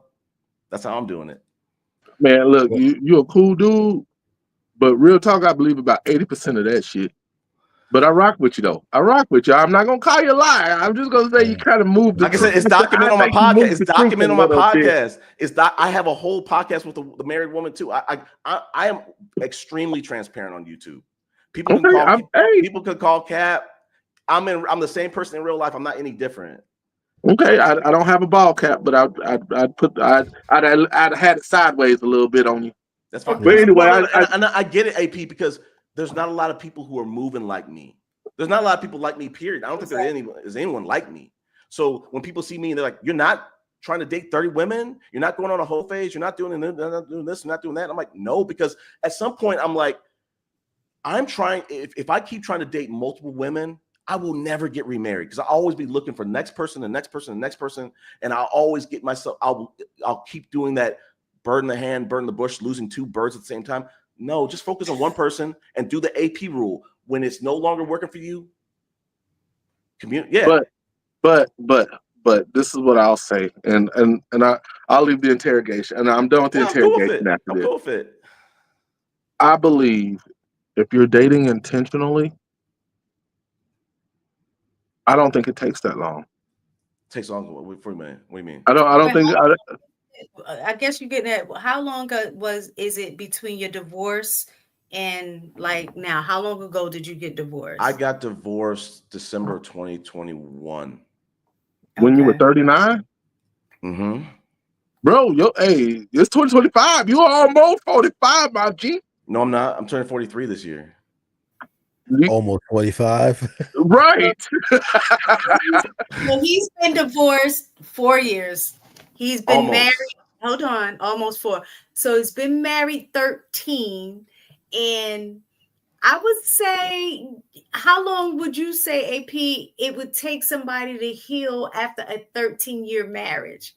Because I think there's a level of consideration based on how long you've been married. What I'm talking about, it doesn't take, like, that part to take, like, people grieve in different ways. People deal with conflict very differently. People like there's no timeline for that. Yeah. Mm-hmm. But I know within 2 or 3 months, if I'm even considering this chick. Oh yeah. I tried to for marriage. And once I found that, like, I'm just thinking from me, and I'm like you said, we're very, very different. Mm-hmm. Once I found out that this chick was in the middle of a divorce and I'm trying to get married, I'm chunking them deuces. We ain't got nothing else to discuss. You're not gonna be ready, because I know that there's still a process on the other side of the divorce that you got to deal with, and this is gonna cut my whole, like, everything I'm trying to do. So why would I continue to waste what I would consider wasting time over here dealing with you, when I need to go ahead and go holler at Monique across the street to see what's really shaking? Well, it's two things. One, it's the initial intention can evolve, because like that person, I don't think I had intention to like really date them super seriously. But then like as we start to figure out, man, the chemistry is great, the dates are great, I was starting to change, the plans were starting to change or whatever. The feelings were starting to change. But I think to answer your bigger question, and I'll try to like answer kind of quick. The reason why it takes a little bit of time, AP, because I'm slowly learning more and more. I'm doing my work and evolving as a person, and I'm learning more work to do as I date more people, like, and just also other personal things going on. But like, there's no need to necessarily rush back into marriage. I don't want to brick again. I don't want to say brick again. I didn't brick, but like, I don't want to marriage. I don't want to get married again and it actually brick. I don't want to get married, have a kid, and that brick. I really want to build the time and say, yo, this is actually working. I get to know this. I know this person. Because some of these, like I said, some of these women, they want to have kids with you in 12 months. And the married woman said, that's crazy. You need to spend more time getting to know them. This parenting stuff it's not for the weak. So no, look, I know I heckled you a little bit. No, it's cool. I'm good. I just look at it. So I remember meeting her dad, meeting her mom, meeting her grandma, meeting her old classmates, getting access to her banking account when we were dating. Like, I had, like, it was easy for me to make the decision that I made, because it was, let me lay everything out on the table up front. How do you feel about what I just said? Boom, we're already in the middle of the conversation. I'm not gonna waste time. I'm not gonna waste time with you, because I'm not going to invest any type of emotion, and whether it be a friendship or anything. I'm not gonna invest any type of emotion if I know this shit's if we're not heading in the same direction. If you're not, and as a female, what I needed, if she couldn't provide that, yo, I want to learn that. Wait. And I'm not 25, 26, 27, 35 anymore. So it was, to me, it was, I wanted to get married, and I wanted a very specific type of woman. And I'm pushing all of that right out the gate. So I'm not wasting 10 months on some female that is going to be wishy-washy. I'm not going to do it. And I don't think enough of us are intentional, like truly intentional, because my time is super duper important to me. And if we're intentional about how we spend our time, how we spend our money, where we spend any resource. We have to. Y'all ain't intentional about where y'all spend that penis. Mind your Like business. your boy's doing that. Your I boy's done, doing that. I done Hey, told you to mind your listen, business, Miss Tasty. I was told sharing is caring. Hell saying, no. I think I ain't that's trying to go to a clinic. I ain't the trying to go to a most, clinic. that's your Yo, most important resource, I would think. And But you know, you said, and it says that the ones that got the in that most, any you know what kind I'm of saying, way. they're the one that got the hey, least. this is a good time for a PSA. Okay. Everybody, please go get your STD checks before you get involved with somebody. You're Please. spending that all kinds of ways, no consideration. All right, Just but handing listen, it out. let me slide in. Let me slide in for a second. Here's the probably the most toughest thing about, you know, dating for me personally. And I've had this conversation with a few women that I thought were reasonable and nice, and that I like them. I like them to this day. Um, it's hard to have the conversation with these women on one. I don't care about traveling at all. I don't like it. I can't stand it. Matter of fact, I found out how much I didn't like traveling when I was in Atlanta. I was like, oh, Jesus Christ, I can't stand this. If I didn't see AP, listen, man, I was ready to leave on Sunday. I was willing to pay extra money to get out of Atlanta. Did I have a bad time in Atlanta? No, but I just don't like to travel. I don't like being on plane. Wait, you a homebody? Oh, absolutely. But my thing is, for me, I like to have a lot more purpose. Like I like to go do stuff and help people and do stuff like that.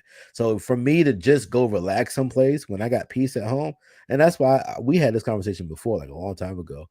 A lot of times people think peace exists someplace outside of their home. I don't have that problem. I don't have that issue because wherever I'm at, that's where paradise and peace is. The second thing Travel. is having the mentality, or not the mentality, kind of having a feeling like I may never love a woman the way that I love my wife, my ex-wife. You won't. Like, yeah. So women having that realization that I'm literally signing up for the fact that he may never love me fully. He'll never be able to free fall in a relationship because of what I've experienced. Like having that conversation with a couple of women, it was a really tough conversation for Well, the thing to though have. too, is that you had. I think it would take the right kind of woman. Like I think you're speaking from a place of protection, and you won't. No matter who you get with, you will not love her the way that you loved your wife, and you're not supposed to. Nope. You should be very different in the way that you love the next person that you're with in a marriage than you did your first wife, because that was a different opportunity of learning. Like you were at a different space in your life at that point. Now you're at a different point in your life. Even in a marriage, I love my husband very differently than I did when I was 18. You know what I'm saying? Because I've matured. We've been through some things. We've had experiences. We've grown. Like we've seen each other through different stages of our lives. You know what I'm saying? So our love is very different. So your love that you have with the next person should not look like what it did with your first wife. You understand what I'm saying? You're on mute. Yeah, to a degree, how you love that person is different. But I'm talking about like the feeling of like that free fall, that kind of like, The depth of that love. yeah, like It can the be like that, is what I'm saying, because the person that's for him next, I truly believe that because he doesn't expect that to happen, that you're gonna intentionally be guarded, but the right woman that makes you. I know a lot of times women talk about feeling safe. I also feel that men need to feel that too. And I do believe the person that is for you will make you feel like that, safe enough to feel like what you're saying. You think you're trying to hold off of not feeling. That person is going to have the ability to bring that out of you because of the person that she is going to make you feel safe that you can do that.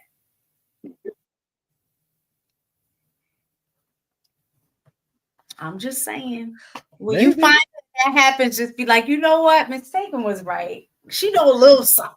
No, If that happens, I will send you and your husband a personal invite, All and I will right. fly you first class. All right.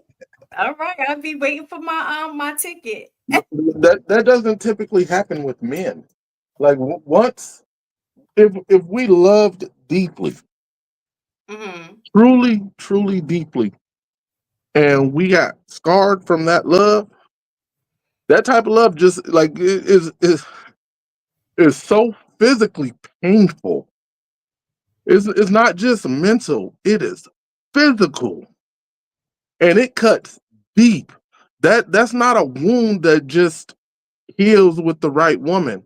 It's it's not to say that you don't love you know who your wife is. Like it's not saying any of that. It's just that there is no way I will allow myself to feel that again. And it is and I mean and shit. That's just the way it is. And when I hear, I've actually heard a couple times that men love harder than women. I think that's kind of what they're talking about. No, I It's think just like we we hurt. we we we're not, man. We're not doing that shit again. But we most of the time we learn from our mistakes. Most, not every time. Most of the time, Loving just somebody make is new ones. We just make new mistakes. so Yeah, loving somebody deeply is a mistake. I want that answer. No, it wasn't the loving the deepliness that's the mistake. The mistake is the outcome of that deep love. That deep love that did What if not you're work the out. cause of it? You said what? What if you are the cause of it? That don't change. Just because I was the cause of it, that doesn't change the fact of that you feel like, dang, I'll never get that feeling. I mean, you may not, and I'm telling you, I can be a pretty articulate brother. That's been the word of the day for the last 2 or 3 days. Articulate, right? And the conversations that I've had with a few women, like having that realization that, dang, I may never get the thing that the other woman got, right? And that's not fair to me. Wait, And I say that said, again. Say that again. the love and that admiration, that free fall, Yeah. like that deep love that I had for my ex-wife, Okay. like she may never get that. And she was just like, it was multiple. They literally was like, so you mean to tell me that I may never ever get to experience your true love? I want to Like fixate on that, HT. Why is that not possible to come back again? listen to the words. I said may. No. But I, I'm saying, why? I Why say is it's that? not possible Why? Y'all because need to Because I'm telling y'all now, like not in a bad way, but y'all need some therapy to kind of work through that because I not just that you're robbing the partner that you would be with, but you're robbing yourself of that. I've already worked through it. It's a part that just won't. It's not gonna. It's not. That's not gonna happen. It's just simply not gonna happen. I just Now, think that it's not to say that you don't love deeply. That's not the same thing. It is that you don't. What part are you guarding? I guess that's what it is. Because when I hear it's not to say that you don't love deeply, in my mind, if you're loving deeply and fully, I don't understand how that can't be like I'm not saying it should not look like the first person that you were with because their personality is different. You're different. So I wouldn't expect it to look exactly the same. But what I'm saying is, how could you withhold? Like, how could you? Sorry, I just saw a fruit Girl, fly. I'm sitting outside. I know what it's like. How could you not? I guess is the question. Uh, I would say I think you have some semblance. It's a protection. Guys have built certain habits out of protection, right? So it's not necessarily that he doesn't feel anything, but he's conditioned his body based upon the pain he's felt. Because sometimes the pain that you feel as a man, it will protect you for the rest of your life, right? Like if you kept getting beat up, you'll learn certain skills to be able to defend yourself. And I do think that there's some element of it just being a defense mechanism, but also I don't think you view relationships and women the same once you had that break. And I think what ends up happening is No, you that don't. you stop shifting a lot of the weight on your feelings. You start shifting it to how you to logic, brain.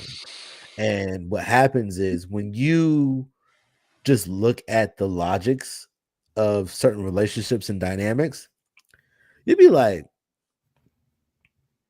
this don't really make sense. This ain't really fair. And I think a lot of men also started arguing that. And granted, we may go overboard to some degree, right? But I think for a lot of brothers, it's just like, and I've said this before, for a lot of relationships to work, you got to stop thinking. That's just, to me, that's a fact. Like, the more you think about stuff, the more likely you're going to create things that are going to be problems, because it's just like, you'll never have an equal exchange in a relationship with a woman. You just won't. You're not going to have the same responsibilities. You're not going to have the same authority. You're not going to have the same expectations. People ain't going to look at you the same. And when you think about it, there is some unfairness in a relationship between a man and a woman. Let me say this. Let me ask you this, HG. Don't you think that love is an equalizer, though? There's an equal opportunity for the man to love the woman just as strong as the woman can love the man. No, absolutely not, because we don't love the same way. Okay. It's not even close. You know, Like, I S dot said something in the chat that I Love hadn't and really. I had doesn't mean is. I'm sorry when you say because we don't love the same. I don't think the expression of a different expression of the way you love deeply is less than, is what I'm saying. Like you say, no, it's not equal. It you can be different but equal. You understand what I'm saying? If that makes sense. Like if I have a 25 cent on one side, it has this, on the other side, it has that, but it's still 25 cents. yeah, but the reason why I say it would never be equal, because in my opinion, it's not 100% fact, but women aren't designed, in my opinion, they aren't designed to be the sacrifice the way that men are. You're just not. And we're willing to endure certain things and certain like issues in relationships that women just ain't designed to carry. So I the don't way that idea of what women carry because we're women, just like we don't have the idea of what you carry as a man. I but even wouldn't, if you would have no idea as a woman what we feel like we sacrifice. I mean, but feeling what you sacrifice and what you actually sacrifice is different, because it's like, oftentimes, especially when we come to the conversation of sex, right? Most of the time when women don't feel like having sex, y'all probably not having sex. That's typically the rule of thumb. When the rule's on the other side of the pillow, even when guys don't feel like having sex with their woman, they're going to muster up the energy and the strength, unless he's really like dead tired. He's going to muster up the strength to sacrifice his body to accommodate your need. And I don't And think you realize how many times women have done that, even after we've said no this time. You understand what I'm saying? Like, but if Women aren't even getting satisfied, HD, in a lot of yeah, cases. I understand, but that's women's fault. Whoa! If you've had a very active sex life, believe you me, there were times where that woman just did it because she also felt responsible and an obligation. And, we understand that y'all have certain needs. So even when we at times want to say no, like when y'all finally get that no and feel, be like, damn, believe me, it could have been a lot of other no's that came before that final no that she's given in and, just did it. So Look, But that was we an understand agreement.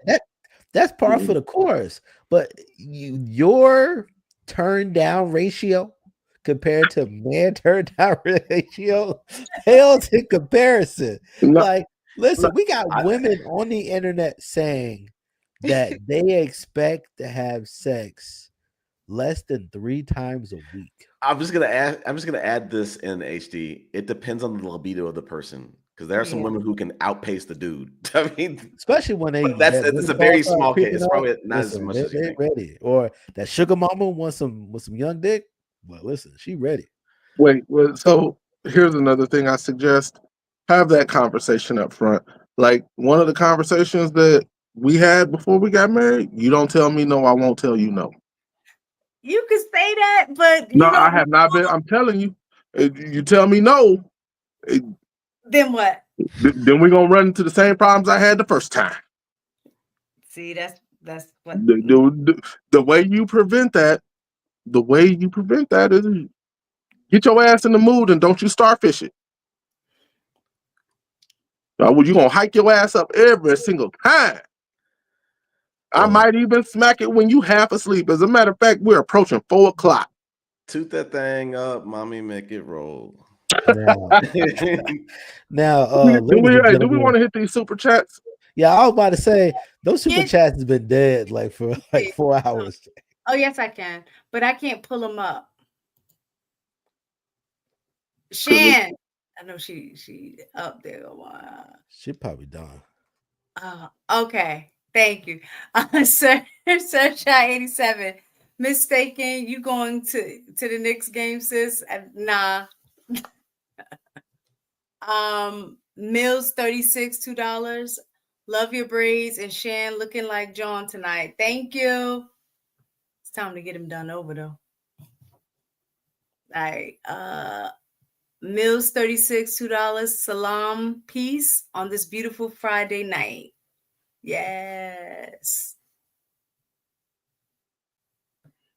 I'm so sorry. Brunumsy.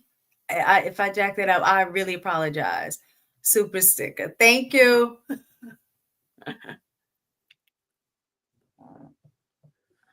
All That was right. a longer one, wasn't it? No, that's another one.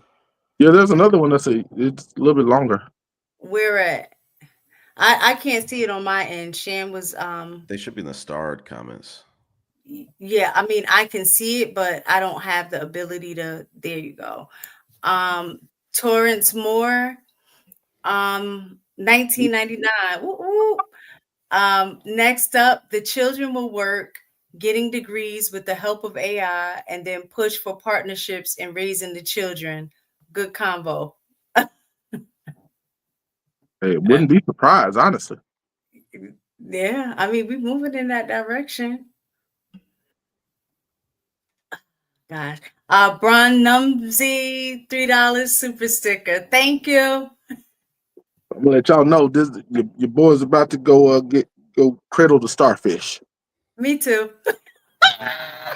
Yeah, guys. That's one of the things that I do love about marriage, though, I ain't gonna lie, is the availability. And I mean, at least on my end, not having to worry. I think for me, the trust, since I asked y'all what's the best thing about marriage, is the trust that my husband has been able to establish with me, because trust was an issue. I think trust for a lot of people is an issue if you've, dated or whatever. That the safety that I have around that. And I know, like, I remember one time we were talking in here and people got like offended that I was like, when guys use that whole thing about oh, you better, like how you just said, if you don't give me none, then you're gonna have an issue, like that kind of thing. I I'm remember we talking shit. I know. But no, but men were really like talking about like, yeah, with a, how that threat, like what you won't do, another woman will, like all of that kind of thing. And it was like, you better do this because you compete. And I was like, I'm not competing. I don't have to compete. And they're like, oh yeah, your husband gonna cheat. No, he's not. If he does, I would be shocked. But even still, I don't have the fear. Like, you're not gonna fear me into just doing these things. I don't have to worry about that. He's not going anywhere. And the same thing, he could get on here and say the same thing about me, like, she ain't going nowhere. You know what I'm saying? Like, I love the fact that I have that security in my marriage, that I truly, it's not just a feeling, like I truly believe that we are death, to death do us part. Divorce is not an issue. I don't care what we go through. We have the ability to work it out and make it, like, I love the fact that I have that security. So I think for me, that's the best thing that I would say for me in my marriage, that I know he loves me. Like when y'all talk about the love thing, I think that's why I am saying, oh, it'll change, is just because for me, I didn't think I could be like that, especially like, how they say your first relationship is with your father. There were a lot of that, it was a lot of damage done. And I know he got the brunt end of that when we first got together, because, I know, but I think the depth, his patience, and the choice to love me unconditionally made me feel a love that I have never felt in my life. And I could have only gotten that through being married to him. It was something about him that was able to put me in that space.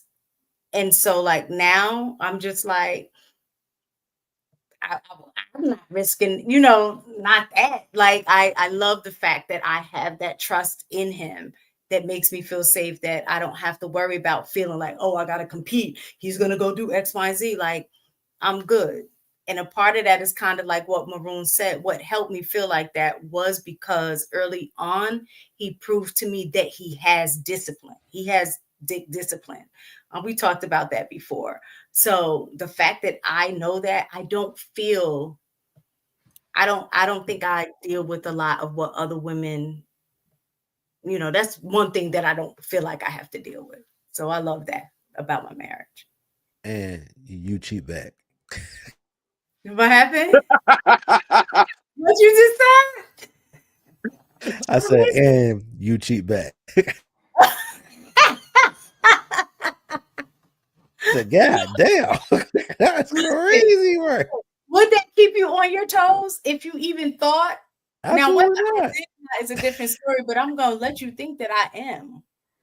You know what I'm saying? Because if you think that you gonna do whatever, and then if you feel like, well, I know she gonna be, and the reason I say that is because that's what I saw growing up. Without putting everything out there, that's what I saw growing up, is my mom saying, even though my father did what the things that he was doing. And for me, it was like, I'm never gonna be like that. You know what I'm saying? Now being older, I have a different respect for my mom for being able to stick through some of that before she decided to go ahead and get a divorce. But I do think the reason my dad did was because in his mind there was no risk. He felt, because of the way my mom was raised in the church and the belief that you don't divorce, you don't, like that kind of thing, that to some degree that was taken advantage of, because she never been with anybody else. She never had a boyfriend before. He was her first and her only. And I think because she lacked, I would say knowledge, she was naive in that sense. And then you have the religious aspect. that in my mind, for me, it was like, that's what it was. He didn't think there were going to be any consequences. And so that was my mindset. Like, okay, if you're going to do that, if that's, we going to move the same way. And I think that has kept everybody in check. I'm going to tell you what keeps me in check. Because I don't have a fear of her cheating back. But she washes all my clothes. And she knows there are 2 detergents that I'm highly allergic to. My wife is so petty. Keep in mind, she packs the bags for my trips. What she would do, this is kind of what I picture. She would wash all my clothes in the detergents that I'm highly allergic to and pack one of my bags on a hot July day. So I'll be, walking around DC when it's about 90 degrees outside, and then suddenly I'm itching all over my body. And then I'll go back, into my hotel room, look around and notice that I have nothing but covered in hives for the rest of the trip. She is so petty that I think she would call me on either right before I was about to board the plane or the train and be like, babe, how was your trip? She that kind of petty. Mm-hmm. I ain't risking it. Have you ever had hives on your feet? Oh, no. AP, this sounds like an episode of This Might Be Risky. Let's just say as you get older, you begin to learn better and know better. And if it's an expectation you set, you have to hold yourself to that same expectation. Agreed. And I think that's really the only real fair way to see it. Because why have the expectation of, let's say, your spouse when you don't even hold yourself to that same standard? That's what I don't like in these in this space. And I know that's why HD said it, because I remember one of the conversations we had. I'm like, oh, if that happened, was good for the goose, good for the gander. You've opened the door to be like, oh, we have an open relationship. Like that.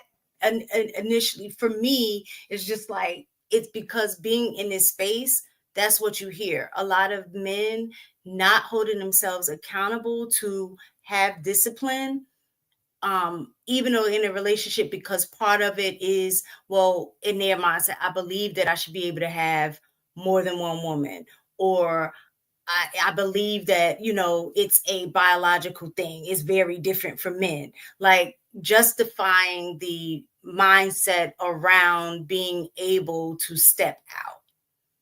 And for me, I'm like, the reason that you do that is because you're intentionally not trying to discipline yourself. It's like, I feel like I have the right to do that.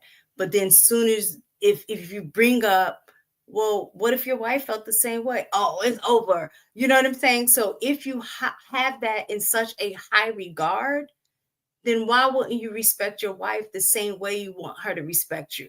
That's really what it's about. Don't get it twisted. Women enjoy sex. Women see attractive men as well. Like all of the things that y'all are saying, women experience the same thing, not necessarily maybe like how you say on the same level. I don't know, because I'm not a man, but the things that y'all talk about, like, oh, y'all don't know, men are very visual. Like, don't get it to, women are too. We're not blind. We see some stuff. You know what I'm saying? Like, oh, women is for men it's biological. It's a different thing. No, women are designed biologically too. Like, I actually read a study. They said, I can't remember what the percentage, but it was very high, that when women cheat, typically when they are cheating, it correlates at the same time that they're ovulating, right? So they say if you look at that, like the measurements where they measured the cheating and when the woman was ovulated, that's typically like the percentage, the correlation was so high. So there is a biological factor too on a woman's end. So to use that as an excuse, I'm not saying that it may not be different, because testosterone and estrogen is different, but we can't use biology as an excuse to not discipline ourselves. You understand what I'm saying? Like, that's what sets us apart from animals. Animals can't control like that. They can't. We have the ability to do that. So when we use that as a reason to, not do the right thing, that's not an excuse. Yeah. You know what? That sounds like a great excuse for us to go to bed. Yes, because y'all holding me up. All right. All Damn. right. Your man right there. What do you mean? All right. Any last words that y'all want to give to the audience? Some advice. We talked about marriage. We talked about class. We talked about, how can we uplift, Black men in terms of There, boys. Like, what were your? there is one final piece of advice that I want to give. Considering I actually have a daughter graduating not next week, but the week after. Woo woo, baby girl. If you ever see this, you probably won't because this ain't your jam. But y'all go out there, look for the grants. The government gives money. Schools actually give money, especially depending on the field that you're going into. Like, for example, my daughter wants to be an NICU nurse, and she has known that ever since she was in 10th grade. So everything that she has done has led her to to go that direction. She's going to be going to ECU this upcoming fall. They have a program that if she agrees to, she's already agreed. She's got to finish the rest of the stuff, but agrees to go work at that hospital up there, that they will pay for the entire schooling. Don't say that there's not money out there when there's money out there. Maybe it's your field. Maybe you don't know where to look, but there is money that will help you pay for school so that you're not drowning in debt when you get out. Go look for it. And that's how a lot of them end up going to school for free and no charge, because they go look for the information. What they say about if you want to hide it from Black folks, you put it in a book. Go find the information. I promise y'all, it's out there. So, no excuses. And that's my parting words. All right, Maroon. I mean, I'm just gonna double down on like everybody needs to, prioritize sexual education and getting tested, making sure you're testing your sexual partners. It's crazy out. It's crazy out here. Some people are not doing that, and but make sure you're being safe and responsible. I'll just leave it at that.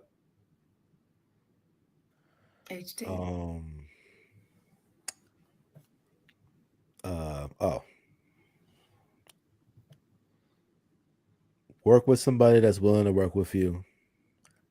How can two be unless they agree? A house divided against itself cannot stand. And it is free to be kind. Nah, bro, we need one more cliche. You can't stop right there. That'll be mine. I get the last one. Live, laugh, love. Oh, hell no. And learn. Live, laugh, love, and learn. Boo. All right, guys. Good night. Shan, shut it down. I can't from my end. Have a great weekend. All right, Peace. you too. Bye, guys.